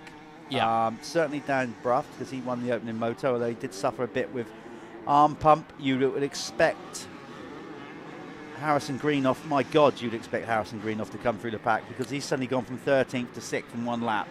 So he is on the charge, as is Brough, now up to 10th. So yeah, let's keep an eye on those guys. Yeah, Daniel Brough has got some serious work to do. That was his lap There's time, Dan right? there, wasn't it? Was that him? He's actually, the times are good. Yeah, right I thought now, that was Dan. He's just ahead. He's just gone past James Lassou. So he's made his way into the top 10. So keep an eye out for number 33. Definitely keep an eye out for 417 Harrison Greenoff. Although he did not set the quickest lap of the race. That was done by race leader Jonathan Roderick Evans, which I think was on... No, that was his last lap around. Jesus, yeah, 222. Yeah. 222.5. That's, you know, a couple of seconds quicker than really quick. Yeah, it is, yeah. Compared with the rest of the competition. And I think that's also the advantage of having a clean track. Fresh air. Clean track. And of course, on a nice light Yamaha YZ 252 stroke as well. There's Brough going up the inside. Is he going to squeeze? That's what you were saying. You've got actually three options there now, haven't way you? more lines down there now. Right, this is good bit because he's going to come high. He can keep the drive around the outside, getting the loamy stuff. Nice move. Yeah, next rider in sight is that's James Lassou. Yep. And Lassou just making it. Ooh, that was a... Kyron Karen was trying a bit too hard. Whacked his elbow. Yeah, that was a big fall, that was. It was just very aggressive, wasn't it? I was just going to say, Kyron's looking good as he went up the hill, but he just tried to power it around the outside. And what happened there? Did the front end break away? I think or both wheels kind of just pushed through. I think he's tried hitting that soft sort of berm that builds up around the edge, but they don't seem to have a lot of hold in them, do they? You know, like when it starts getting powdery. That's Ezra Blackwell, yeah. One of the only Suzuki, well, not many Suzukis out there, but he's a Suzuki fan. We see him on them quite often. So yeah, I think he's supported by Meredith. Yeah, good Suzuki. Stuff. Hey, there's nothing wrong with the Suzuki. You know, any amateur I think could win on one. Oh, definitely. Great. You look at Ken Roxon. Most weekends doing really well. So Dan moves up another spot there. The opening moto winner is now probably up to about 7th, I reckon. Let's see when they cross the line. It's still Roderick Evans. Greenoff now up to 5th. So the top 5 is Evans, Ongley, Hamlet, Plank, Greenoff, Hughes, then Johnson. Showing Dan Brough. Yeah. I thought he'd gone past. Yeah, I did. That's He's a bit really weird. fighting. I wonder if something happened in that finish. You know, the finish. Yeah, corner. maybe he just made a mistake and he got him back, because I could have sworn he passed him. Yeah, he did. He did pass before him. the finish. He was so in front of him on the bizarre step-up. that it's registered that he's behind Ezra Blackwell. Well, he is. So he must have made a mistake after passing him. Something happened. It didn't quite get caught on camera, but something definitely happened. So back to work again, and that's going to be frustrating, isn't it, for Dan? You know, you're like, oh, you're kind of having to redo what you've already done. Yeah, that is annoying. Definitely annoying. This is going to be a good one. I got a good feeling about this race. It's going to tighten up at the end. If not with the race leader, who is still turning good laps. Yeah, and he's 10 seconds out front now. He's 10 seconds out in front. The quickest rider on track last lap around, let's see, was number 417, Harrison Greenoff, with a time of 2:22.94. So he took half a second out of the race leader and a good chunk out of the riders in front of him as well. Oh, Dan Brough is now on the back of Tyler Johnson on the 27, trying to go around the outside, taking the long route round, closes the door on him. And the next one in line is Tom Hughes. So Tom Hughes going to be under attack now. I thought Tyler Johnson was going to give him some of that. No, he left the door wide open, obviously opting for that, trying to get momentum up the hill. With being on the two-stroke as well, you want to do that. But he left the door open for somebody right in there, but nobody did. Right, I think we need to keep an eye as this starts to tighten up on the battle for 3rd, 4th and 5th, because to me, this is a good one, though. Actually, maybe we shouldn't go off this right now, because Dan is... Yeah, let's wait for Dan to make his way round the 99 of Tom Hughes, which is now done. Is he going to make it stick? This time he has, yeah. Yeah, I think that's going to be it. So I think Dan's lapping a bit quicker he's than now, riders, he's up to 6th now. So let's see. Charlie Hamlet is... Oh, they're going at it, because Charlie Hamlet set the quickest lap of the race, and then instantly behind him, Harrison Greenoff beat it. Wow. So they're up in the pace. They have taken 2 seconds out of the riders in front of them. In fact, Greenoff has suddenly found an extra 2.5 seconds on everybody. Yeah, let's try and find the 300 of Charlie Hamlet. And 417. So if we can find these guys here, Charlie Hamlet number 300 and Harrison Greenoff, they're having a good battle for that 3rd place. There's not much between them. Greenoff starting to close in, and in turn Charlie Hamlet is not far behind Leon Ongley, who we haven't seen much of. 472. No, I don't think Leon had a good first race at all. There we go. Right on cue. The guys have picked that up for us, and there we are, Harrison Greenoff. That outside line that they're all using now looks very new, doesn't it? Yeah. It's still very sloppy. Well, they couldn't go there this morning. It was just way too greasy, way too wet. You know, too heavy as well. Literally, just took the power from the bike. It will just all clog up your radiators, all your, all that, all round you. You know what it is, Callum? Yeah. Get it all round your gear shifter and your brake pedal. And this stuff sticks as well. Yeah. But now it's that, it's tacky enough where you can roll it in there. And wow, where did he come from? David Blank was he being lapped? Did he just pull off the track somewhere? Because it looks like he's wearing a tracksuit as well. Oh wow! Is that just like a roadman? Is that just a roadman who's just pulled in on the? I think he was parked up on the hit because he got such a run up the hill. Yeah. On Greenoff, but he's not in the race. Okay, so Harrison is now putting some heat on Charlie Hamlet. But they are not far behind Leon Ongley, who's just ahead of them. But yeah, now it'd be the race interesting leader. to see how much they've gained on Leon. Oh no, he's quite a ways up the track. Actually, he's definitely not inside. Oh no, he's 10 seconds up the track. That's why. Yeah. So this is really, with the time remaining, I think this is the battle for third. I can't see either of these two guys closing the gap on Jonathan Roderick Evans or Leon Ongley. Okay, so Ongley, that's why he's not 10 seconds up the track. Was that maybe him that was pulling on? I think it was. Maybe. So that's why he appeared from nowhere, because he must have crashed off the course at the bottom of the hill that we didn't see. Oh no, he's dropping. So Leon Ongley looks like he's gone out of, not saying the race, but he's definitely, he's dropping like a stone. Charlie Hamlet still controlling this one at the minute. Harrison Greenoff, though, with the times. Jesus, a 1:20.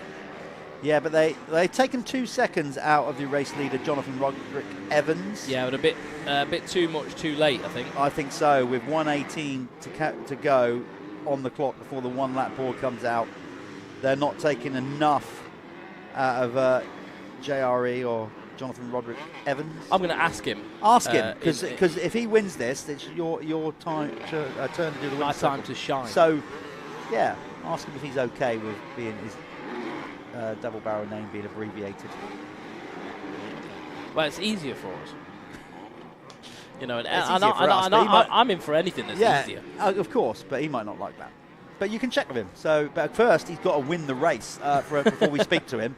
And these two are coming like a freight train. Yeah, they are. They've taken a good chunk out of him. Uncle Charlie Hamlet Greenoff now has been taken. I think Greenoff's had him. Yep. Yeah. Oh, but Greenoff spins out just out that corner. But yeah, that's it. That's I think that's going to be solidified. Greenoff was a little bit quicker in the other race as well before he made that mistake. Right, he has got. It's going to be a one-lapper. You better get going. I can't believe that Jonathan Roderick Evans is going to go over the finish line within the next 10 seconds. So I think we're going to be close to being on 1 lap to go here. In which case, Jonathan Roderick Evans just needs to keep it on 2 wheels, be mistake-free, and then we can find out if he's comfortable with being called JRE. As Callum makes his way over there, Greenoff on that 2-stroke up to second now.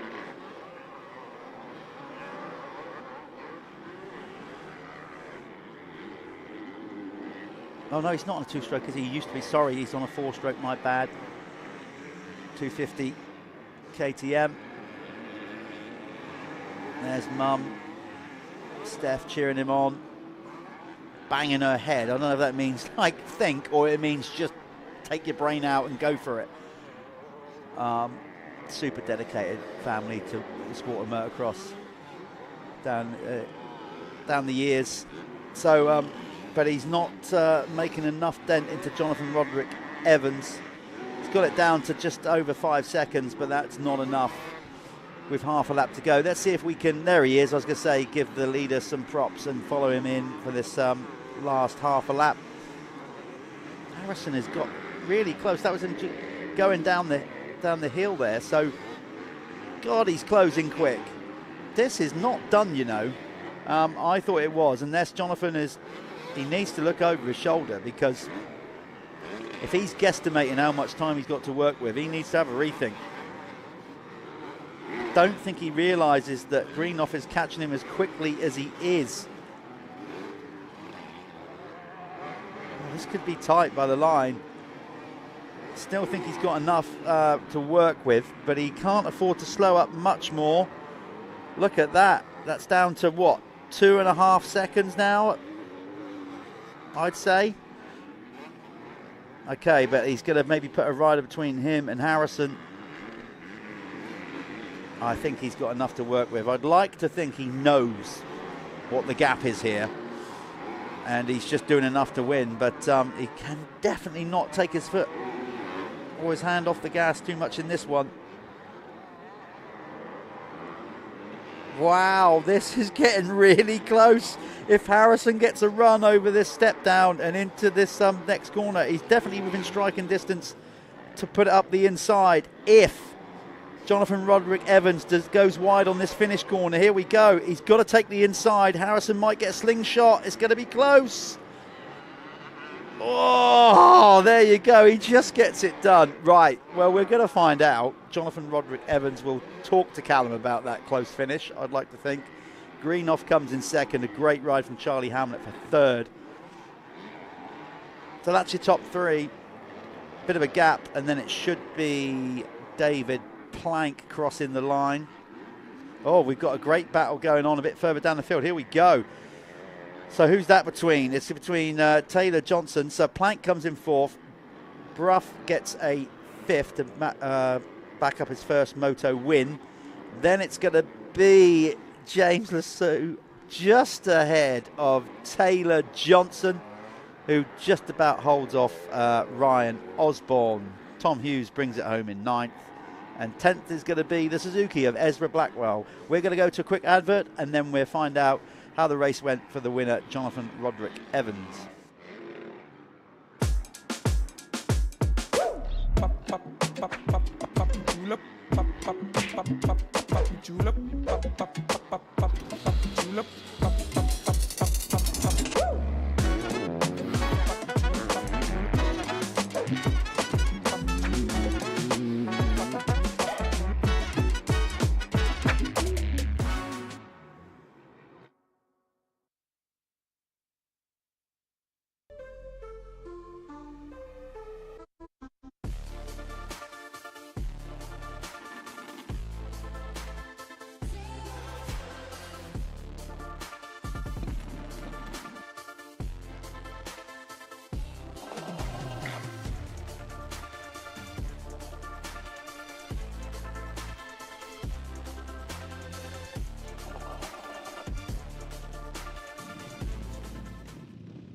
I have got confirmation that we can call him JRE because I have an issue with his name, as does Jeff. Mate, that was insane. And how close was that across the line? Absolutely unreal. I couldn't believe, like, the lap time he must have put in at the end must have been ridiculous because, yeah, I don't feel like I even slowed down. So you had a 10-second lead at one point, and he just came through last two laps and just put on the charge. But as you said, he is a young un, he's still a youth. Is there anyone you want to thank in particular, mate? Yeah, just Concept, so Mark Fisher, like, he's absolutely unreal what he does for us. And then got my mum and my dad, like, they're behind the scenes, but they help out so much, just amazing, yeah. Still got mum and dad. Yeah. It all helps, doesn't it? And chosen to go with a 252 stroke. Obviously, you could do 252 stroke, 250F. Yeah. Is there any reason behind that? Do you ride the bike better, or? Yeah, I've always ridden two strokes a bit better and like the start, so you get a whole shot, it makes it easy, doesn't it? Yeah, you've got to put some money in a 250F to get that power, haven't you? Well, there we are. There's JRE. Taking the win, and hopefully many more. That's the first one of the season, is it? Yeah, first one in a while, actually, maybe 4 years or something. So 4 years, put in the hard work this winter. Well done. Thank you, bro. And we'll see you here again, hopefully, in the next race.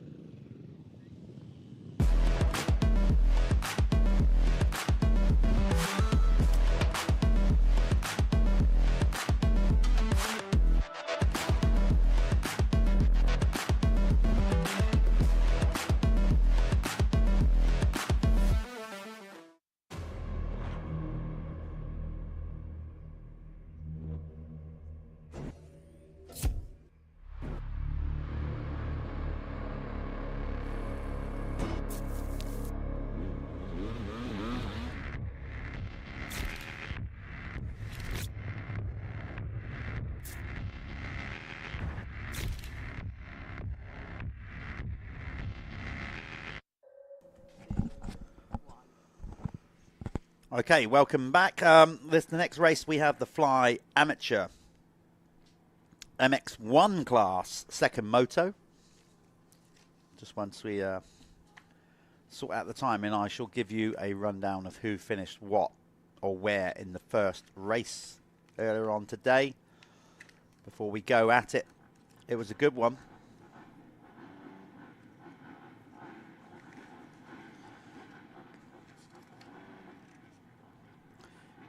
So it was Greedy that took the race win. Josh Greedy, a wire-to-wire win. He'd be happy with that.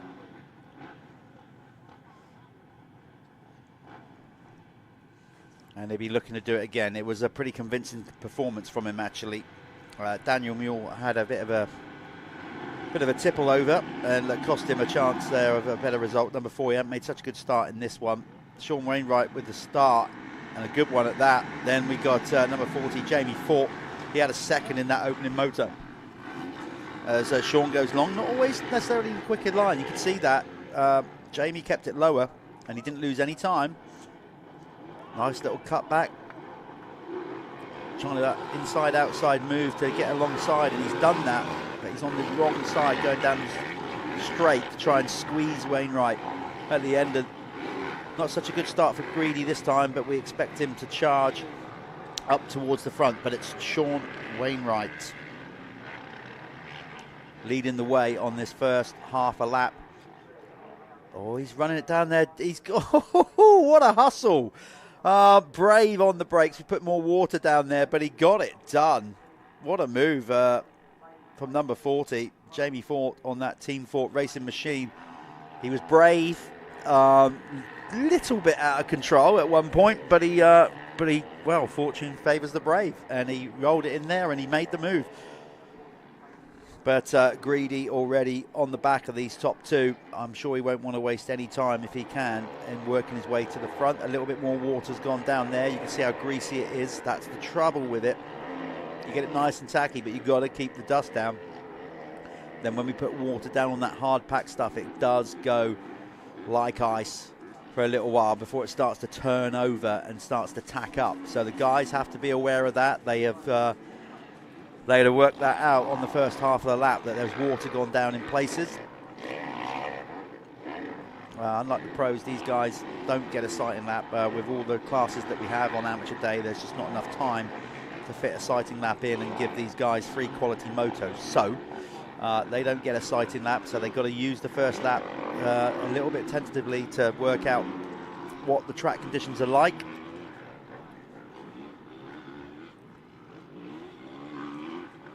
But it's going to be 5 points in the bag, it looks like, for your Planet Moto first lap leader for that Spanish motocross vacation. The rider at the end of the year with the most accumulated points will be having a holiday, a motocross holiday, courtesy of Planet Moto. They take their bikes down there for them, basically arrange collection from the airport, accommodation, take them to all the best tracks. Max and the team down there, so that's 5 points in the bag for him. For Jamie Fort, Sean Wainwright gets 4 points on the board. Greedy will get 3. Daniel Mule will get 2, and then Scott Aldridge will get the final point as the top 5 over the line. 6th is Keelan Southwood, 7th is Adam Reed, 8th is Shane Davis, 9th is Brad Thornhill, and Jude Gaylard is 10th, 11th is Laurie Davis. So Greedy now trying to put a move on Wainwright. He doesn't want Jamie Fort getting away here. He's got the speed and the fitness. You heard him in his interview with Callum after the opening moto victory. Trained for the first time, really, ever, for a motocross season. Josh Greedy got himself, shed a few pounds, got himself fit, got himself more focused, and it resulted in an Arena Cross Championship in the amateur class at the Arena Cross. He took that championship. Great battle actually with his good friend Sean Talbot and Rafe Broadley for that championship. But now it's to the great outdoors. We're not indoors anymore. This is a polar opposite of what you'd see Arena Cross. Big, fast, open circuit, massive hills. Yeah, you couldn't get really much more of a contrast other than it being sand as well. Taking his time with it a bit more than I thought here. Josh Greedy, or is it just credit to Wainwright as he just bangs his shoulder on that post? He's not the first person to do that, and he won't be the last. It's certainly starting to tighten up. He's got the run. Greedy got a better drive out the corner. He's got the outside, and he's going to sweep across the nose there of Wainwright. So Greedy goes up into second. but look at Wainwright with that power around the outside. Get on! What a move back. That's just good line choice, but it didn't quite do the squeeze enough on Greedy. And all of a sudden, just like that, they're right there. Oh, Wainwright stalls the bike. He's got that electric start though, but he only lost 2 places. But the top 5 are so close. Look at Daniel Mule as well. He's absolutely laying that thing over the jumps, doing a bit of the old Bubba scrub there, trying to catch up, and shown in his lap times, because he is the quickest rider on track. New race leader, and wasting no time at all. Josh Greedy goes into the lead to pick up where he finished the opening moto. He's had to work a bit harder for it this time, but he's got there in the end. So Jamie Fort will now have his work cut out with Daniel Mule, who's, as I said, the quickest rider on track that last lap around. Coming in hot was Scott Aldridge there, just about making the corner. And he's now got the inside line down the hill. There is way more line choice developing now, and these riders are starting to work that out. Yeah, Scott Aldridge definitely working it out. And it's good, like I said, it's so good to see Scott back racing. And knowing Scott doing it on an absolute budget. I bet you any money that tyre's bombed. I bet any money on it. Right. Yeah, I remember a couple of years ago when he was just dipping his toe back in, he'd show up at like Finley at DMP on an enduro bike that he'd have ridden there and raced in the experts, awesome. and he'd win. Brilliant. Like, unreal. It's round 1 though, so he might have a freshie on. Yeah, maybe, yeah, but that will be the same tyre now all season. Right, he's not so one he'll for bring that into round 6. He's not one for spending money, our Scott. Listen, he might have picked up some support or something now. He might be a bit in a healthier position. Yeah, he's a tall lad, isn't he? Like, tall bloke, but he makes it work for him, though. Yeah, he does. He looks very tidy on the bike. Yeah. It looks like carbon comps. Oh, he's even running. It's Benny Bloss is 67, isn't he? So he's got a bit of the Bennies about him, isn't he? Benny just needs the beta next, and then we'll be all in. Well, he's made a beautiful power move around the outside there of Jamie Fort. Yeah. So he's going for it. And now he sets the quickest lap of the race. So, yeah, these between Greedy, Daniel Mule, and Scott Aldridge, they have basically been exchanging quickest laps of the race for the first 3 laps. Yeah, and it was interesting hearing, Josh Greedy's take on coming into the season really fit and sharp after that Arena Cross series. And you can kind of see that. You just hope that it doesn't burn out too quickly, you know what I mean? Because a lot of the time, when you've been at it all winter and then coming into summer, how long can the body last before it's going to go, hang on, mate, we need to chill. And then he's going on about Loretta's as well. Oh, God, really? Yeah, he said in his interview that he wants to go. Oh, of course, yeah. Yeah, Loretta's. No, he's got a good opportunity to do that because, as we mentioned in the first race, he's got the property out in Florida, the Greedy family have a property in Florida with a track in the backyard. Yeah, so they've got a base to work out of. I don't think you could really do that. It would be very difficult, a big undertaking if you didn't. Very difficult because you've got to go. The thing is with the Rettis, you have to go and do a qualifier. Yeah, wow, look at that. Scott Aldridge just leaving it off the brakes down the hill. He's on him. Slingshot. I think that it's just a bit too wide, isn't it, down there? But he carried a lot of speed. But there you go. So what he loses, he gains back. So that shows you that the track's working. You've got 2 lines there. Yeah. I think actually the about the same speed. Better than it was yesterday. I agree. I think they've put more water down today, and it's just made the track a little bit more beneficial as the racing's gone on. Probably a bit nervous with the water going down yesterday with how much water we've had. The ground. Yeah. It's got to make you think. Well, is there a lot of water lurking underneath the crust? Good point. I think they would have obviously learnt from yesterday. Yeah, sure. First race of the year back at Foxhill. Like I said, not really sure what state it's in. But your pal here, Scott Aldridge, is absolutely laying it on thick. He's all over the back now of the race leader, Josh Greedy. So this is a good one, and he's trying all these alternative lines. I reckon this is on because he's got a good line.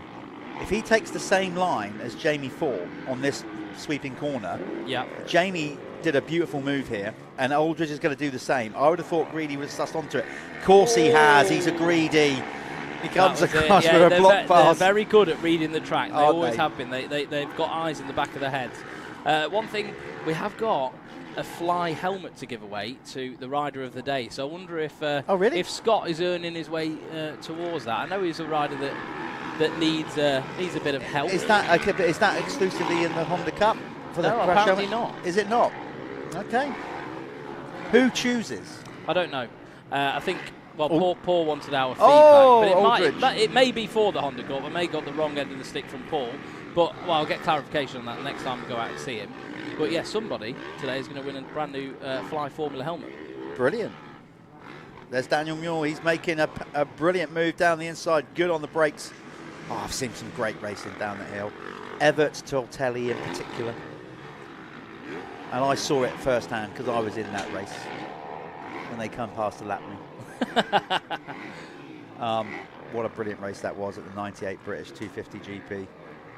They were taking chunks out of each other for a couple I remember, of laps there. I've watched that video, and they were going at some crazy pace, weren't they? I remember getting the blue flag and looking behind me, and they were 2 corners back, and I thought, and they were literally like together. Yeah. And I instantly thought, I'm getting out of the way of this. Do you know what? I'm happy to give up 2 or 3 seconds here on my competitor. I don't want any part of that. Yeah. I'm staying way out of it. It was insane, wasn't it? When you even watching back now, the pace they were running back then on them old kind of 2-strokes, you know, like you almost think, God, they'd be competitive now, you know. Tortelli was just an animal. Everts SR Kawasaki. Everts was the polar opposite, you know, like they were just. Yeah, but that day Everts actually had to. You could see it put him to work. He was a little bit like on edge, wasn't he, compared to what you'd normally see the composure of Stefan. Look, he's come back here. That was good from Scott Aldridge because he made that mistake, lost a bit of time, but he's now pinned it back again. We have 2:23 to go on the clock plus a lap. Right. Greedy has sussed on to this outside line, and he's taken the inside, then going across as we. Okay, so they're no, brilliant Aldridge, riding. Switching back, making him think.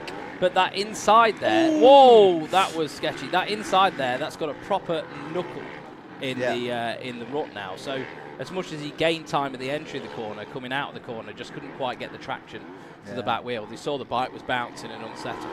I wouldn't rule out number 4, Daniel Muir, in this one as well. He is he's not that far behind. There he is, look, coming into view now. If anything, I think he's gained a bit that last lap. Not by much, but he has. He's taken a little bit out of Aldridge. They're very evenly matched, the top 3 right now. Scott Aldridge with the quickest lap, but only by a gnat's tooth. Pretty much 2/10 of a second. Yeah. He's on him. Look at this. Well, Greedy, let's be honest, he absolutely cakewalked the first one. He ran away with it with ease. He made it very easy for himself at the start. He did, didn't he? Not so much this time. I was kind of expecting, if he went on the first race form, that he's got plenty in reserve to comfortably win these motos. Not the case. No, I think a lot of the top boys got held up on that first lap. Josh really put a charge in early on, and I think like that's a trait of the Greedies as well. They're very good with those sprint laps like we see in Arena Cross on the head-to-heads. It's something that I think they really work on, that just raw speed. That's such a cool jump down that hill. It's a nice really jump cool to do. It's weird though when you like it's got the hole before it, but it's kind of like you're a ski jumper. Yeah. You're kind of like just launching down. You've got to have pretty stiff forks though, or it does catch you out. This is good stuff. He is not going away, is he? He's like a dog on a bone here.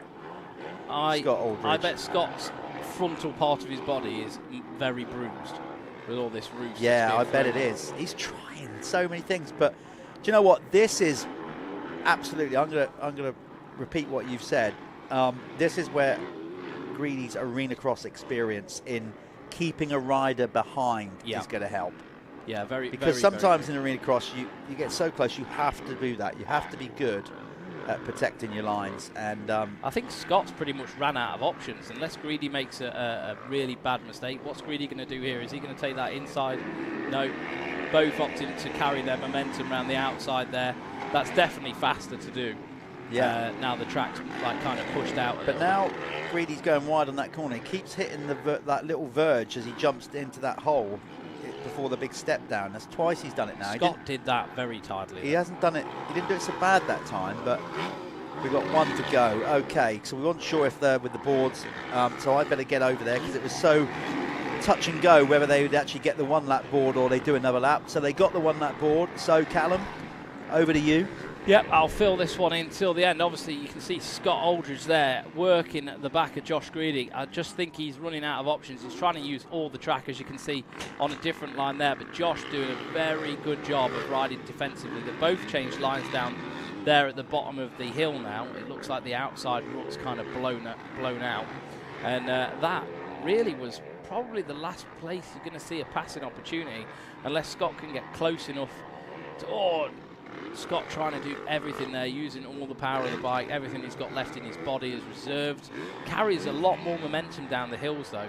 I thought that would have been probably the only place he could have done it, but that is it now. I don't think Scott's going to be able to do anything without a serious error from the 33 of Josh Greedy. But Daniel Mule is in the picture, so Scott can't relax quite yet, even though Scott has been the fastest man on the track. But the last few laps, Josh Greedy has held off everything that Scott has thrown at him, and it is tightening back up now, but that mistake that Scott did on the hill was very costly. Is there anywhere else he can make a pass? Maybe on the finish. Whoa, Scott absolutely using every inch of grip that those tyres are giving him right now. He is right on the rear end of Josh Greedy, and this is going to be a photo finish with these two. So Scott outside, is he going to cut to the inside? Cuts to the inside there, on the inside line. They are side by side. Josh Greedy goes inside. Scott went outside. Didn't quite manage to make it happen. Very similar to what we saw with the race before. So there we are. Daniel Mule crosses the line in 3rd. Jamie Fort in 4th. A lot tighter this time. Josh Greedy didn't run away with it. And then in 5th, it should be the 44 of Keelan Southwood, but yet to cross the line. That was another amazing race. The racing today has been nothing short of awesome. And that was the Fly Racing Amateur MX1. And there we are. So 5th in the end, 4th in the end was Jamie Fort. 5th was Sean Wainwright. Keelan Southwood on the 44 in 6th.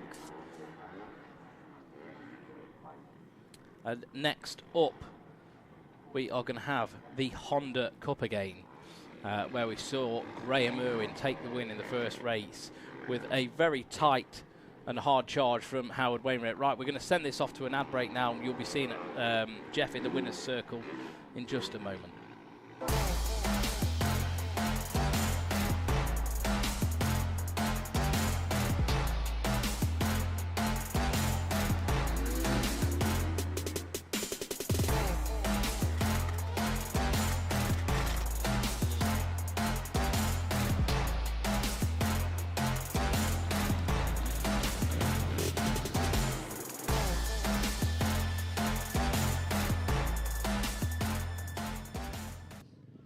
Okay, we're here with the second moto winner.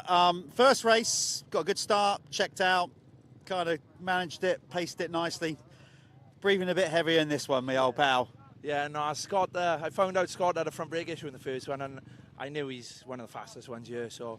But I didn't have such a good start in our one. I struggled to part. Well, it's one line, the track's all for one line, but I got to the lead and he just hounded me for nearly all of the race. But I don't know, it's, maybe I've learned a thing or two of my brother about being defensive, so it's, I managed to keep him behind me, and that's the main thing. We said, me and Callum both, that arena cross experience would have helped you out there, because arena cross, obviously you're used to having to protect lines, sometimes ride tactical, keep riders, and it showed. Yeah, no, it's 100%. It's such a big help going and doing them races when you've got people behind you. When you know where they are and you can defend the lines, it's massive, and you can keep them behind you. So, especially on a track like this, it works night and day. Well, the first obvious one was the sweep and bend round the first corner, because like you'd been overtaken by Jamie Foote before that, and then you kind of sussed that he was coming, and you just went straight across all those lines and blocked him off.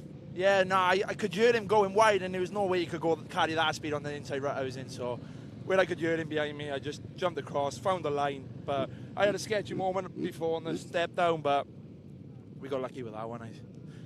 You get a lot of people helping you, justifiably so. Want to give them a name check? Yeah, it's just Motul 33 again. The Briggs boys, they're here with all the tent and awning. Do anything to help you out, them boys. They're on another level. We've got Scott from MX Revive. He's good guy. I wouldn't have rode this weekend without them bringing me my suspension, so it was, he's a good guy.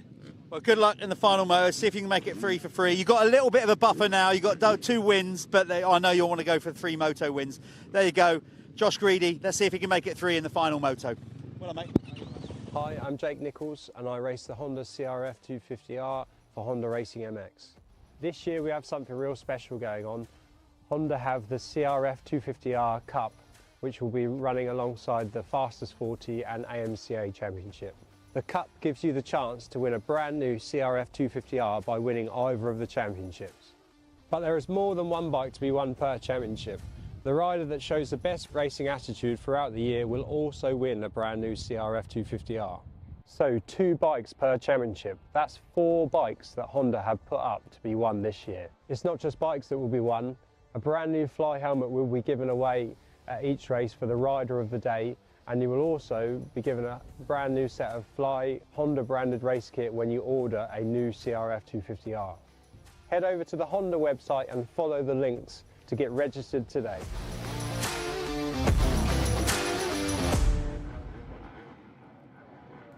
The Honda Cup. So this is the CRF 250R Honda Cup, and well, they're going to give 4 bikes away to the riders in this. Graham Irwin won the first race. What's going to happen now? Irwin out the start again with a blinder. Howard Wainwright getting a good start as well. Is he going to slot into second? Looks like Graham Irwin, the only one braving that triple step down at the minute. Howard Wainwright pushing up the inside of the number 44 at the moment. You can see Chatfield there as well.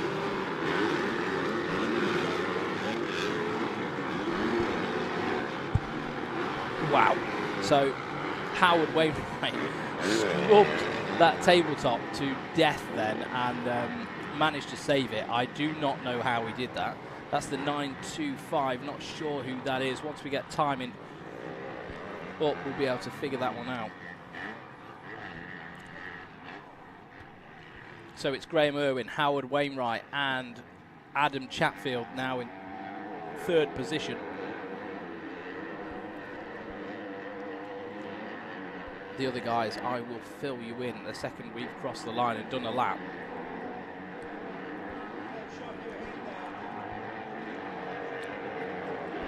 Graham Irwin taking some nice smooth lines. If you look, the bike just gets so less unsettled. It was Lennox Dickinson on the 925. Graham Irwin very smart with his lines, but that scrub from Howard Wainwright on the first lap it nearly gave me a heart attack. God knows what he was thinking when he did that. Where did he do that? On the last tabletop in the valley. Oh. Honestly, like the bike nearly went away from him. Well, I managed to watch the first corner and down that first straight, and he was also pretty sketch jumping into the big step down on the first lap. Nearly got it wrong, nearly cleaned out the rider alongside him. What I would say, with my own eyes as I was walking back across the track, that Graham Irwin really committed to wanting that whole shot. He was so hard on the brakes. Yeah. The front end, the back end was coming up. He got a really good jump as well. He's got such a good starting technique. Like, he just seemed to look at that as well. Yeah. So let's see has he got enough though. By that I mean talent. Obviously, he's a former pro champion, GP rider, raced at the highest level. Yeah, the highest level. Including Motocross of Nations and things like that. I think he probably got nearly some top 10s in GP. Yeah, he wasn't far off. So top 15s. He's the Planet Moto first lap leader. Another 5 points for him. But we know, and having spoken to him in the winner's circle, that listen, he's been dragged out of retirement as such. To the temptation to come along and race in this Honda Cup was too great. So let's see where his fitness is at. You would fully expect Howard Wainwright in particular, the younger of the 3 riders out there at the top of the pack, to have the energy to push on. Luke Mellows was really strong at the start of this one as well. He was the one who was fighting with Howard Wainwright for that second place spot as they went through, probably past you. Looks like he's dropped back now a little bit into 4th place, with Adam Chatfield making the move on him. So Chatters, as I thought, did have issues with his race pants that first moto. basically, yeah, basically his strap, his fastener came loose, and he kept having to pull his race pants up throughout the moto, which was a bit of a hindrance. Yeah. It looks a bit close with those three up the front right now, doesn't it? Yeah. Adam looks good in this one. I think Henry Williams is now into 4th position. Yeah, Chatters has always been a good hard pack rider in motocross. Obviously spent the best part of his career focusing on supercross and arena cross in various parts around the world. For a good decade, I think, or more, he always used to head off down to the Brazilian Supercross Championship. Yeah, sure. Obviously, as I said, he is the first arena cross champion back in 2013. Yeah, and of course, Howard would have spent his whole youth on the hard pack as well, because they used to own Mallory Park. There you go. Motocross track there, that was theirs, and that's where Howard was always the little annoying kid flying around on a small wheel 85 and trying to chase us all around the paddock with like sticks and things like that. I remember it well. Chatfield's giving it a good old go here in this Honda Cup. Honda CRF 250R Honda Cup. So just in case Callum hasn't outlined what it is and you just tuned in, basically this is a race where if you go to a Honda dealer, an official Honda dealer, buy a bike, you can then get registered to come and race this Honda Cup. The winner of this championship will then get support from Honda for next year by winning a bike. On top of that, you've also got a package from Fly, a support package with clothing and kit next year, and we believe, I think it is for the Honda Cup, but we need to check with Paul. The rider of the day at every round will also get a Fly Formula helmet, and they are top-notch lids. They are top-notch lids. And the rider of the day, of course, is picked by us. The team. Is it? Apparently so. Right, okay. That Paul gave me the heads up. He said we need to pick somebody. So obviously it's got to be someone who hasn't got support. When you're watching like these front guys, obviously Graham Irwin is he's supported by Fox, and you've got Howard, who's a Wolf sport rider.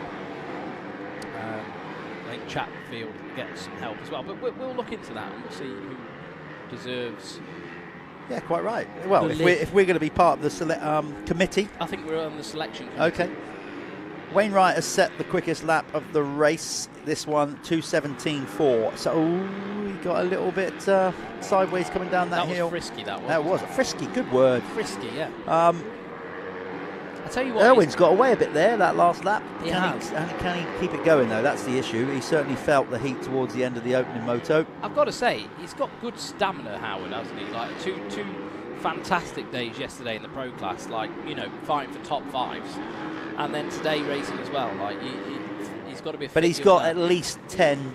Probably 15 years on the riders in front of me. I don't know his age. He's still a young lad. I think he's still pretty young. You know, both Graham and Chatters in their mid-30s to late 30s. There's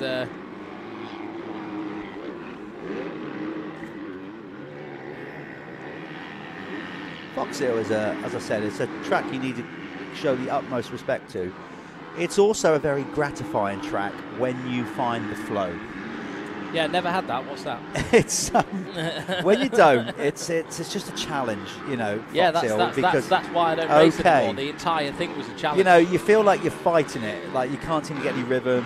You're not getting the drive out of the corners. You're finding little square edge bumps out there that you don't really see. Yep. Have you ever had a panic attack, Jeff? No, can't say I have. Well, if you ever experience one, that's what it feels like when I ride. Well, you've made the right decision to call it a day. That's the all I'll entire say. 20 minutes is a slow and progressive panic attack. Right, yeah, well, you've wised up. Age, you see. Yeah. Sometimes now I'd rather my son have the panic attack. He's very thoughtful dad you really are. He's very much the opposite to me. He's such a chilled out kid. He's like, you know, he'll let a kid by, and I'm like, dude, you just like, you know, let him through there. Like you're quicker than him. And he's like, Dad, chill out. He always says this to me, Dad, calm down. I'm like, yeah, I am, but it's just show me something. I'd take heed of that. He's right. He's such a chilled out kid. Like he's not bothered. Yeah, Cooper's right. keep telling Dad to chill out. Right. He's technically gifted, but not competitively gifted, I think. Well, that will come in time. That's what it's all about, just getting started. I'd rather that, to be fair. Exactly. It stops me from having panic attacks watching. It's meant to be enjoyable. Right, it looks to me like Erwin GI is, unless he's just, he's doing that kind of counterintuitive thing. I can't even speak anymore. Counterintuitive. Thank you. Where he's just trying to draw him in to think maybe a false sense of security, and he's going to go again in a minute. He's just having a little breather. Yeah, but he still looks unfazed, doesn't he? He's getting a bit more tired. The arms are dropping a little bit, but I don't think he's too phased right now. No, he won't be phased because obviously he's been there and done it, but Graham uses a lot less energy than if you sort of look at someone like Howard. Well, you say that. He does now. When he first burst onto the scene, Graham Erwin was he was exciting to watch. Yeah, he still is now in a different way, but it's very great. As a youngster, when he was going for that under-21 championship, and and obviously those days when Roger McGee and early parts when he came over from Northern Ireland, my God, he was loose. He definitely rode for the Hitachi team at that time, or well around that time. Yeah, and then I think he went to Reds, didn't he, Suzuki? Yeah. But nice up there. But he's Wainwright is turning the screw now a bit on this. And look at Chatfield, fair play. He's just there waiting, isn't he? Yeah, like a shark. He's not going anywhere. They are as close as they've ever been, the top three in this Honda Cup. Henry Williams finds himself in fourth. Luke Mellows there. Again, the vet, well, quite a few of them are actually in this class. He is in fifth. Sixth now at Lennox Dickinson. Caleb Mira is in seventh. Jake Rackman for eighth. Ninth is David Russell, and Ben White rounds out the top 10. I've got a story about Graham Erwin. So when Graham retired on the Heads and Fred Suzuki team, Josh Spinks got his seat. Obviously, Josh being a really good friend of mine. And he rode Graham's bike to start with. And he said to Neil, he turned to Neil and went, I can't ride that. And Neil's like, well, what's the matter? He's like, it's too fast. Yeah. I actually cannot do it. It's just mental. Like Josh said it was the most hideously fast bike he'd ever ridden. There you go. And then some riders like that kind of power, and that's how they ride. Yeah. I'm sure in time Graham sort of mellowed it out, which he has done. Yeah, Ooh, Wainwright, just again, see what I was saying earlier on about how your wheel can just pick up a little edge, a little rock around Foxhill, and it's just enough to just settle the bike. And because when it does that, and it doesn't always then grip back, you're getting that kind of flying W swap where your back end's going everywhere. Correct. This is a great race. I think Howard's going to really try. He's going to have to get creative here, isn't he? You see him taking a little bit out of that corner. He's going to have to do little things like that because he needs to get right on the back wheel of Graham and try and just push him into a mistake. Because Graham's at the stage of his life, I believe, where he wouldn't do anything daft to try and win. Whereas Howard's kind of probably hasn't got that risk adversity yet. Exactly that. Howard's trying so hard. He is. He at least now has nailed down that step down because he wasn't doing that in the first race and it was costing him. Graham was doing that and getting away every lap. So he's addressed that. You actually called it in the first race. He said he needs to start doing that. It was taking a lot of time to work out, and it was like half a second probably, like over the whole that sector of the track, because you just carry a lot more speed. This is so good though. Chatfield, he just can't get close enough to stick a move on Wainwright. In the meantime, Wainwright can't get close enough. Yeah, they're going right there. They're going back and forth, aren't they? Yeah. There's a big old gap between the third place rider, which is Henry Williams. He is basically 15 seconds behind Chatfield. So we are just going to focus on these three for now because by far and away it's the closest battle out on track. There's nobody else really. There's some riders that are a couple of seconds apart, but 2 or 3 seconds apart, but they're not sort of bar to bar, or these guys aren't yet, but it could shape up to be that. Yeah, I think Howard's coming back at GI again now. Just where they go through that dip at the bottom of the hill, you've done that, Callum, I have. Yeah. There's a little, they've kind of just dug into the hill a bit, so it's not a smooth transition at the bottom of the valley. You go off a little tiny drop off. Into a hole. Into the face of the uphill. Yeah, it's technical. Oh, it goes through your body It so does. much. It does. You feel it come up through, literally through your arms, through your shoulders. You do, like, and at that to speed. actually hit that and then step down again. Yeah. It's really difficult. This part of the track here, believe it or not, that's where you can have a breather. There's another track like that, Roggenburg, where Team GB won the Motocross of Nations back in '94. You go down this valley, this super fast valley, and then just G out. Oh, the G out in that! I tell you what, if you have your tongue hanging out, you'd bite your tongue off. Yeah, yeah. It was incredible. Here Look we go. At this, Howard Wainwright, latter stage of the race now. He's right on him. He's still doing that jump. I tell you what, he's been braver than Irwin because he's doing that from a tighter line. Normally to do that step down, you want to sort of be on the left coming in and angle across. But Wainwright is kind of jumping it from the inside. I think he's just having to get creative. And that's a lot. Well, you've got to have confidence with that because you put more strain and stress on your tyres to grip at that point. Yeah. And believe me, you don't want your wheels washing out on the takeoff of that step down. You don't.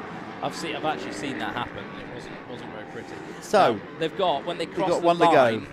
They'll have one to go. Right. I think it's my turn. You can go and speak to, well, who knows? So Callum, we don't know who Callum's going to be speaking to. It's going to be one of these three. I'd be amazed if it's not. Okay, there's no one lap board out yet, Callum, but it'll be next time around. But get yourself over there anyway. He's gone to go to the winner's circle, which for us this time is said we've got to go over 2 lanes of a live track. So we've got to make sure that we give us enough time to get there. Looks like Graham Irwin has retaliated, digging deep here in this Honda CRF 250R Cup. And I'd say he's probably just broken more Wainwright's spirit than the gap between them. The gap's just edged out a bit, but enough where Wainwright's, I just can't get close enough. And Chatfield is definitely in contention here to pick Wainwright off if he makes any type of mistake.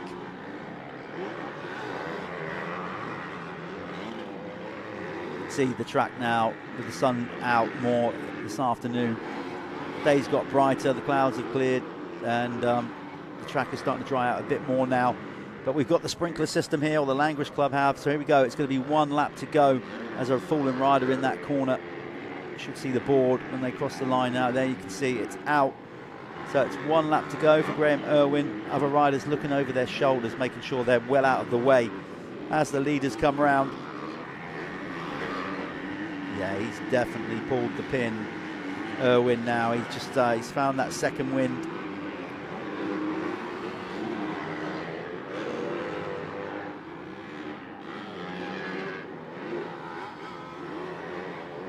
So I'll just give you the rundown as we're on the last lap. Graham Irwin is your race leader. Number 99, Howard Wainwright, is in second. 4:07, Adam Chatfield is there in third. Then it's number 15, Henry Williams for fourth. Luke Mellows is still in fifth, ahead of Lennox Dickinson. Jake Rackham is there in seventh, rider 687. Then we have number 20, Caleb Mira in eighth. Ninth is number 19, David Russell. And from not too far down the road here is number 338, Ben White in 10th. Then we have Blaine Blackwell, Liam Moore, Elby Smith, Harry Smith, James Johnson, Lewis Cornwall. Can't see the 2 girls out there. They were out there at the start of the race, but I can't see either out there on the lap charts anywhere.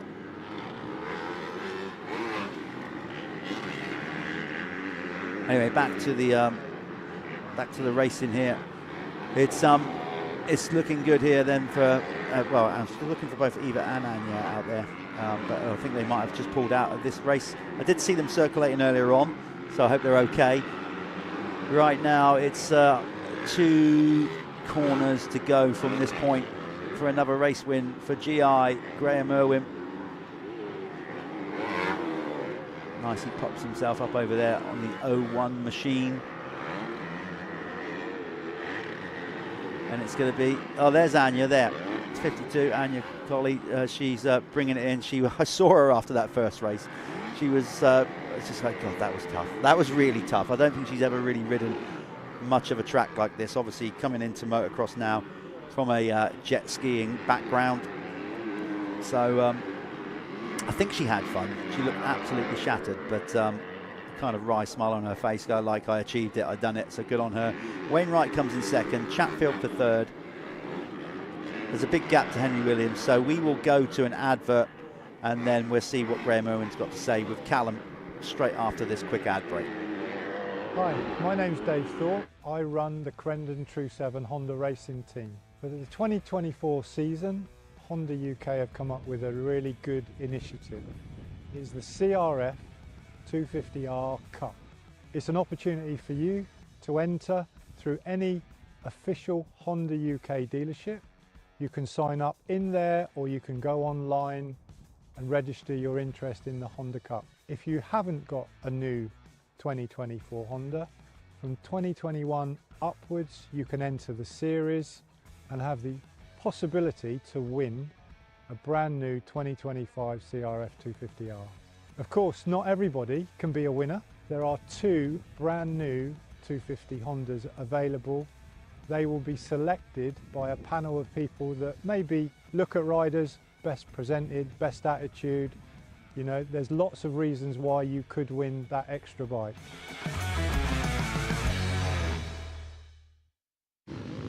Well, Graham Irwin, that's 2 for 2 on the day. You've got one more to go. Is the body going to be able to handle one more pounding from Howard Wainwright?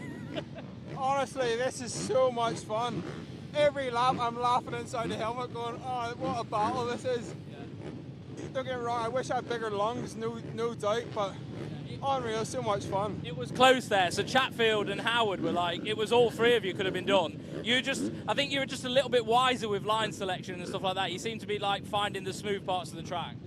Yeah, no, I'm honestly, I can't even push you. I'm like arm pump from the first lap, so I'm just going like, oh, just manage it. It's nearly like a British Championship racing back in the day. You know, you really want to go, but it's like manage.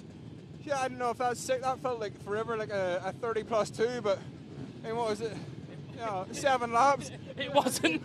Yeah, exactly. Well, you're proving to everybody how good the standard platform Honda 250F is, and hopefully you'll be walking away with a brand new one of these at the end of the year, mate. No, I'm here for one race. Yeah, I'm here for one race only. This is Dave Thorpe roping me into this, pulling me off a sofa and going, oh yeah, Graham, it's a great idea, you know. Shit, you know, I'm just having so much fun. But thank you, honestly, to everybody for having me.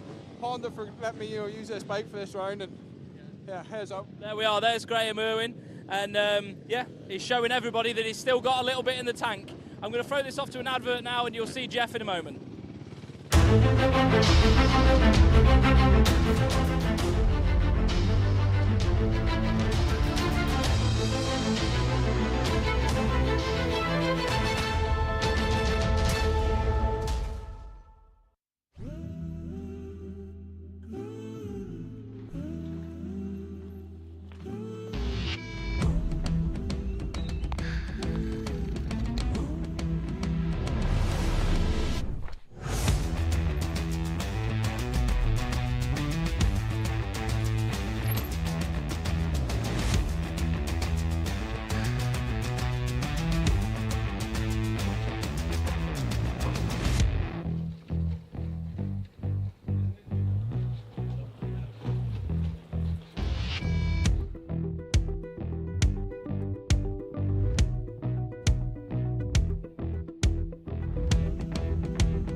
Okay, good stuff. To Graham Irwin having a lot of fun there in that Honda CRF 250R Cup. We are now back with the third block of racing, the final block of racing. This is the opening motor of that third block.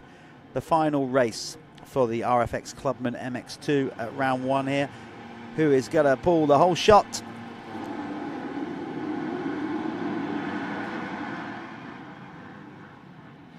It's all getting tightened up in there. It'll look like Joshua Fletcher Williams. Indeed it is.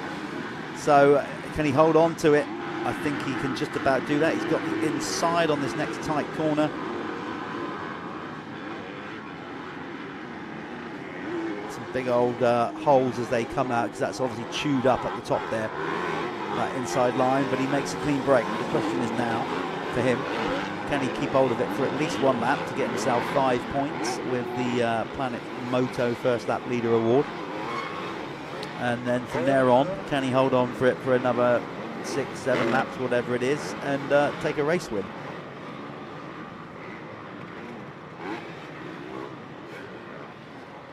Well, the answer to that is probably not, because he's already been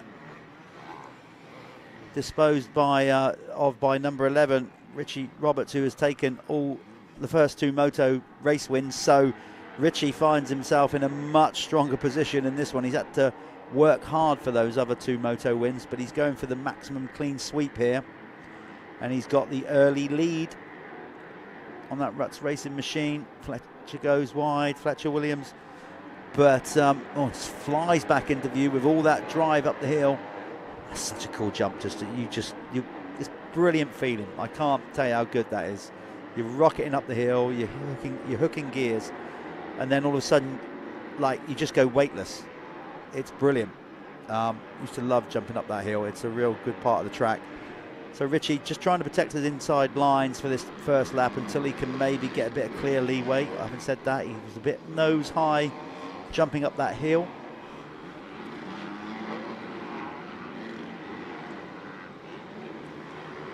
And Joshua is putting some serious pressure on him. We might have to freestyle who's doing what on the opening lap, because there's a few little gremlins in our timing system as well. I can certainly tell you the top 2 or 3, but we'll have to take it from there out of the race program and the riders we can just see on screen. So it's Richie Roberts who gets the Planet Moto First Lap Leader Award of 5 points. Then it was Joshua Fletcher Williams. Trying to see who that is back in third, because we don't have any time in present. Don't panic, any riders or watching, because obviously it's still being logged in the background. It's just more of a an internet or 4 or 5G issue we've got here in getting the information across to us. So I think, is that number 19, was that? I think that was Reese Morton there, maybe in third.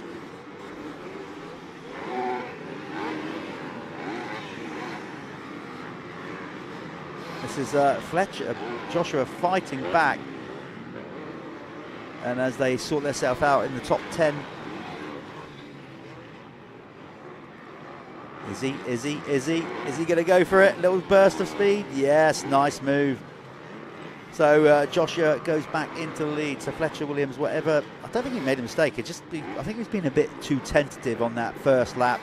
Maybe worried about the track conditions or any water going down, whereas Richie was a bit more aggressive.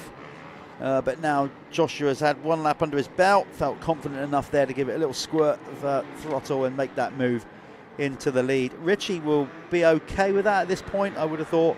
He's taken 2 race wins. He's sat in second. He will already, well, can clearly work out that will give him the overall race victory here at round 1 and the championship lead and the red plate. But when you're in a position to get a clean sweep, you always have to consider it. You know, it's obviously great to go away saying I won every race this weekend. We've still got time. There's we don't know how much just yet, because the timing issues that we're having currently. All I can tell you right now is Joshua is leading this one. Fletcher Williams on the 1.5 Designs Honda. nicely up over that step up. Good form he's got, Joshua. Good technique, good riding position. Yeah, looks good on the bike. So he leads another lap. We are frantically trying to get the timing to work for it here, so just bear with us. Once it will start working again eventually, it always does, but here we go, we're back in the game. So I can tell you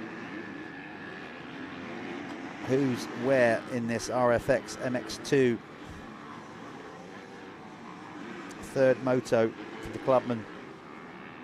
It's loading. That spinning wheel of just, there we go. Joshua Fletcher-Williams, not only is he in the lead, he set the quickest lap of the race. Richie Roberts is there in second, coming under pressure from Reese Mortar. I was correct in identifying Reese there. Fourth is 727, Sean Frayne. Then we got Harry Foster, number 52 for fifth. Alex Hamer is in sixth. Matt Pocock, not such a good start this time, in seventh. Here we go, there's that good battle going on between Sean and Harry for fourth and fifth. Pocock in seventh, George Clark is in eighth, Jordan Ambler for ninth, Aaron Framingham into 10th. There you go, as on your screen there, that is the top 10. And then we have Bradley Johnston in 11th, Jack Loveridge for 12th, 13th is Elliot Cook, Jack Gatland is in 14th, number 369. Then we got James Suckling in 15th, number 122. Kyle Breslin is 16th, 17th is Morgan Seddon, Jack Ratcliffe is 18th, Toby Lightbound, not such a good start in this one for Toby. He's normally at the sharp end, but must have fluffed his gait on that one. And then in 20th is Charlie Parker.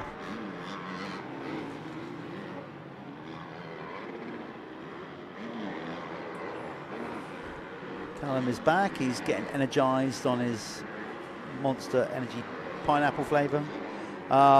It's getting hotter out there, isn't it? Which is kind of cool. Track's drying out quite a bit.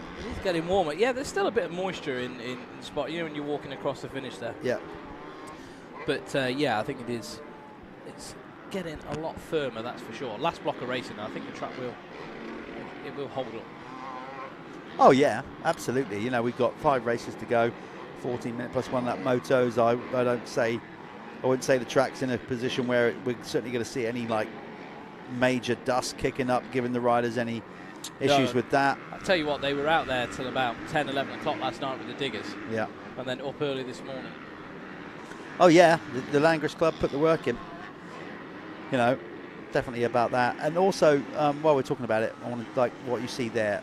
Our marshals, big up to them, standing out there all day doing what they do, and of course our incredible medical crew. Yeah. And of course you and me. It's just, well, no, we don't have to take any kind of credit for it at all. But what I would say is, you know, it's down the years, obviously we're saying about, oh, it should be like this, do this. And of course, constructive criticism is good. What I was going to say is, until you've actually done it yourself and run an event yourself, there are many sort of pit holes that you don't realise in running an event that you have to fill, fires you have to put out, not literally. There's more. Thanks very much for really calming my anxiety. Yeah, you're all right, man. Weekend. You're all right. You'll be fine. I'll see you there on Saturday. You've got enough experience now. But what I'm saying is, there's more to it than meets an eye in this modern society and putting a motocross event on. Motorsport obviously comes with a lot of health and safety and all those things, insurances, all the stuff that people don't see, all the red tape that you have to do to even get to the event before you even run the event. Yeah. I know Neil works a lot behind the scenes with the local councils, authorities, making sure the hospital are aware that the event's on and things like that, because there can be so many curveballs thrown at you. Yeah. That could end up, putting a stop to it if you don't, cover all these dots. And, at the end of the day, you want to make it the most, the safest environment possible for the riders. Yeah. And that's just where we're at in society. It's not a motocross. Whoa, those two coming down the hill. Wow. You have got Pocock. I can tell that distinctive style of Matt Pocock. He was trying to lean in on Harry Foster. Yeah, I think he was sort of betting on Harry kind of yielding that spot, but Harry was just carrying far too much forward momentum down the hill. He was like, well, you can lean into me, but I'm just going to crash. We're both going down. Matty was putting the squeeze on there.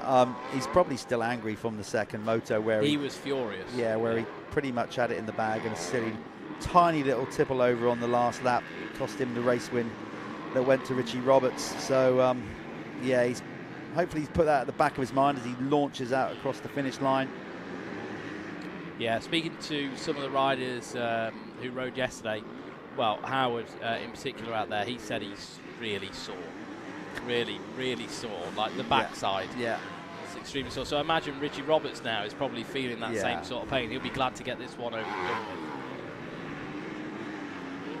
with. No, I mean, I obviously I was only a little bit tongue-in-cheek when I said I might consider doing a race. That was no, I'm going to hold you to that, mate. Oh, bugger. But I certainly, I'd love to build up to it, and I certainly wouldn't. I'm trying to think what track I'd want to come back to, but then I'm thinking, God, they're all tough, aren't they? Like, they are. That's national motocross for you. I sure as hell wouldn't want to do... I've just been discussing a potential new track. I'm not going to say anything more about it outside with the boys. It's one that you'd probably be quite interested in. Oh, okay. I just know it. I just know by looking at it and the vibe. Okay, right. Don't tell me. I'll try and squeeze that information out of them. I wish you would look up and said we're going back to Matchams, but I know that's not true. Oh, that would be amazing. Mainly because it's my hometown track right on my doorstep, so that would be awesome. But unfortunately, I think those days are long gone. So this one, Fletcher is, he's still, he's looking good. Fletcher Williams. What do you think for that? Well, fantastic. Callum just showed me a potential venue for what could be a new circuit, and all I'll say about that, and I know we're teasing, it's double the size of what we're you saw teasing people at home because this is unofficial. We're not going to tell you anyway. No. All I would say about that is prime soil. Yeah, and it's double the size of when you last saw it. Yeah, superb. Right. Well, let's hope that something happens there and we can officially announce something. In the meantime, whoa, Foster. Trying to threading the needle. Yeah, he got it done though. Nice move. Very efficiently done. Yeah, well, Not he needs too to. much drama. Because he's got Matt Pocock behind him, pushing him all the way. But that was a nice little squeeze he put on there. Was that Alex Hamer or was that Mortar? That was Reese, wasn't it? Mortar, he made the move on. Yeah. Hamer. No. Hamer. So Hamer nearly stalled it in the corner. Harry went into the back of him. A bit of a log jam there. Everyone sort of stuck in a queue, and that's what can happen when you get these ruts forming in the corners. Obviously, there is only a few options, isn't there now? And you get stuck in those ruts. See, a good one here, like down the years, a top coach or parent or anything like that would tell you, look, don't follow, right? How many times have we all been told that? Oh, mate, I'd say that. And it's true. Constantly. It's true, to a degree. Yes. By that I mean, on some circuits, there's certain corners that you just... If you didn't follow, you're going to lose time. Yeah. So that was a classic case. That's a hairpin, a tight hairpin. You know, the obvious line is that inside one. Yeah, Coop's at that point now where I've told him not to follow so much, so he doesn't follow everywhere, and sometimes does that. But then I'd rather him figure that out by himself eventually. You know what I mean? Cool. This is again just some great racing. We've seen some brilliant stuff all day for these clubman and amateur riders. This is the RFX Clubman MX2 race 3. Joshua Fletcher Williams has made a good run on this one. Nice and steady down the inside there, but it worked. Oh, Hamer went out into the stodgy stuff, and that allowed Harry Foster to just do a straight line through there. It almost looked too easy. It did, didn't it? Yeah, so Richie Roberts is second in this one. Of course, he raced yesterday, but he would have done the maths on this one and realised that 2 wins and a second will bring it home. He's probably run out of steam. Fletcher really wanted this one, Fletcher Williams, and I reckon Richie's just gone, you know what, I'll take 1-1 and a 2. Thank you very much, particularly after racing yesterday. I think that's just being smart, and it shows as you get, you know, he's getting older now, a bit more of a wiser head on him. I think the older Richie Roberts would have just gone for it and then ended up, you know, in the local A&E. But wiser, yeah, older, stronger, like a bull. comes to us all, that doesn't. No, it does. Well, it should do. No, to be Right. fair, and he's had a blinder of a weekend. Apart from yesterday having some technical issues with the bike, the actual speed he had even on 125 was good. Yeah. Well, if it stays like this, we won't actually be speaking to him. I'll be going over there and speaking to Joshua Fletcher-Williams. But as always, you never know until that flag drops to the proverbial large lady sings. I don't think you're allowed to say fat anymore. Right, I'll go over there. Oh, I don't know. Well, that's new news to me. I'm called fat on a regular basis. So, Harry Foster still there, under a bit of attack. Who's on screen right now? That's Toby Lightbound fighting his way through. Just trying to see him. So Toby Lightbound is all the way back in 15th. So not the best result for him this time round. Just see him there with Elliot Cook. So Elliot Cook just in front of him in a minute. Maybe just ran out a bit of pace. Like we were saying earlier, I don't think Toby rides all that much. He has a lot of commitments with the brands that he manages. Bell, Fly, Seven, you know, all of the RFX brands that need looking after. Toby's there, going to meetings, flying to different countries and stuff. So probably doesn't get the bike time that he deserves to have. So maybe feeling a bit of it now. But Toby Lightbound comes across the line at 15. I think he may have got round the 86 of Elliot Cook. That is the race leader though, Josh Fletcher-Williams. 2023 Chase Sexton spec replica with that number anyway. Looking very comfortable at the minute, I must say, and he's got a decent lead over Richard Roberts. Ooh, does look like he missed a gear then, or maybe went into neutral. You saw all his energy just push forward on the bike, and when you start getting tired, those little moments can be quite nerve-wracking. But it looks like he's going to control this one round to the flag. He's just going to go down this step down, jumps like a triple step down into a bomb hole, and then all the way back up to the top again, onto the plateau. 2 corners to go for the 23. And nicely done. That should be it. He takes the race win. Richard Roberts is coming over the line now. There he is. So Richie Roberts. And then we should see Sean Frayne. Some riders coming over. Yeah, and then Harry Foster on the 52 should be somewhere near. Actually, they got quite a big gap back to the rest of the riders. So that was Alex Hammer coming through, and then Matthew Pocock should be next. There he is. So that was the top 6. Right, we're going to take this to an ad break now. Jeff will be seeing you with Joshua Fletcher-Williams in the winner's circle.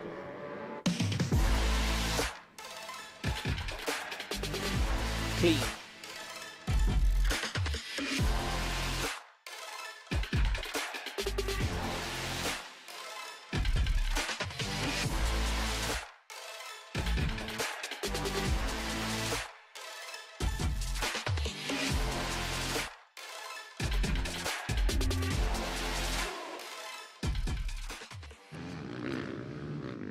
Okay, here we are with race 3 winner Joshua Fletcher-Williams. Josh, you just said to me that's a little bit different than Arena Cross, because of course you raced the Arena Cross Tour. What a contrast. It's a fast, old, daunting circuit, isn't it? Definitely.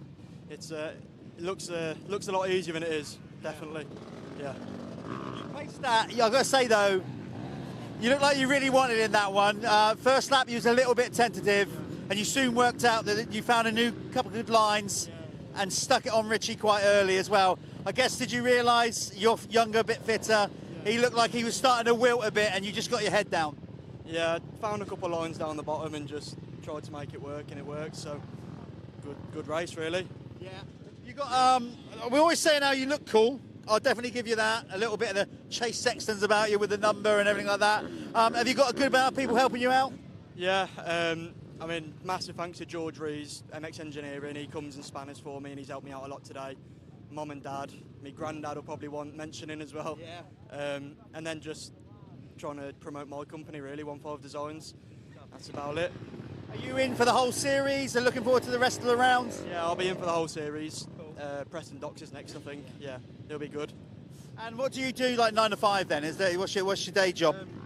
I've got a graphics company, so I work all week, every day, just trying to promote my graphics company a bit more, get it up there. There you go. So, yeah, not bad, good. Well, getting a bit of TV time in the winner's circle will help that. So if you want some late stickers for the weekend, he can now work on Fridays and still get to the race on Sunday, right? Yeah, definitely. Okay. Definitely. Good stuff. Okay, give it up for Joshua Fletcher-Williams. Well done, mate, on that final race win. We're going to go back to racing now with the MX1 class. Good stuff. Hi, I'm Jeffrey Handlings and I am the 2021 MXGP World Champion, and these are my new signature goggles. I choose red on the strap because I really think it's flashy and it really pops out, and if you look at here you can see the bullets. It's been my nickname for several years, so I wanted that to come back into the goggle. Then when you look further on the patch of the strap, you can see my signature, my race number. As I'm Dutch, we put a nice lion in there on the back. Then when you go to the other side, you see the nice Oakley graphics on the red strap, what really pops out. And then on the front, you have a nice and clear black coloring, some graffiti in here, with again my race number. So with all that being said, it came out as a beautiful goggle, and hope you guys will enjoy it as much as I do. Let's go, Team Oakley. Here we are with the Oakley MX1 Clubman class, and Jeffrey Hurling showing us his signature goggles there in that advert. And these are the guys that are going to go to the shop and buy those goggles. That's the whole point of the Clubman class. You know, these guys are the ones that support all the brands. And look at them racking the gate. Quite a good lineup of Clubmans this weekend.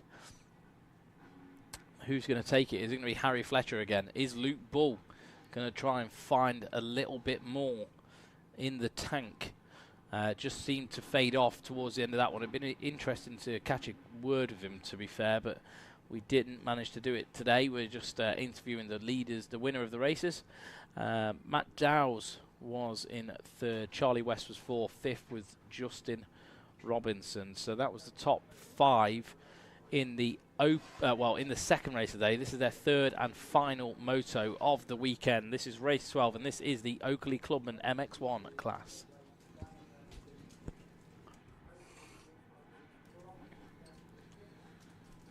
Did you like that? I did. I did. I muted it. Yeah, I'm glad you muted that. You know, I'm just going to... Only the pleasure went to myself and Charlie with that one. I'm going to mute for a piece of chocolate. Yeah, please do. Okay, while Callum is making all kinds of bizarre, almost unhuman noises in the booth here, let's get ready to go with this one then, which is the Oakley Clubman MX1 class, as Callum just said. Good healthy lineup of 450 machines. There might be a smattering of 250 two-strokes in there if they fancied it, but they'll probably want to go into MX2 class that we've just seen.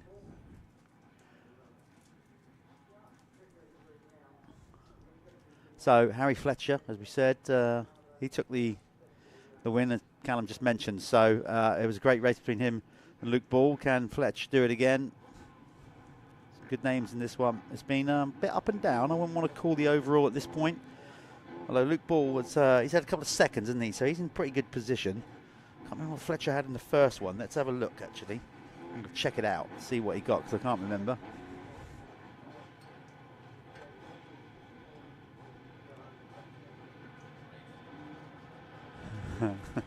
I am. What we had? So it was race one, wasn't it? Let's see what he got. He won. Okay, so Fletcher's in a strong position then to win the overall. He's taken 2 race wins. There you go.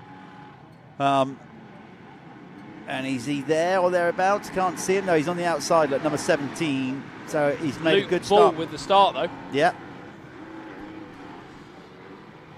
Yep. So it's pretty tight between all those.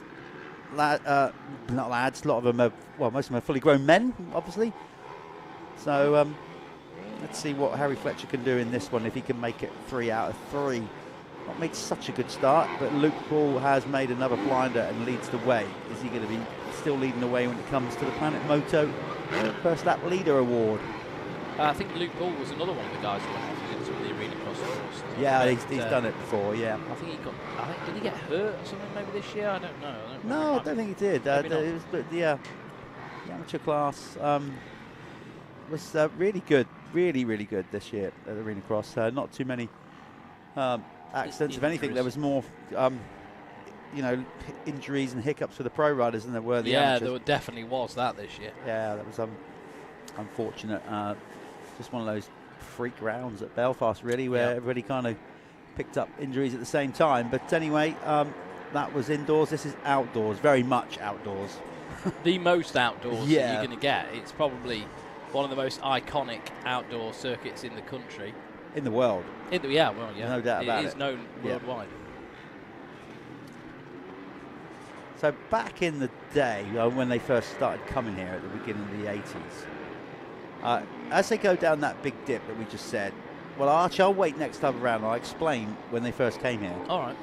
How the course layout was. Was the Indian restaurant still at the top of the road? No, that was a pub, which was even worse because it was more carnage. Yeah.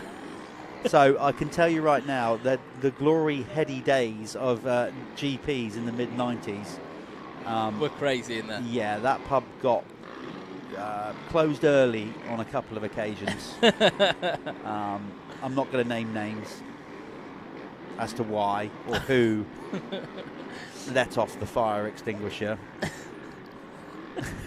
Planet Moto first lap leader is I think that goes to Luke. I've got ideas. You wouldn't know this guy. No. Okay. He was wild. He's not anybody still in the sport, so I could say, but I'm not going to. Okay. So Luke Ball leads away ahead of Matt Dowles. Charlie West there, who's taken 2 moto wins, is in 3rd. Harry Fletcher for 4th. Then it's Luke Richardson, Ted Bailey, Richard Evans in 7th. Ryan Daniel for 8th. 9th, Callum Watson. Billy Stevens in 10th, as you can see on the screen. 11 through to 20 is Max Wood, Alex Christopher. 13th is Callum Hicks. Then it's Josh Bailey for 14th. 15th is Jack Hansen. Following him is Justin Robinson.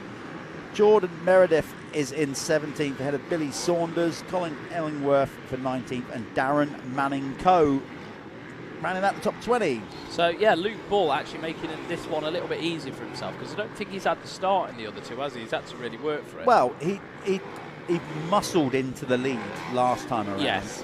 And stuck it with Charlie there for a little while, but then Charlie got him back. This time round made it easy for himself. Well, yeah, hopefully this time. If he can go the race different distance, because we saw him fade off at around the 15-minute mark.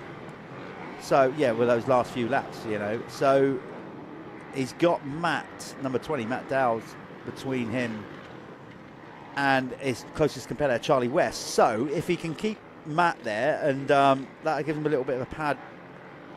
But I don't know if Charlie's doing the maths in his head, because if I've got this right, Luke Ball has taken a couple of seconds. Charlie West has taken a couple of firsts. I think Charlie would still just about, if it went 1-1-3 against 2-2-1, I think, if my maths are right, Charlie West would just nip it. Just. But don't. No, I don't want to. I don't want to even go down that road because maths is not my my forte. But having said that, we have still got 9 minutes and 1 lap of racing to go yet, so it's a bit too early to start suggesting who's going to win this thing. Yeah, it's one thing I'd wish I'd listened to in maths. I tend to spend more money than I earn as well all the time, so that would be, it would probably help balance that situation out. I've just got no concept of what numbers are. Right. Okay. No, I'm joking. I don't know. No, it's just some piece. Just it's just not your thing, is it? It's not your my bag. thing. It's not my thing, mate. We all have different talents. The only thing I'm good at is talking, and I don't know whether I'm that good at that. Well, like I said, we've all got different talents, mate. Can't be good at everything. Try my best. Exactly, and that's it. God loves to try. So who we got there? That is the number 8 of Keelan Hicks, who has gone backwards. Yeah, quite a lot. He must have made a mistake on that opening lap and dropped down. There's Billy Saunders, Big Bill, number 4. By Big Bill, I mean he's a tall, lanky, sturdy bloke. Sturdy bloke.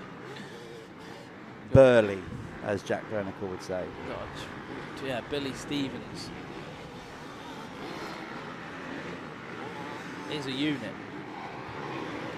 Oh, somebody with a bit of leg swag. Did you see that? Oh, and a bit of a whip there as well. I think it was Richard Evans just giving it a little bit of leg swagger. I don't know if he knows that camera's down there. He's like, yep. I'm showboating. These guys are definitely going to start feeling this fatigue now, though, aren't they? And you can see the tracks actually getting rough in places, especially the worst bit on this place is the acceleration bumps, isn't it? Yeah. When you're accelerating, it's like, you know, you can't settle the bike, and it's just, it can be pretty savage. Yeah, this is one of those ones where, in a different way, your lower back will be feeling it. Yeah. Deep sand tracks, you feel it, obviously, because you're always working at, but you feel it in a different way, as in it just judders up your insides. It shakes everything. Yeah, here, yeah. That's what I mean. Like, if you had fillings, like if you've got a loose filling, it will. It's will when work you're going it up out. those hills and you kind of sat on the rear of the bike accelerating. Yeah. It's just a constant like beating up your backside. It's not pleasant. Oh, came up a little bit short there, and to bounce down that section. It's definitely one of them places. The second day, you go and swing your leg over the bike, and you go, oh, yeah, oh, no. Yeah. God, I've got to get out and ride more. I need to do some Pilates for this. Yeah, you do. You don't. Have you been riding a bit or no. Nothing? I ran it in. You ran it in. Loved that. Did 3 quick laps. Thought I was literally going to keel over. And thought I'll just do a little bit more and put it in the back of the van. So I really have got to get out. So particularly if I'm going to race Farley, which I am. Yeah.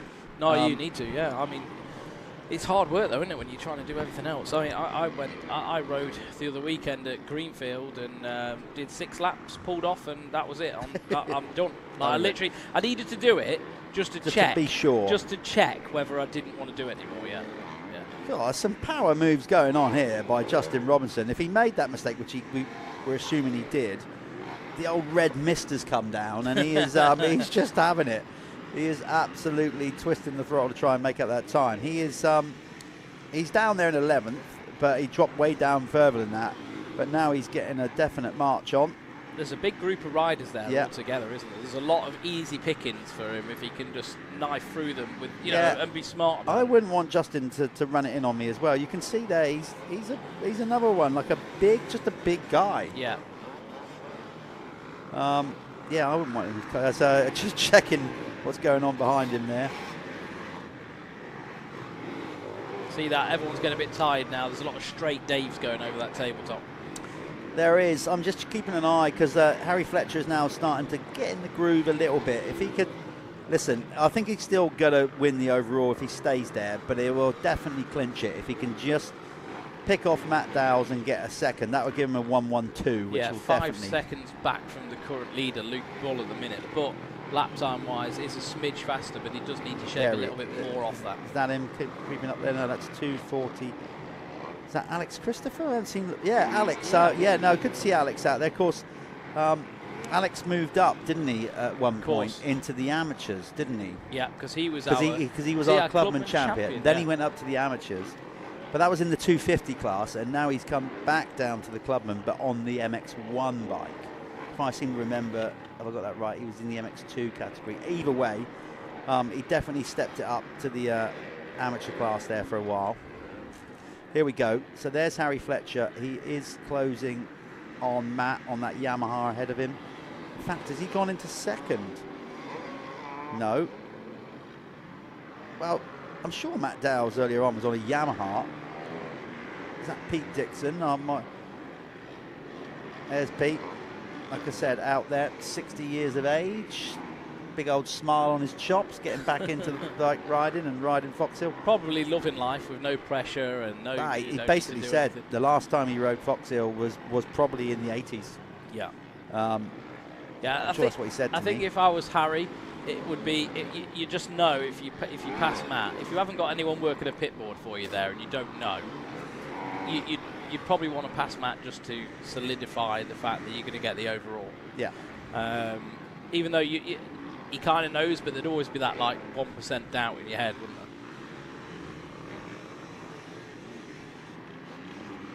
So let's see if he can get it done. So the 17 of Harry Fletcher. Oh, no, Matt has been. Sorry, I'm confusing Matt completely. I'm starting to wilt. I'm completely confusing him with another rider in another race. Apologies for that. So, yeah, Matt, what clearly is still on the bike. He's been riding all day. Unless someone's managed to make some graphics very quickly. I just, yeah. I think you'll be forgiven. Thanks. I don't mind. I'm only human. Don't mind admitting we make mistakes. Notice I said we, not me. You had to spend the whole day in here with the Bosch yesterday, didn't you? So yeah. The big cheese in the motocross announcing world. Yeah, it was good. Do you feel famous though? No, I never feel famous. Did you get starstruck? I never get starstruck. No. Over anybody. They're all. I don't. I honestly don't. You're looking a bit red. They're all human beings, just like you and I. I'm joking.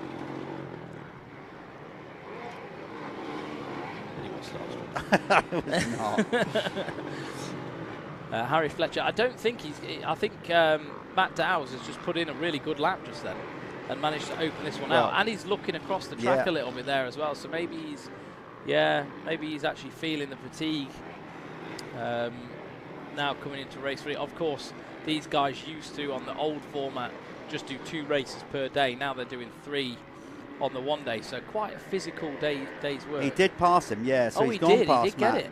So, you know, I think that's why he was looking across to see how far ahead Luke Ball actually is. Okay. Because, well, he's right there. Not that far. He is right there. Right. And this is that conundrum you can find yourself in. I thought Luke was Matt. This is it. Like, you can... I mentioned it earlier on, because he knows if he stays there, a 1-1-2 is clearly going to give him the red plate, championship lead, win the meeting, etc., etc. But when there's that dangling carrot of going, do you know what, I could win all 3 here. Yeah. And Luke Bull is hitting that wall again by the looks. Does look like it. He's closed in on him so quick. He's got to figure that out, hasn't he, coming into the next meeting, because he isn't able to run the race distance at the minute. And he had such a lead at the start. It almost looks like he hits that much of a wall that there's a bike problem. Yeah. Which is bonkers. Well, do you know what? We don't know the backstory. He might not have been able to do any type of riding in the winter. You know, he might not have been able to get out or even physically train, maybe, or his work, whatever it is. Yeah. You know, you just can't beat seat time. You can go to the gym as much as you want, but if you're not riding and using all those muscles and like program your brain to race a bike for that. Well, this is it. Sometimes people, especially these guys, they have to probably race themselves fit. Yeah. Coming into the what season. I was saying is that gap there. See that valley there where that reservoir now is? Yeah. That's where the start used to be. Really? Oh yeah, and it used to just go flat out. Yeah. Round that corner into the valley. Yeah. I bet that was cool. Pretty sketchy, just going straight into the jumps. So it's just a massive. It didn't have the jumps then. It was just a massive sweeping right-handed corner. Oh yeah, of course. When they first came and laid the course out here, and then it went to that little. Well, look at that. It's just And this is the thing. I just don't think Luke's got anything to give now. No. For whatever reason, we don't know if it's arm pump, just general fitness. There's obviously something that's. Whoa, Harry! That he's struggling with, but oh god, he was so lucky he didn't stall the bike then. Yeah, that was a good recovery. Luke would have nicked that one back. Bit of a panic to it, but a good recovery. There we go. 1 to go. So I'm gonna. Is it my turn? Yeah. Yeah, your turn, mate.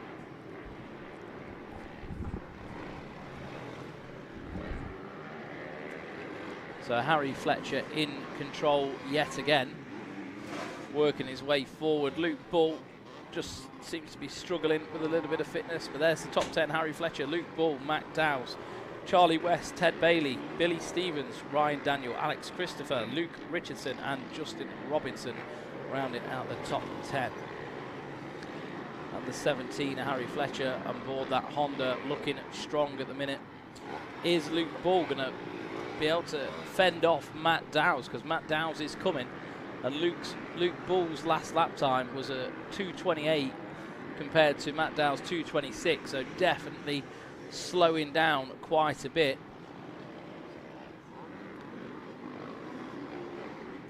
Matt Dowes on that other KTM, number 20. Luke Bull looks to have managed to get through whatever he was dealing with though, and hang on to the back of Fletcher right now. just is he going to be able to hold on for that extra half a lap and stay in this race pace? You'd like to think that he would be able to. There's not too many passing spots from here to the finish. It looks like he's gone through though, actually. It looks like Luke Bull's still there.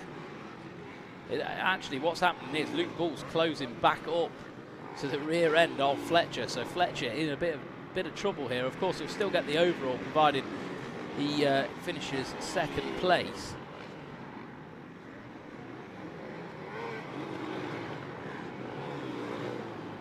But is there anything that Luke can do about it? Is Luke going to get challenged by the 20 of Matt Dow's?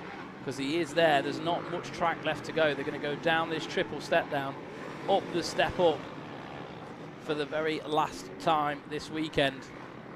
Matt Dow's still there. Harry Fletcher in control though. Last corner. That's it. Fletcher takes the win over Luke Bull, and then Matt Dow's in third. Those three riders coming across the line pretty much together.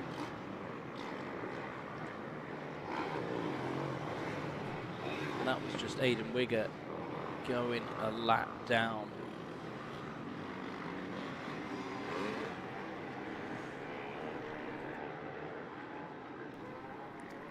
Just waiting for the other riders to come in. It should be Charlie West, the number 31, who was in fourth on the previous lap. Is it still going to be him? Yeah, there we are. That was Charlie West. Ted Bailey coming through. And Ryan Daniel. Right, we're going to go to an ad break, and you'll be seeing Jeff with Harry Fletcher in the winner's circle. Hey guys, this is Chase Sexton, and this is my signature series Air Brake MX goggles. So the first thing for me, I wanted to use North Carolina blue, probably my favorite color, and then having the red in there with the Honda, I just wanted to tie it all together. Put little pieces of my number and stuff like that. Overall, really stoked with how it came out. Guys at Oakley crushed it. Well, I was super picky in the past with how stuff fits my face. When I put the Oakley on, it was automatically super comfortable. You can't go wrong with the air brake. With Oakley, they make the best sunglasses, and that's something that I feel like they really did a good job, is incorporating that into the MX goggle. It's easier for me to pick out stuff, little edges on the track and stuff like that. Super stoked on it, excited for more in the future. Okay, here we are with the overall winner, 3 for 3. Blood on the mouth. I don't know if that's a split lip. It looks kind of rock and roll though. We're just talking there, Harry. You've had 3 really calculated rides. It feels like you've just taken your time with it and slowly built up momentum. Yeah, that's it. Yeah, just worked on my starts this year, and they've been really good to get to the front end of the group straight away. And then just being consistent. In the past years, I've been trying too hard and crashing. So just slowed it down, and on the 450, it's so much easier. I think it suits my style. It does definitely do that. We saw you throughout the race, particularly on this jump behind me. Looking around you, analysing where everybody is in the race. So you were really calculating your way up through the pack. Yeah, I was trying to look at the time to see how long I had left. Because I could see I was catching the leaders, but just wanted to see how much time I had to act on it. Yeah. So, yeah. Well, I guess from the first couple of races, you guys will speak together anyway, but you kind of realise also that Luke has been suffering with arm pumps. You knew he'd probably just go off a bit. I was chatting to him before that race, and he said he suffers with bad arm pumps. So, yeah, I'm lucky I don't suffer with arm pumps, so the later on in the race, I'm a strong point. So, well, yeah, it's good. I've got to say, an immaculate performance. Well done on taking the overall 3 out of 3. There you go, our winner this weekend at round 1 of the Motul Fastest 40, powered by Michelin in this class, Mr. Harry Fletcher.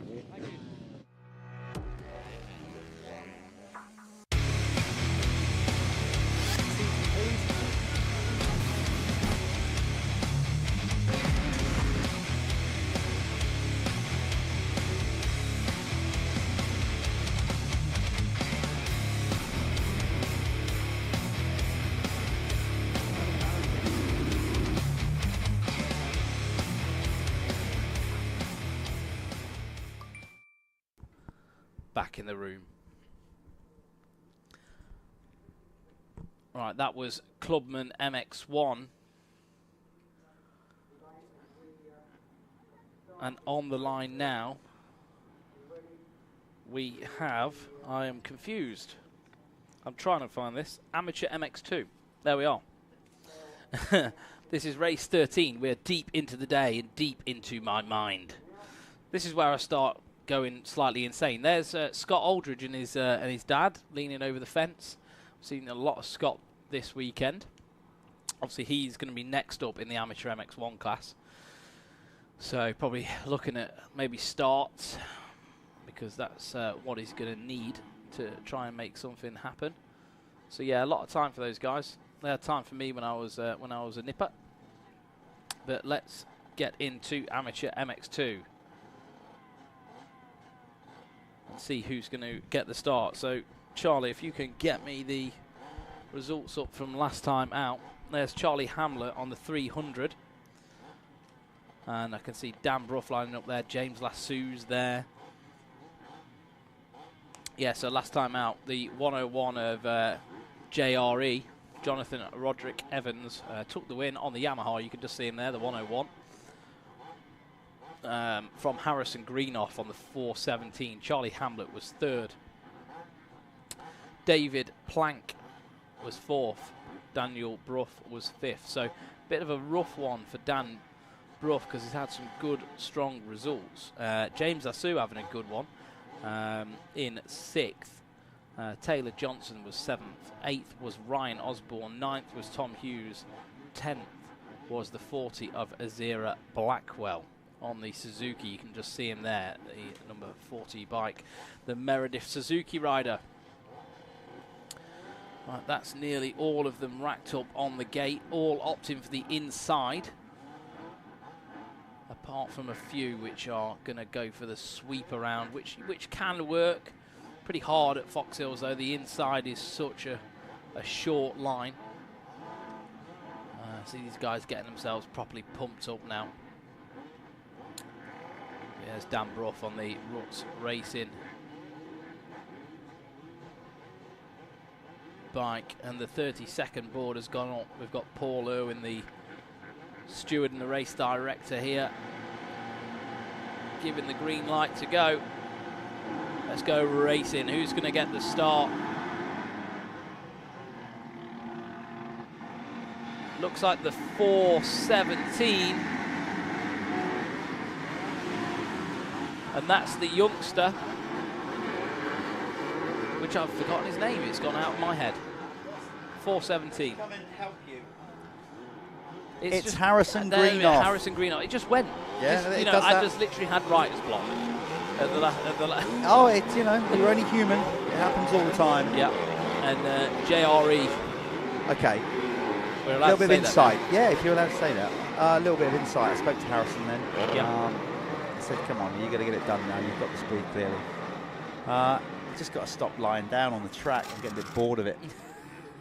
And make a better start. Well, he's done that. Done that. He's done the make a better start bit. Now he's got to keep it upright, and he's got the pace now of a clear track, and I would expect him to stretch. Yeah. Jonathan Roderick Evans here. I think he could, maybe even younger than that. Maybe younger, yeah. Still got a lot of time to go. Yeah. Well, he's now working. He's training to be a joiner. So he's learning a trade. Yeah, they're so dedicated to it. He's been fortunate enough as well. They've saved their pennies wisely, and Harrison has got to. He's ridden in, been to America several times, raced in Florida. Went to California. I was with him when we went to California when he was riding for the team that I was on. Yeah. Loves going to Belgium and Holland. He's particularly fluid in riding in sand as well. But is local, which is the track at Bear Regis Rogers Hill is very similar to this. Not the hills, but the ground. Yeah. So listen, he's well equipped. He's got a nice style on the bike as well. He looks always quite relaxed, comfortable. Yeah, he's got a great style. He is long legs though. Planet Moto first lap leader. 5 There's points. There's Mum. Use your head, I think that sign was.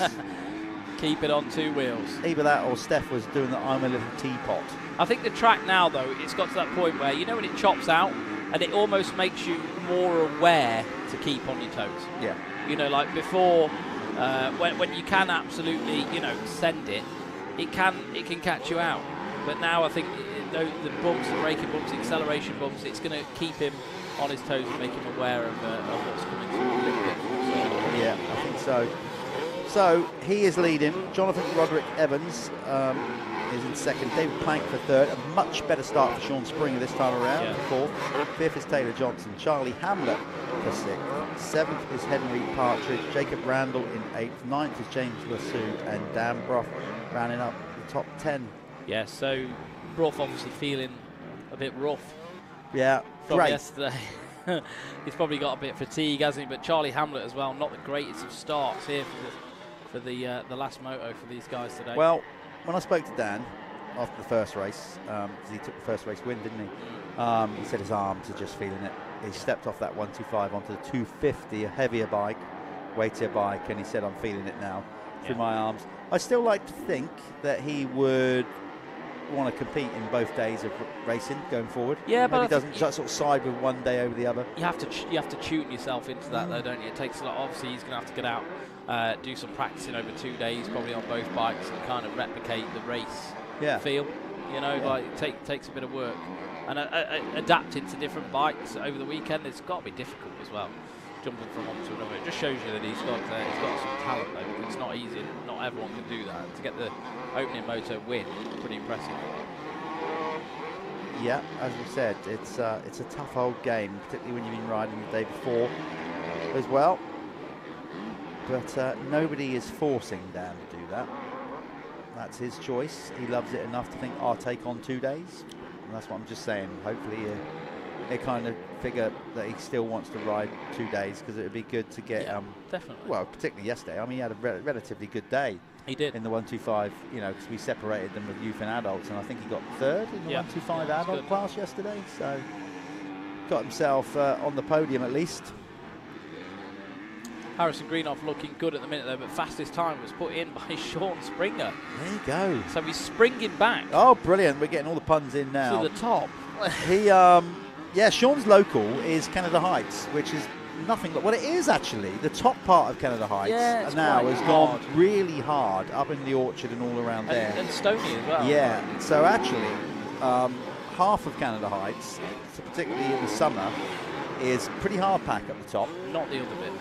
Never used to be. It used to keep us down at the bottom, but I think what's happened is just years of the track being ridden, graded or whatever. A lot of the sand has kind of worked its way down the hills. And a lot of the dirt goes away with the riders. Yeah, washed on the drives. I took half a ton home in '99, I can tell you that.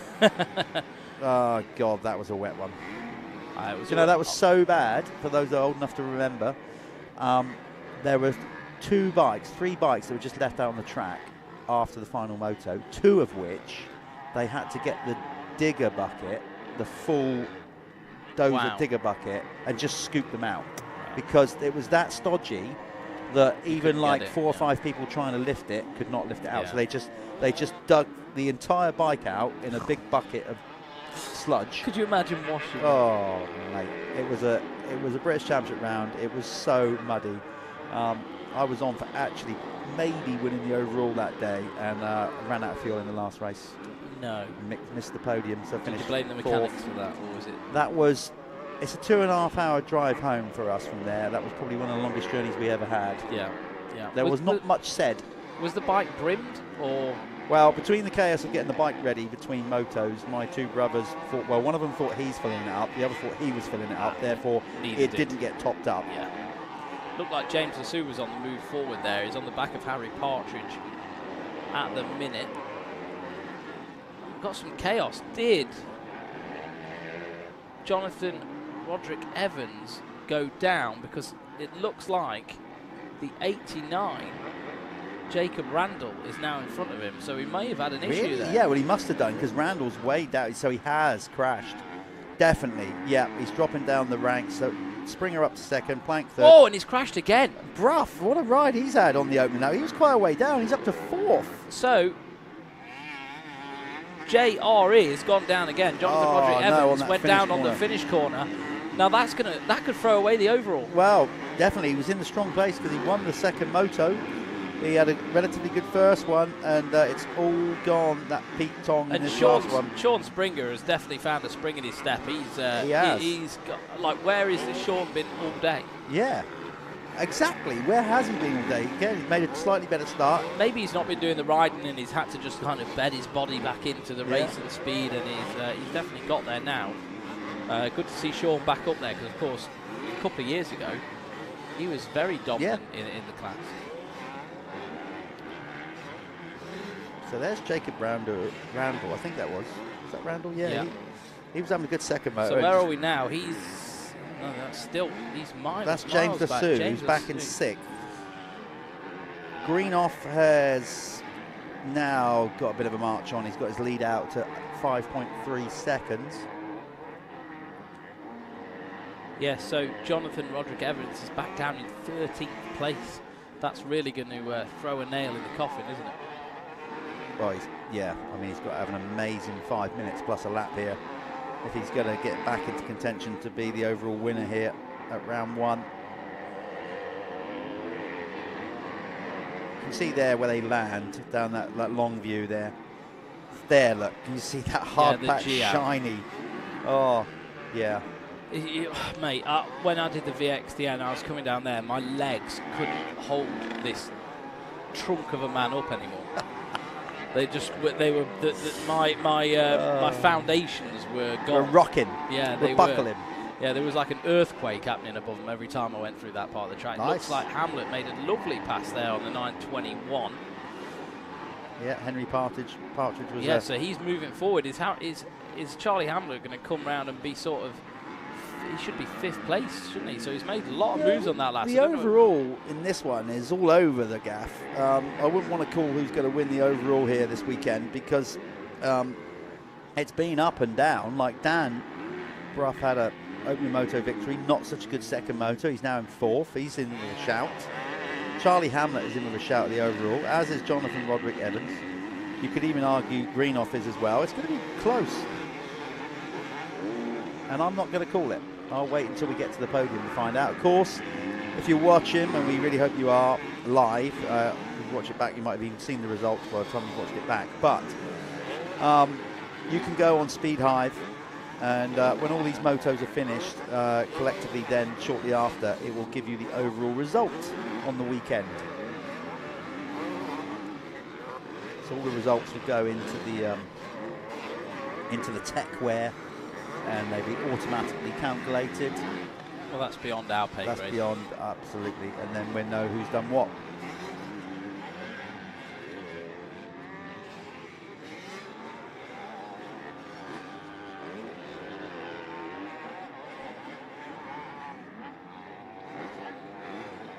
There's Jacob Randall, number 89, sorry. He is under pressure there from 271, who is trying to work his way. Was it 101? Is that Roderick Evans? I think. Or is it Logan Wilcox? No, it's Logan, isn't it? Logan Wilcox, yeah, putting some pressure on that Yamaha. 2 alternative lines down the hill. He's decided to go wide. He come back into view with all the drive up the hill, or he should do. There he is. So it just goes to show you're going twice the distance there, but obviously you're carrying all the momentum up the hill. You get the drive. I'm back, but I'm not in the room. You know when you just, your brain's gone. Yeah, I do. I had too much like alone time yesterday. I'm not used to this intensity that Jeff is piling on with. I'm not piling it. I'm joking. Any intensity I'm on you joking. Dead cash here. All the intensity is out there. Yeah, so at the minute we've got Jacob Randall, Logan Wilcox, Azera Blackwell and Ryan Osborne all fighting for a point-paying position, really.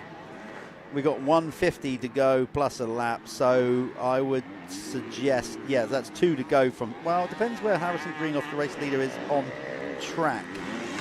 I don't think that 122, I reckon it's only going to be, he's going to get the 1 lap board maybe next lap around. So Jonathan Roderick Evans is not making making a lot of headway here, is he? Like he was in 13, he's still staying in 13. There's not a lot he can do about that. I don't think his lap times have really fell off the boil as well. Yeah. 2:28. The guys in front of him 2:26, exactly. 27. Yeah, not close. good enough. There's Greenoff. There's a 1 minute to go until the board comes out. I don't think he'll get from there to the finish line in 1 minute. So I reckon it'll be a 1 lap to go when he comes round. If he can keep this rolling, that will put a smile on his face because it hasn't gone his way today. As we nearly have a pile up in the booth here as Callum loses his footing on the wires. Don't go ripping the feed out. He's off over there now to speak to potentially this dude who is should have 1 lap to go, 25 seconds till the board comes out. I don't think he's going to get from there. So it's going to be 1 to go here for Greenoff next time around. This is more than more of what you'd expect from Harrison on a track like this. As I said, is local Rogers Hill down there in Bear Regis, just outside Poole, in where Harrison lives. Particularly in the summer months, can be very much like this. Great little practice track, actually, Rogers Hill, if you want to learn how to ride hardpack. Loads of switchback turns. Danny and the team out there have got 2 tracks, so they alternate them. It's not necessarily a racetrack, but it's a good little practice facility they've got going on down there. And Harrison's got 1 to go here. He has plenty to work with now. He's got the lead out to 7.162 seconds. Been in this position before. He's won races. In fact, his first ever national race win was at the MX Nationals when he was in the small wheel 85cc class at Hawkstone Park. So he loves the sand as well.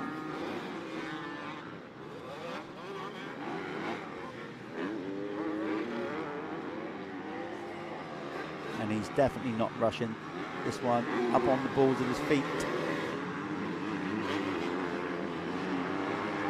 Floating over stuff, doing what he's got to do. Let's keep an eye on the rest of the racing, just on my time sheets here, so we make sure we're not missing anything critical. Sean Springer is in 2nd, David Plank 3rd, Dan Bruff for 4th, James Lassou is still in 5th. Then we've got Charlie Hamlet for 6th. Henry Partridge is in 7th, ahead of Leon Ongley. Jacob Randall is in 9th. 10th is Ezra Blackwell. Logan Wilcox is in 11th place. Then we've got Ryan Osborne, Jonathan Roderick Evans, who took the race win in Moto 2, down in 13th. That is going to be costly, I would imagine. In the overalls, they still might do enough to get him on the podium. But I just saw Dan, did I just see Dan Broff all over the back of David Plank? Yeah, there's not much in it between those two. So we'll keep an eye on that as we get towards the finish line. Let's get Harrison Greenoff over the line.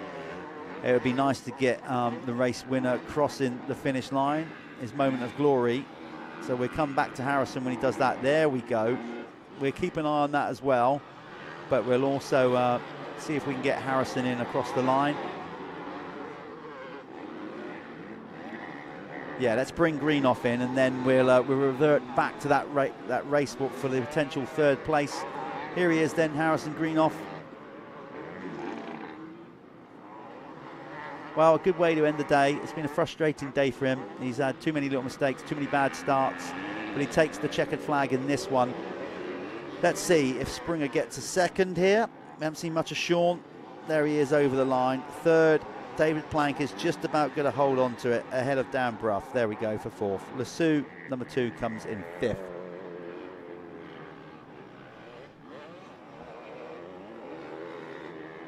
So Hamlet, there he is over the line for 6th.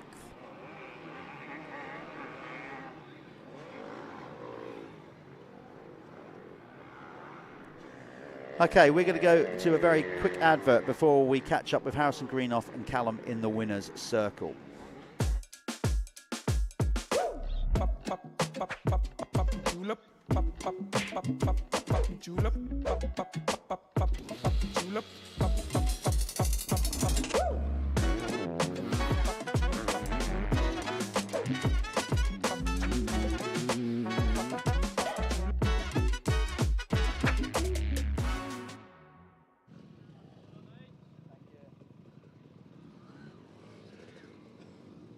Right, here we are with Harrison Greenoff, making it look a bit easier that time round. You got a good start. Did Jeff's little pep talk before you went out help you out a little bit? Yeah, Jeff basically just told me to pull my socks off and get on with it. Stop crashing in the first corner and making silly mistakes. So yeah, it was a good race. Bit easy, that one. The lap times were consistent. You kept yourself out of trouble. Are you trying to look for the nice lines on the track, or is there not really a lot left, or is it sort of trying to manage what you're going to put into the bike? Yeah, there's a few tacky lines, so if you can get into them, it does help a lot. I just clip my laps off and watch Sean, make sure I'm getting too close. Yeah. And he tells me he's not even tired, so there's still plenty more in the tank. Anyone you want to particularly thank, mate? Yeah, can I thank Simpson's Associates, Camphor Carpentry, it's my boss, he's helping out a lot, and Silkaleen, RFX, my kit, everyone else as well. Mum, Dad, Nan, Grandad, Ian, who's watching in Australia. There we are. So, how you doing, Ian? Right, there we are. Well done. Thank you very much. Yep, and that's Harrison Greenoff. We're on to the next race now. We're going to send you off to the adverts. Jeff will take over from me in just a second.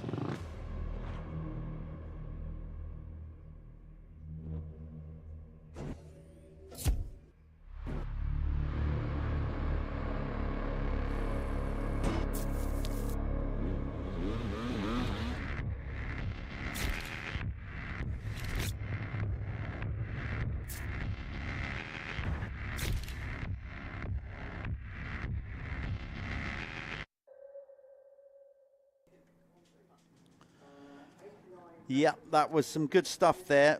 Good to see Harrison getting a race win. Let's see what he does next round, because he was talking about potentially going into MX2. He could still do both, I suppose. Race the pros on the Saturday, could he? Is he allowed to do that? I don't know. Either way, let's see what he does. Remember to keep following us on our socials. We're on Facebook. Well, the championship is on Facebook at Fastest 40 MX. Also on Instagram, and we are still running under the old name of MX Nationals UK on YouTube. Remember, for DirtWorld-TV, that's pretty much DirtWorld, you'll find us on the same places, Facebook, Instagram, and of course, you might be watching this on our YouTube channel, but it's also going out on our Facebook channel, and you're probably watching on that as well. So all good stuff. That was the Bell Amateur MX2 Moto, the race 13. There's just 2 to go, and the next race is race 14, obviously follows 13, and that is the Fly Amateur MX1 class. Right, Josh Greedy realizes that he is going to have some competition this time around from Scott Aldridge. He got it in that second race. He didn't get it so much in the first one because Scott had a problem with no front brake, and trust me, if you're going to lose brakes, the front one is the worst one to lose, believe it or not, particularly around a track like this. It's all your stopping power. If you think about it, when you put on the front brake, all the weight is behind the brake, pushes the bike into the ground, whereas a rear brake, all the weight's in front, so you just skid. So you definitely want more control with your front brake. He's made a better start, but so is Greedy. They're right there, hustling into that corner, but it looks like number 40, Jamie Fort, with the whole shot. But Greedy is there in second. Dan Mule, maybe, what is he there? Number 4? No, he's footing his way around the outside of that corner, but Aldridge has made a much better start. Ooh. Jamie Fort nearly losing the front end. Glorious day. A little bit windy, bit of a chiller to the air, but do you know what? We'll take that all day long, considering this is effectively the first round of the championship, because we had to postpone Hawkstone for round 1. Of course, a lot of championships and regional events have been suffering because of the good old British weather. So it's just nice to be back racing. It seems to be a long old off season, with the exception of the Arena Cross Tour, to go racing. Just to remind you, while they sort themselves out on this opening lap, we are going to be at Preston Docks on May the 11th and 12th for what effectively is round 2. That would have been round 3, but of course we had to postpone Foxhill. Then we go to round 3 at Landrake down there in Cornwall on June the 1st and 2nd. Great venue. Then our remaining 3 rounds are subject to being confirmed. Obviously Hawkstone was meant to be round 1. We've had to sort of rebooked that date, so we can't announce exactly. We want to go back to Hawkstone. It's just making sure we fit the right date in for us and the club, the Salop Club. We're looking at potentially new venues that we might be going to. So round 5 is to be confirmed. Round 4, the date is set for July the 6th and 7th, but the track needs to be confirmed. Round 5, both the venue and the date is to be confirmed, because that will be hopefully the rerun of what would have been round 1 at Hawkstone. And then finally the championship will wrap up on the 7th and 8th of September at a venue to be confirmed. Right, it looks to me like Jamie Fort is going to get this one. 5 points in the bag for the Planet Moto First Lap Leader Award. Good on him. He's made a good opening lap there. Aldridge is already in front of Greedy, so okay, let's see what these two have got. They had a great race going on that second moto. Josh managed to keep him behind, but already Aldridge has made the move in this one. But it's Jamie Fort. Much better opening lap, because he's been good at the gate. He's been at the sharp end, but then he's been sort of picked off relatively early in the other 2 races. Not this time. He's led a full complete lap, and he doesn't look like he's going to relinquish this anytime soon.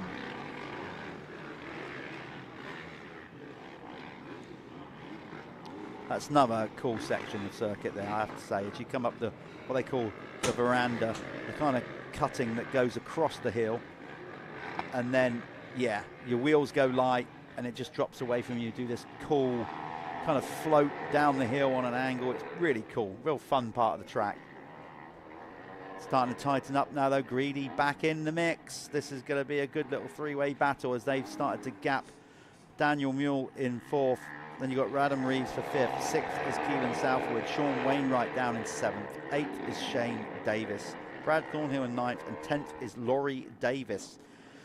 11th is Jude Gaylard. So that's the riders out there. Not so many riders in this class. We hope to pick the numbers up in the Amateur MX1 class at future rounds. Preston up next.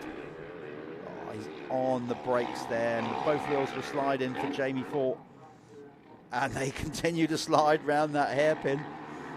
Switch back. He's feeling the pressure now of Aldridge right there, and Greedy's definitely thinking, I'm going to win all 3 here. I'm going to stick it to these 2. He doesn't have to, remember. He's in a strong position, number 33, because he's won the first 2 motos. So even a 3rd would probably take it here. But that's not necessarily how Josh wants to get this done. If he can win all 3 without taking unduly risks, that's what he'd do. Being cheered on there by Howard Wainwright. Watching on the sidelines, he's up next in the next race, the final race of the day, which will be the Honda CRF 250R Cup. That outside line working for Aldridge, but then it tightens up there, and then you can't get that angle to jump down that big step down. So he's riding defensive lines. Much better ride from Jamie Fort in this one.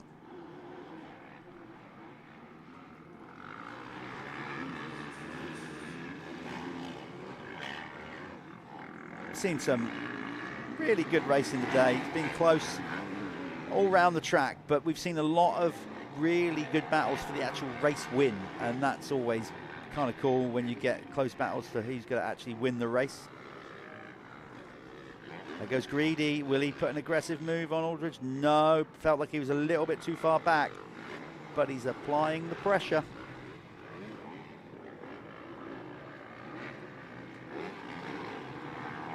Good for Jamie Fort out front. I'm pleased for him. He's finding a bit more form in this one, and he's led 2 laps now, nearly 3 complete full laps, and like I said, he's looking good. I thought Aldridge was going to run a wheel in there and stick a move on him a bit earlier, and that's what happened in the first 2 races, but he's hanging tougher this time. Is number 40, but he is going to get pressure all the way to the flag. There's, you know, no doubt about it. He's got that inside line. Scott, no. Ooh. Thought he was going to run it in there, but he didn't. Played it smart. There's still plenty of time to go. These 2 just now starting to break away a little bit from Josh Greedy. I don't know if Josh made a little error, lost a bit of time, but he's fighting to get it back. seeing other battles on track. There's no other battles really as close as these top 3. So we'll stick with these guys for now because this is clearly the best battle on track and it's for the win.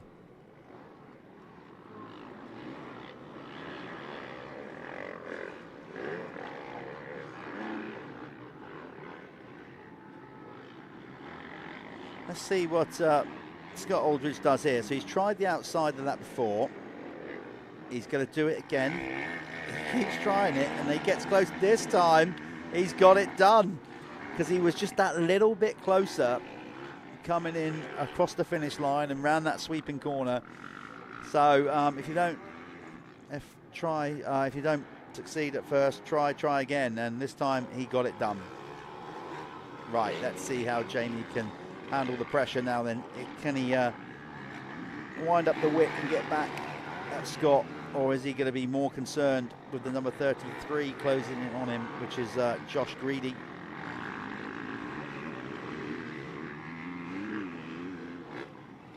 Well, there's Josh. He's lining up for the inside. Thought about it.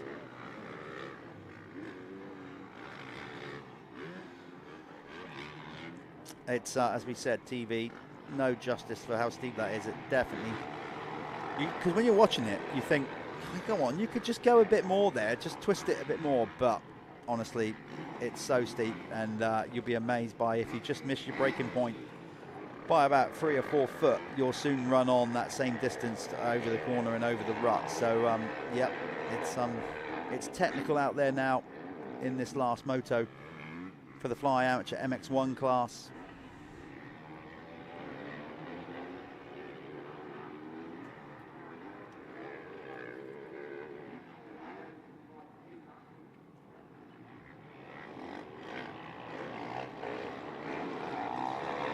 There's still some parts of the track that are in just great nick with the water that's just been gently sprinkled on throughout the day. It's still super tacky. Every time me and Callum make our way over to the winner's circle, we have to head across the track, and it's in prime condition in and around the finish area for sure. So there's still plenty of grip out there in, I would say over 50% of the track. There's a few more polished bits where it's obviously slick and less traction, but it's in really good nick considering how dry it actually is after all this rain. There's Callum making his way back.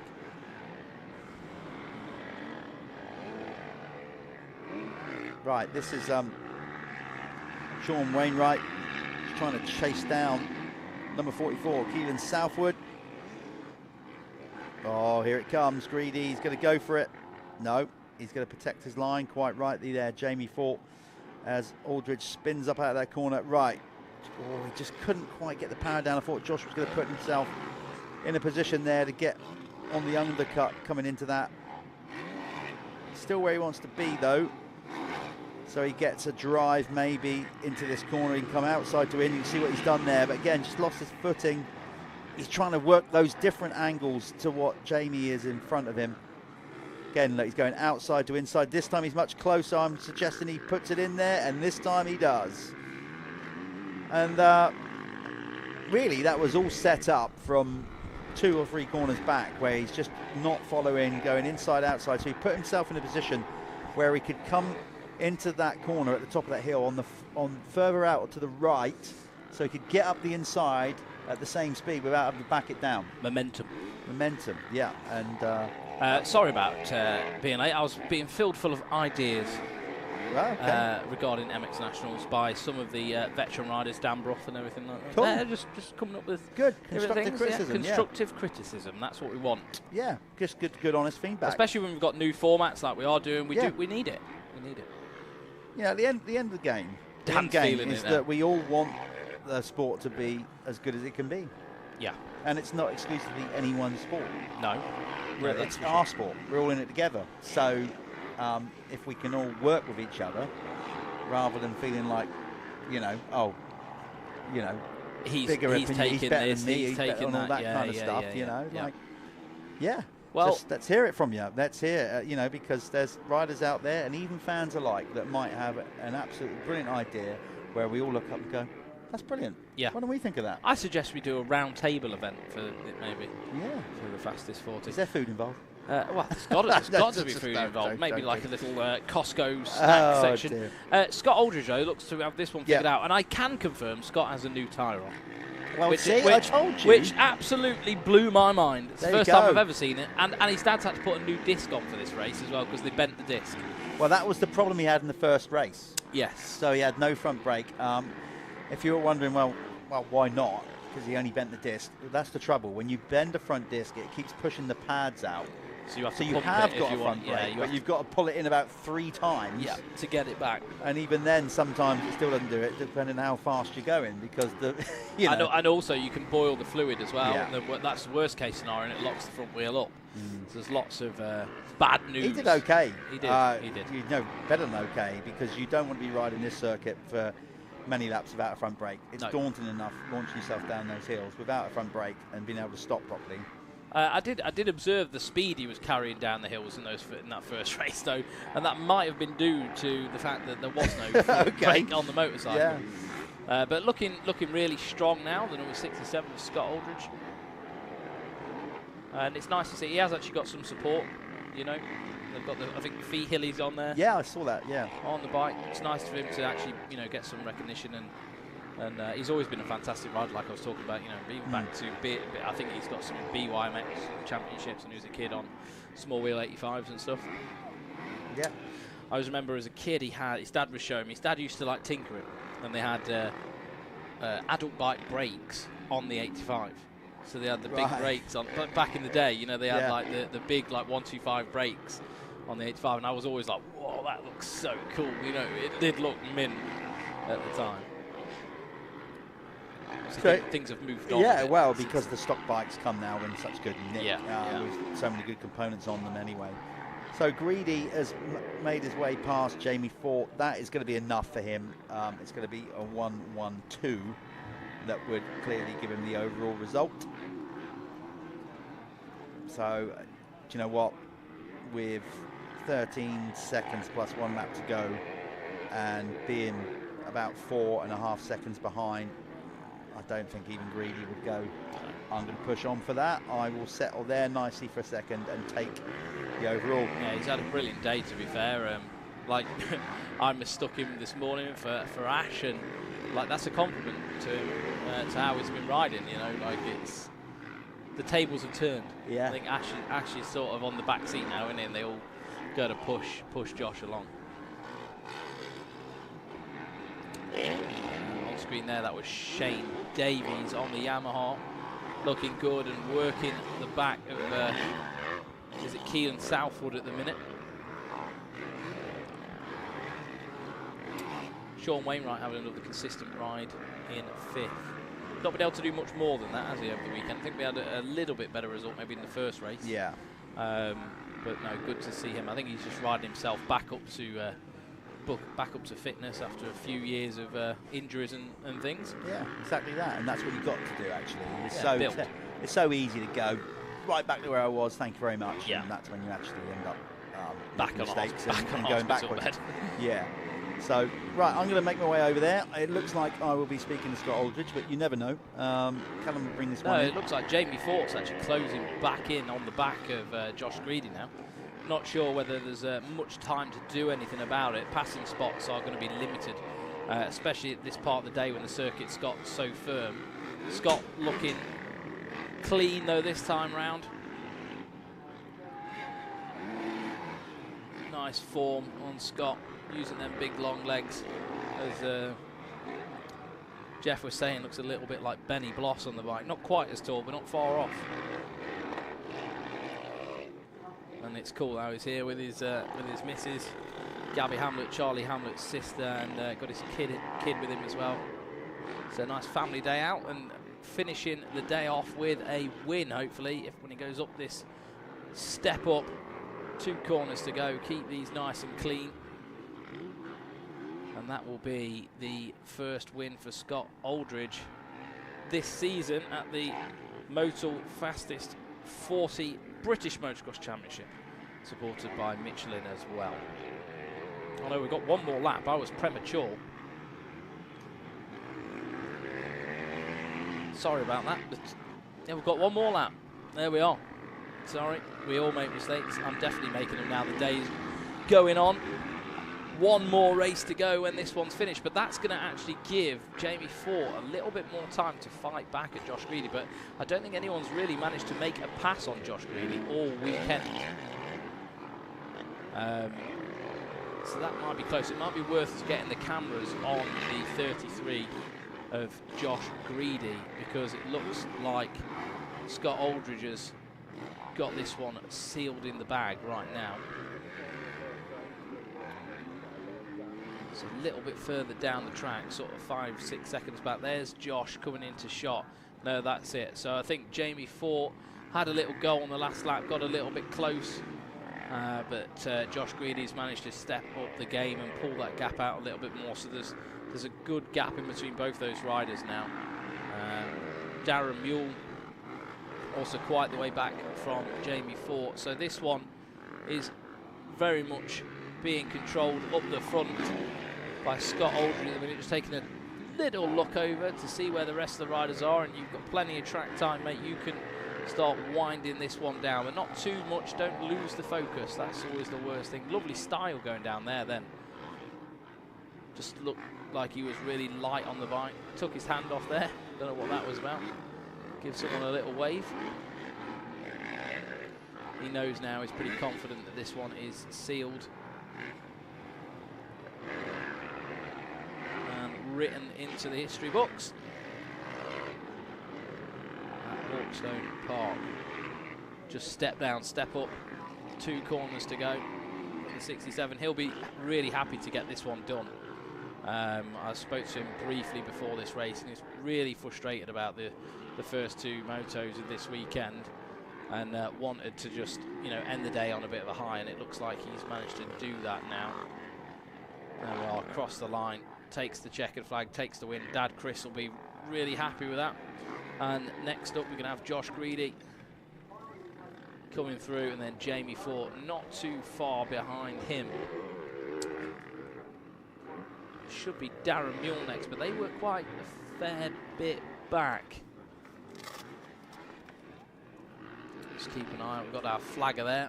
Big shout out to all the marshals out there helping this weekend. Thank you very much.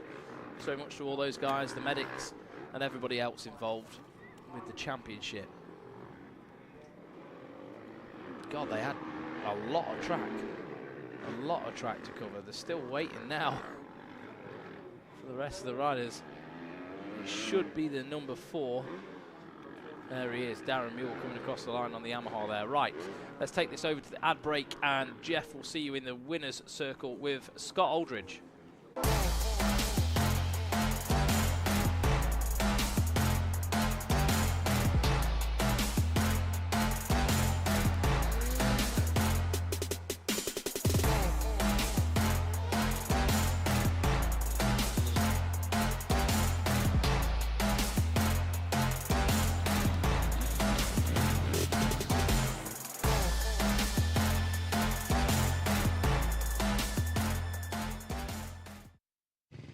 Right, he finally got it done, Scott Aldridge. I just heard you say then, he's like, look, I had to make a move on you. I didn't want to be past, held behind you, getting roosted and all that. You had an issue in the first moto. Tell us about that. Yeah, I come together with Sean on the first lap and bent my disc, so I had no front brake for the whole first race, which isn't great coming down these hills with no front brake. And I kept forgetting I had no brake until I took off.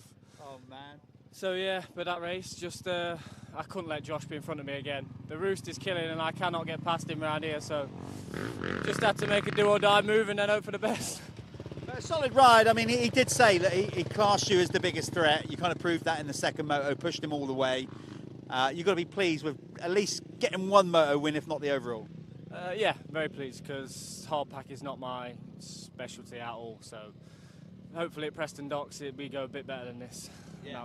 That's the goal. It's a long championship, so just try and make the best of it. I can see, obviously, you've got a bunch of people there helping you out. You want to give them a name check? Yeah, I've got Carbon Comps, Feely MX, Merchucks, Midlands Catering, and Carl for getting my suspension sorted, fully committed. He's helped me out a lot, really. So, yeah, that's it. And Muck Junkie as well, keeping the bike clean. Well, go and get yourself scrubbed up, journey home, back to work on Monday. What do you do for work? HGV mechanic, so no rest. Oh, no rest for the wicked. Well done. Good stuff. There you go. Race winner in that final moto in the MX1 amateur class. There he rides off, Mr. Scott Aldridge. Right, one moto to go here at the Fastest 40, powered by Michelin.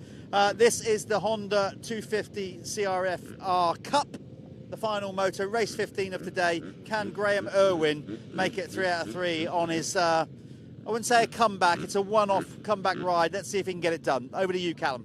Hi, I'm Jake Nichols and I race the Honda CRF 250R for Honda Racing MX. This year we have something real special going on. Honda have the CRF 250R Cup, which will be running alongside the Fastest 40 and AMCA Championship. The Cup gives you the chance to win a brand new CRF 250R by winning either of the championships. But there is more than one bike to be won per championship. The rider that shows the best racing attitude throughout the year will also win a brand new CRF 250R. So 2 bikes per championship. That's 4 bikes that Honda have put up to be won this year. It's not just bikes that will be won. A brand new fly helmet will be given away at each race for the rider of the day, and you will also be given a brand new set of Fly Honda branded race kit when you order a new CRF 250R. Head over to the Honda website and follow the links to get registered today.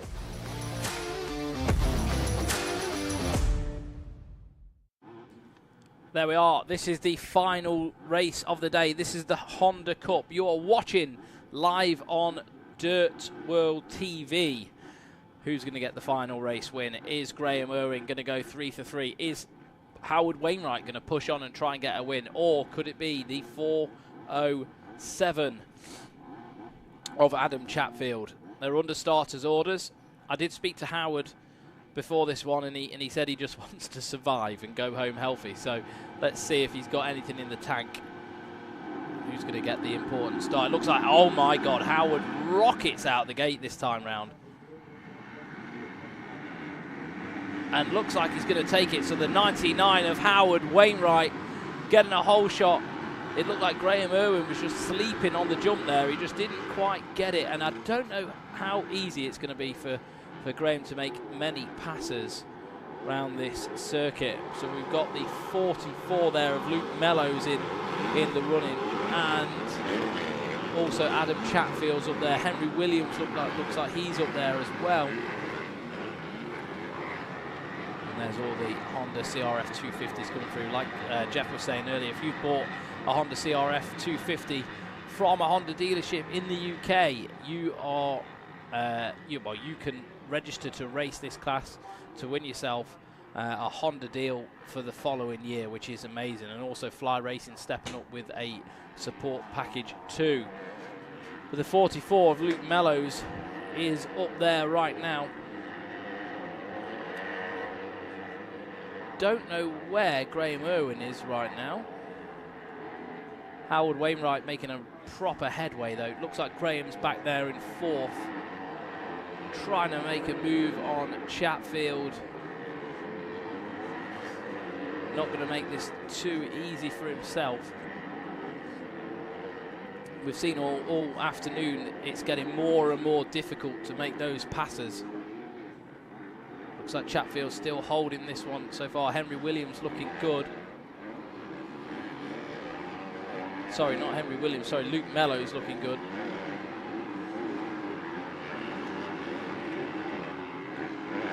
Luke Mellows holding Adam Chatfield off just for the moment.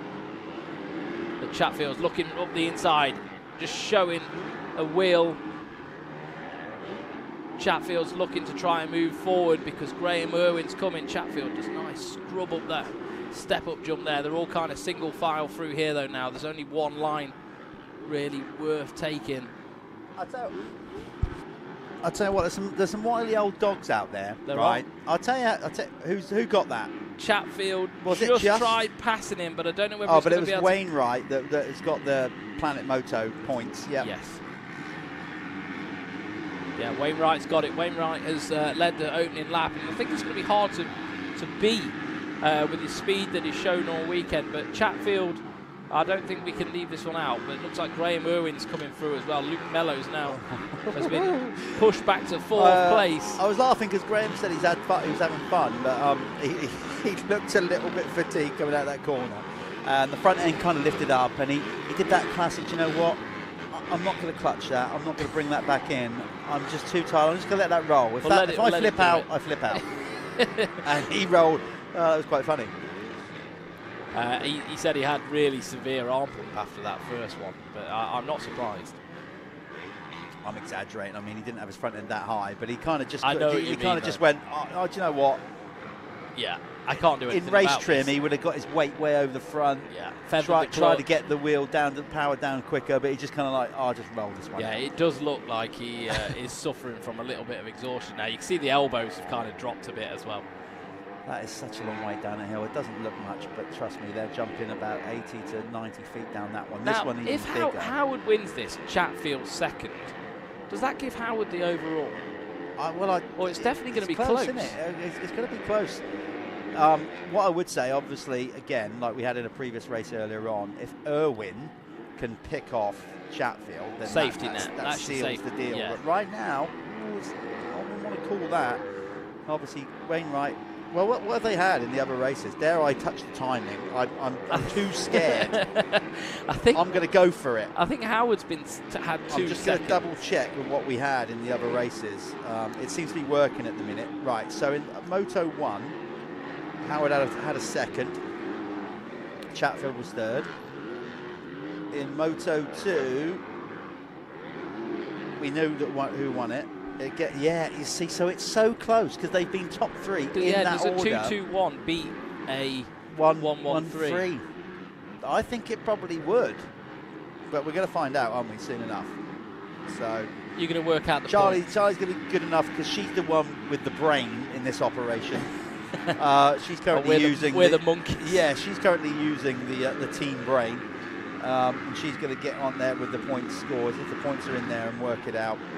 We don't have that luxury of doing automated points as we go along, and I'm too tired to work it out. Yeah, I am. The brain's gone, but I don't think it's going to be very easy for Graham to do anything about Chatters because he looks really strong at the minute.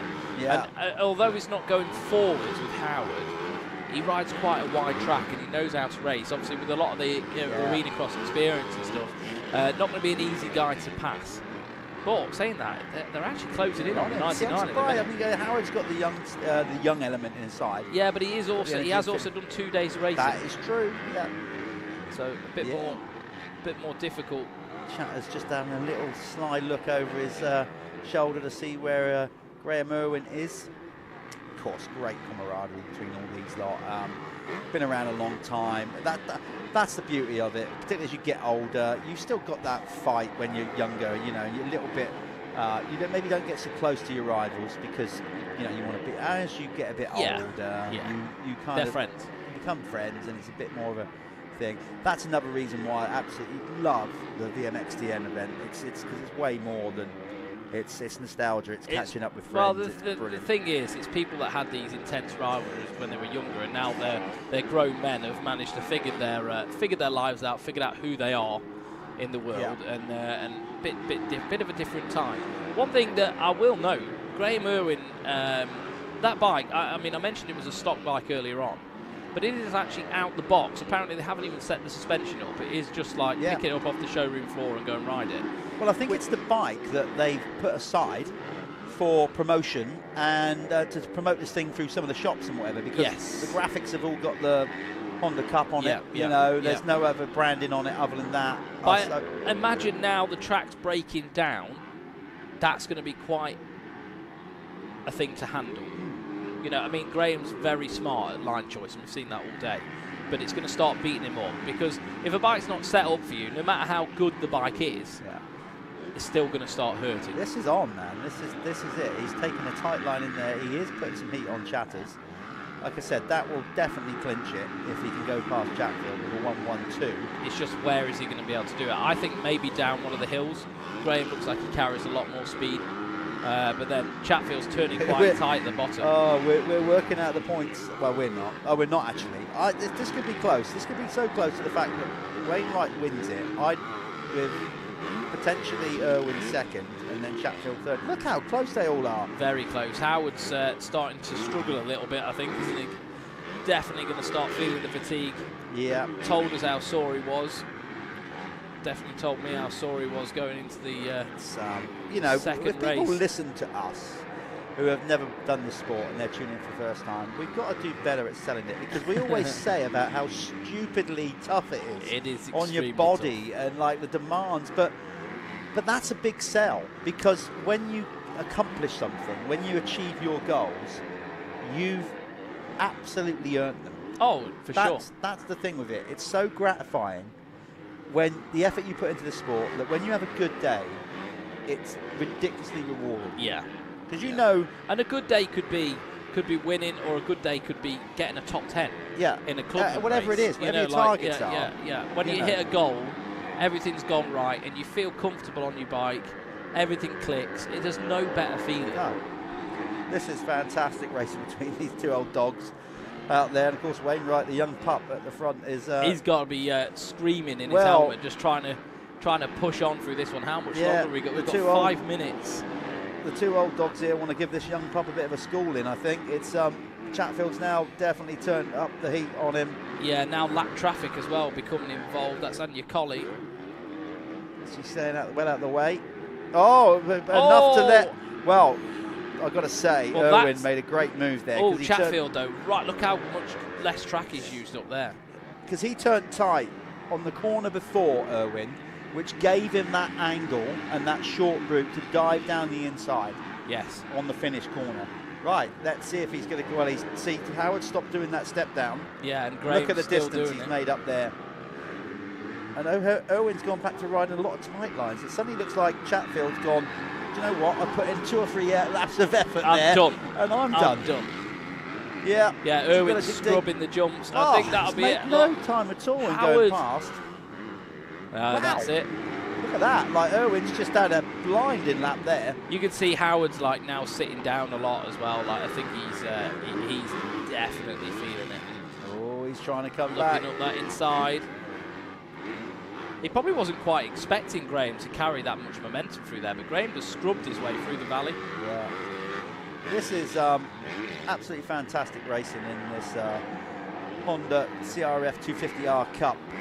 As again, which is to highlight, if you're just tuning into this final moto, this is a new incentive from Honda UK. If you want to go into a dealership and buy a Honda from a registered Honda dealership, then you can basically apply, get yourself entered into this championship. Obviously, the riders that have entered from day one have got the best chance of winning.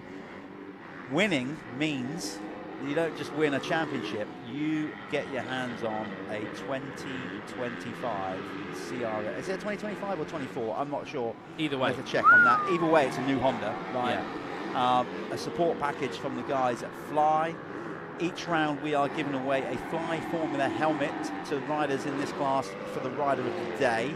Mr. Paul Irwin and the team out there, they've asked our opinion as well. We are going to announce the winner of that crash helmet with a couple of laps to go, and then maybe you can pull him over and give it to him. We're going to get them into the winner's circle, and we're going to reward their efforts with a brand new Fly crash helmet.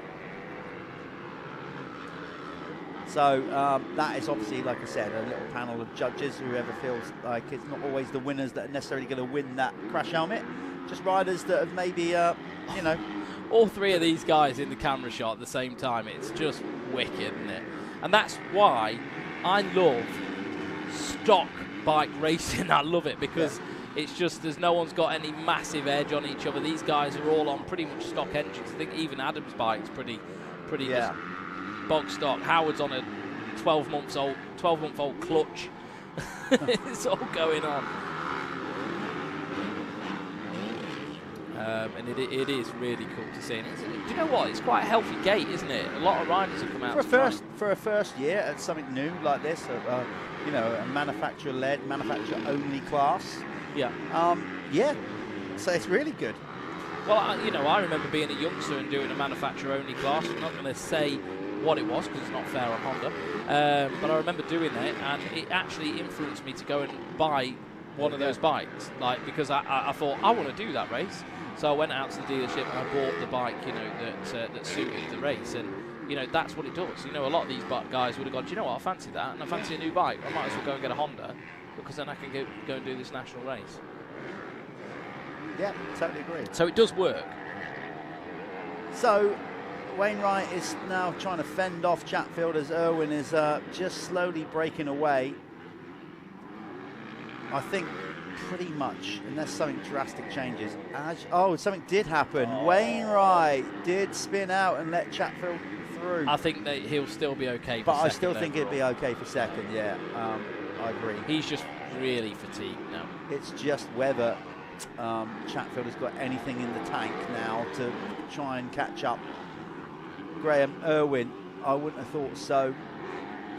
There's 32 seconds to go. They are going to get round to the finish line, so it's going to be 2 laps to go from here. So who are we going to give this helmet to then? Well, I don't know. It's not up to me, is it? We're waiting for the confirmation on who it's going to be. Okay. Waiting for Paul. Yeah, we've got to wait from Paul. I think rider of the day goes to number 27, Callum Swan. He could do with a new lid. No, you can't. Not ride anymore. No, I'm not right. Do you know what? I've been thinking about this. I've got loads of these new fly helmets in my garage. I don't know what to do with them. You know when you've been given stuff, you feel bad selling it, don't you? No. But yeah, I need to thin out the chaff. I've got so much motorcycle stuff. I did that a long time ago. Yeah, don't have much. I do want to keep one helmet, one set of boots. Just in case. Just in case. You know, just in case you need to get now and again. Now and again. I like to have a little play on the pit bike. Just to show Coops how it's done. Yeah, I like to play on the pit bike. Yeah, fair dues. Right, it's a lap and a half to go. I'm going to start making my way over there with said crash helmet and wait for the nod to you know, present it. To present it to who I'm presenting it to and who I'm speaking to. Right now, it looks like I'll be speaking to Graham Irwin one more time, but let's find out who's going to win that Fly Formula lid. Yeah, Graham Irwin has put on a proper masterclass this weekend. Still looks really, really pretty on the bike, I've got to say. Like, even though you can see now a little bit tired, elbows have dropped a little bit, but form on the motorcycle, you can see why he has been such a good rider throughout his career. And you know what? He's a great man off the track as well, just as good as he is on the track. Jeff just trying to snap the cables for the cameras then on his way out. But yeah, looking strong, still holding a good form on the motorcycle. Adam Chatfield in second there.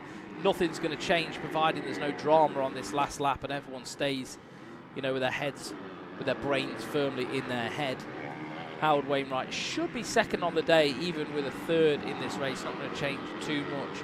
But that means the championship's going to be, you know, a bit closer between Howard Wainwright and Adam Chatfield, providing Adam is going to continue on to do more races. Obviously, we know Graham Irwin's just here for this first race just to show support for the series and the brand and everything else. So he was roped in by Dave Thorpe to do it. So fair play to Graham for dusting off the old kit and the boots and getting out here and putting on a show for everybody. And there he is, getting the 1 lap to go board.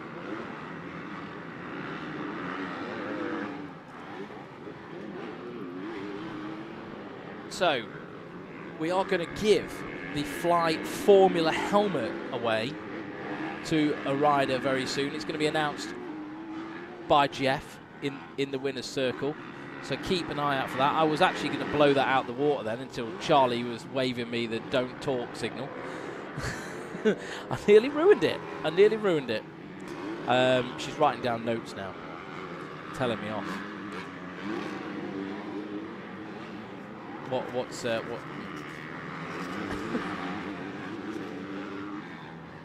Oh, you meant they were close. Sorry, I nearly gave the helmet away to someone completely different. But yeah, you are. I don't even want to say the riders' names now because it's kind of going to give it away. So we'll keep that out of the broadcast. I've made you hot, haven't I? Yeah, she's wafting herself. Graham Irwin, one last lap. Got a few back markers to contend with here. Actually lapping quite deep into the field now. A lot of these guys obviously suffering, so it's quite hard to tell. So 5 laps, so maybe even up close to the top 10. Are being lapped. But yeah, as I was saying earlier, Graham Irwin has just come out for this one-time ride just to spark off the series, really, kick it off with something a bit extra special. It's not often we see Graham ride that much anymore. I know he rides a little bit for fun because he's really busy with his career, which is completely separate to racing motorcycles. They actually build like surgical theatres and things like that, and that's his business on a day-to-day, which is something you would not expect. But the man has many talents, one of them being absolutely phenomenal on a dirt bike and on anything with two wheels, proving that on the road racing circuits as well. But there we are, takes the checker flag for the third time this weekend. Adam Chatfield crossing the line in second, and then we are going to see, hopefully, the young Howard Wainwright come through in third. There we are, very fatigued, very tired Howard Wainwright by the looks of it as well. And after him, it's going to be Henry Williams,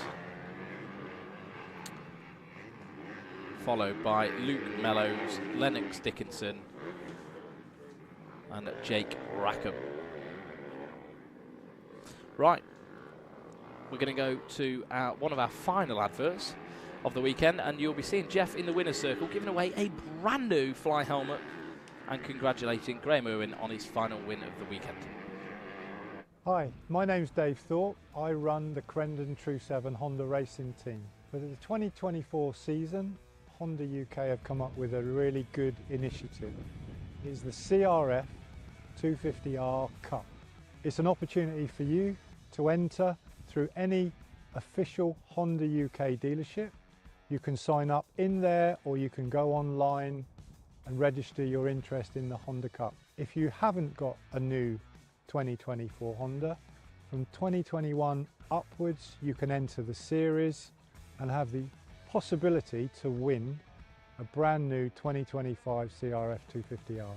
Of course, not everybody can be a winner. There are two brand new 250 Hondas available. They will be selected by a panel of people that maybe look at riders, best presented, best attitude. You know, there's lots of reasons why you could win that extra bike.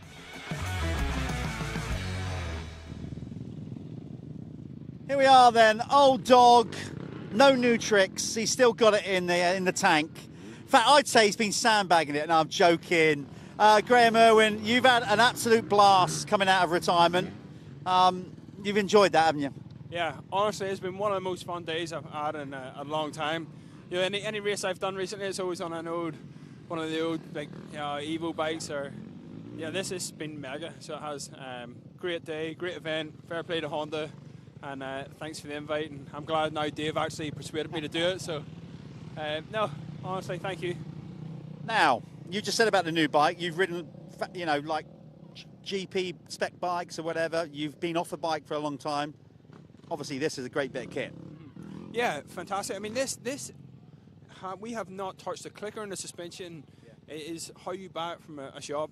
Even handlebars, everything it is totally standard. You know, the Rip 2 hole shots, you know, the last one I was probably a little bit, my reaction wasn't great, but hey, anyway, mega bike, mega fun, and awesome. Yeah, couldn't complain. Right, so you did say this was a one-off. Are you sticking to that? Yeah, I got to. You know what? Give it to the guys, you know, the younger kids, and yeah, no, I don't know if I get away with this every week now, you know. Definitely not. I got 2 kids, family man. You know, I work all week, so I got to give the wife and kids some of my time, and I just can't do it anymore. But it doesn't mean I don't love it. I don't support everybody that does it. I support all the events, all the racing. Fair play to absolutely all the organisers sticking at it. You know, the sport is still healthy. The people are still there, and they need championships to ride. So, yeah, 10 out of 10, good one to go. And to be fair, it is. You know, I might actually think about it winning it. You win a Honda CRF 250. you only have to do 5 more races. You know, try to get the overalls in them all. And I'm going to walk away with an $8 grand bike. That is a conversation to be had with the missus, I think, before you dive in. Yeah, you know, maybe speak to Dave about a bike and, you know. No, honestly, no, thank you very much. It's good to have you back, G.I. Well done, mate. Superb to see you back. Okay, he's going to ride on out. We're not going to finish it there. We're going to get a rider in now Let's pull him in, just get him here, because we said in this Honda Cup, just park it about there, that'll do you, yeah. We said in the Honda Cup about, obviously, the initiative. Not only can you win a brand new Honda if you win this championship, but there's also a tie-in with Fly as a race bundle. And every round we are giving away a crash helmet to a rider. Not me personally chosen it. It's obviously a panel of people have chosen this particular rider. So there we go. Let me just get you your award, Max. It's Max, isn't it? Yeah, that's the one. Okay, so Max Bateson, there we go, for your efforts. There you go. Look at that, a nice new shiny Fly lid. Now, listen, we don't know what size helmet you are, so we got them in varying sizes. So before you go today, make sure you choose the right one. How does it feel to win a brand new crash helmet for your efforts? Feels great. Yes, it's tough out there. I've sort of been in an on and off sort of motocross for the past couple of years, and this year I decided to really try. I spoke to Dave Thorpe, and he thought this one would be a really good opportunity for me.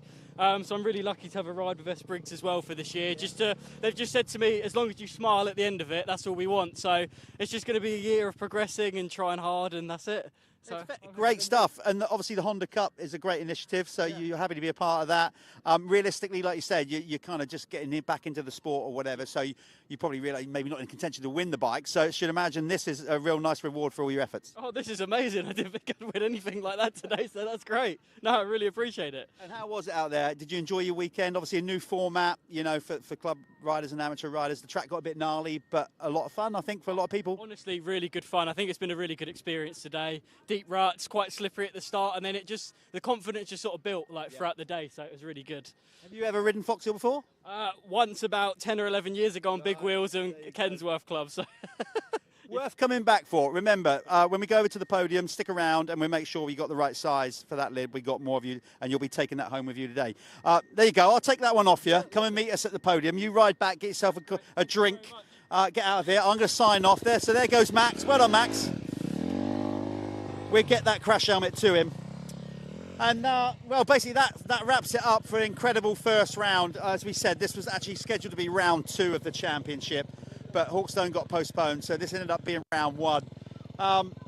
This time the weather was with us. We've had an amazing 2 days here at the opening round of the Motul Fastest 40 Championship, powered by Michelin. I just want to give a big shout out, as always, to our incredible track team, our clerk of the course, Paul Owen, and his dad, who's put on this amazing series. Obviously, all the marshals, the first aid medics, everybody else, even all the guys over there in the trade area, the catering, the Langrish Club for letting us come to Foxhill and use this venue for the first round. It's been brilliant to be back racing. It's been a long winter. So to get back riding and seeing racing has been really good. Keep following us on all the social medias. Obviously, we're all over Facebook, Instagram, not only with the Motul Fastest 40, but also with this side of me, DirtWorld-TV. If you didn't see yesterday's action, go and check it out. The pros were here yesterday, and we'll be coming at you in a few weeks' time, mid-May. I think it's the 11th and 12th at Preston for round 2. Hope you've had a great weekend, or if you're watching the rerun, whatever you're doing, hope the rest of your day or evening goes well. And we'll see you in a few weeks' time. We're out of here. We're up and running. We can't wait for Preston in a few weeks' time. See you there.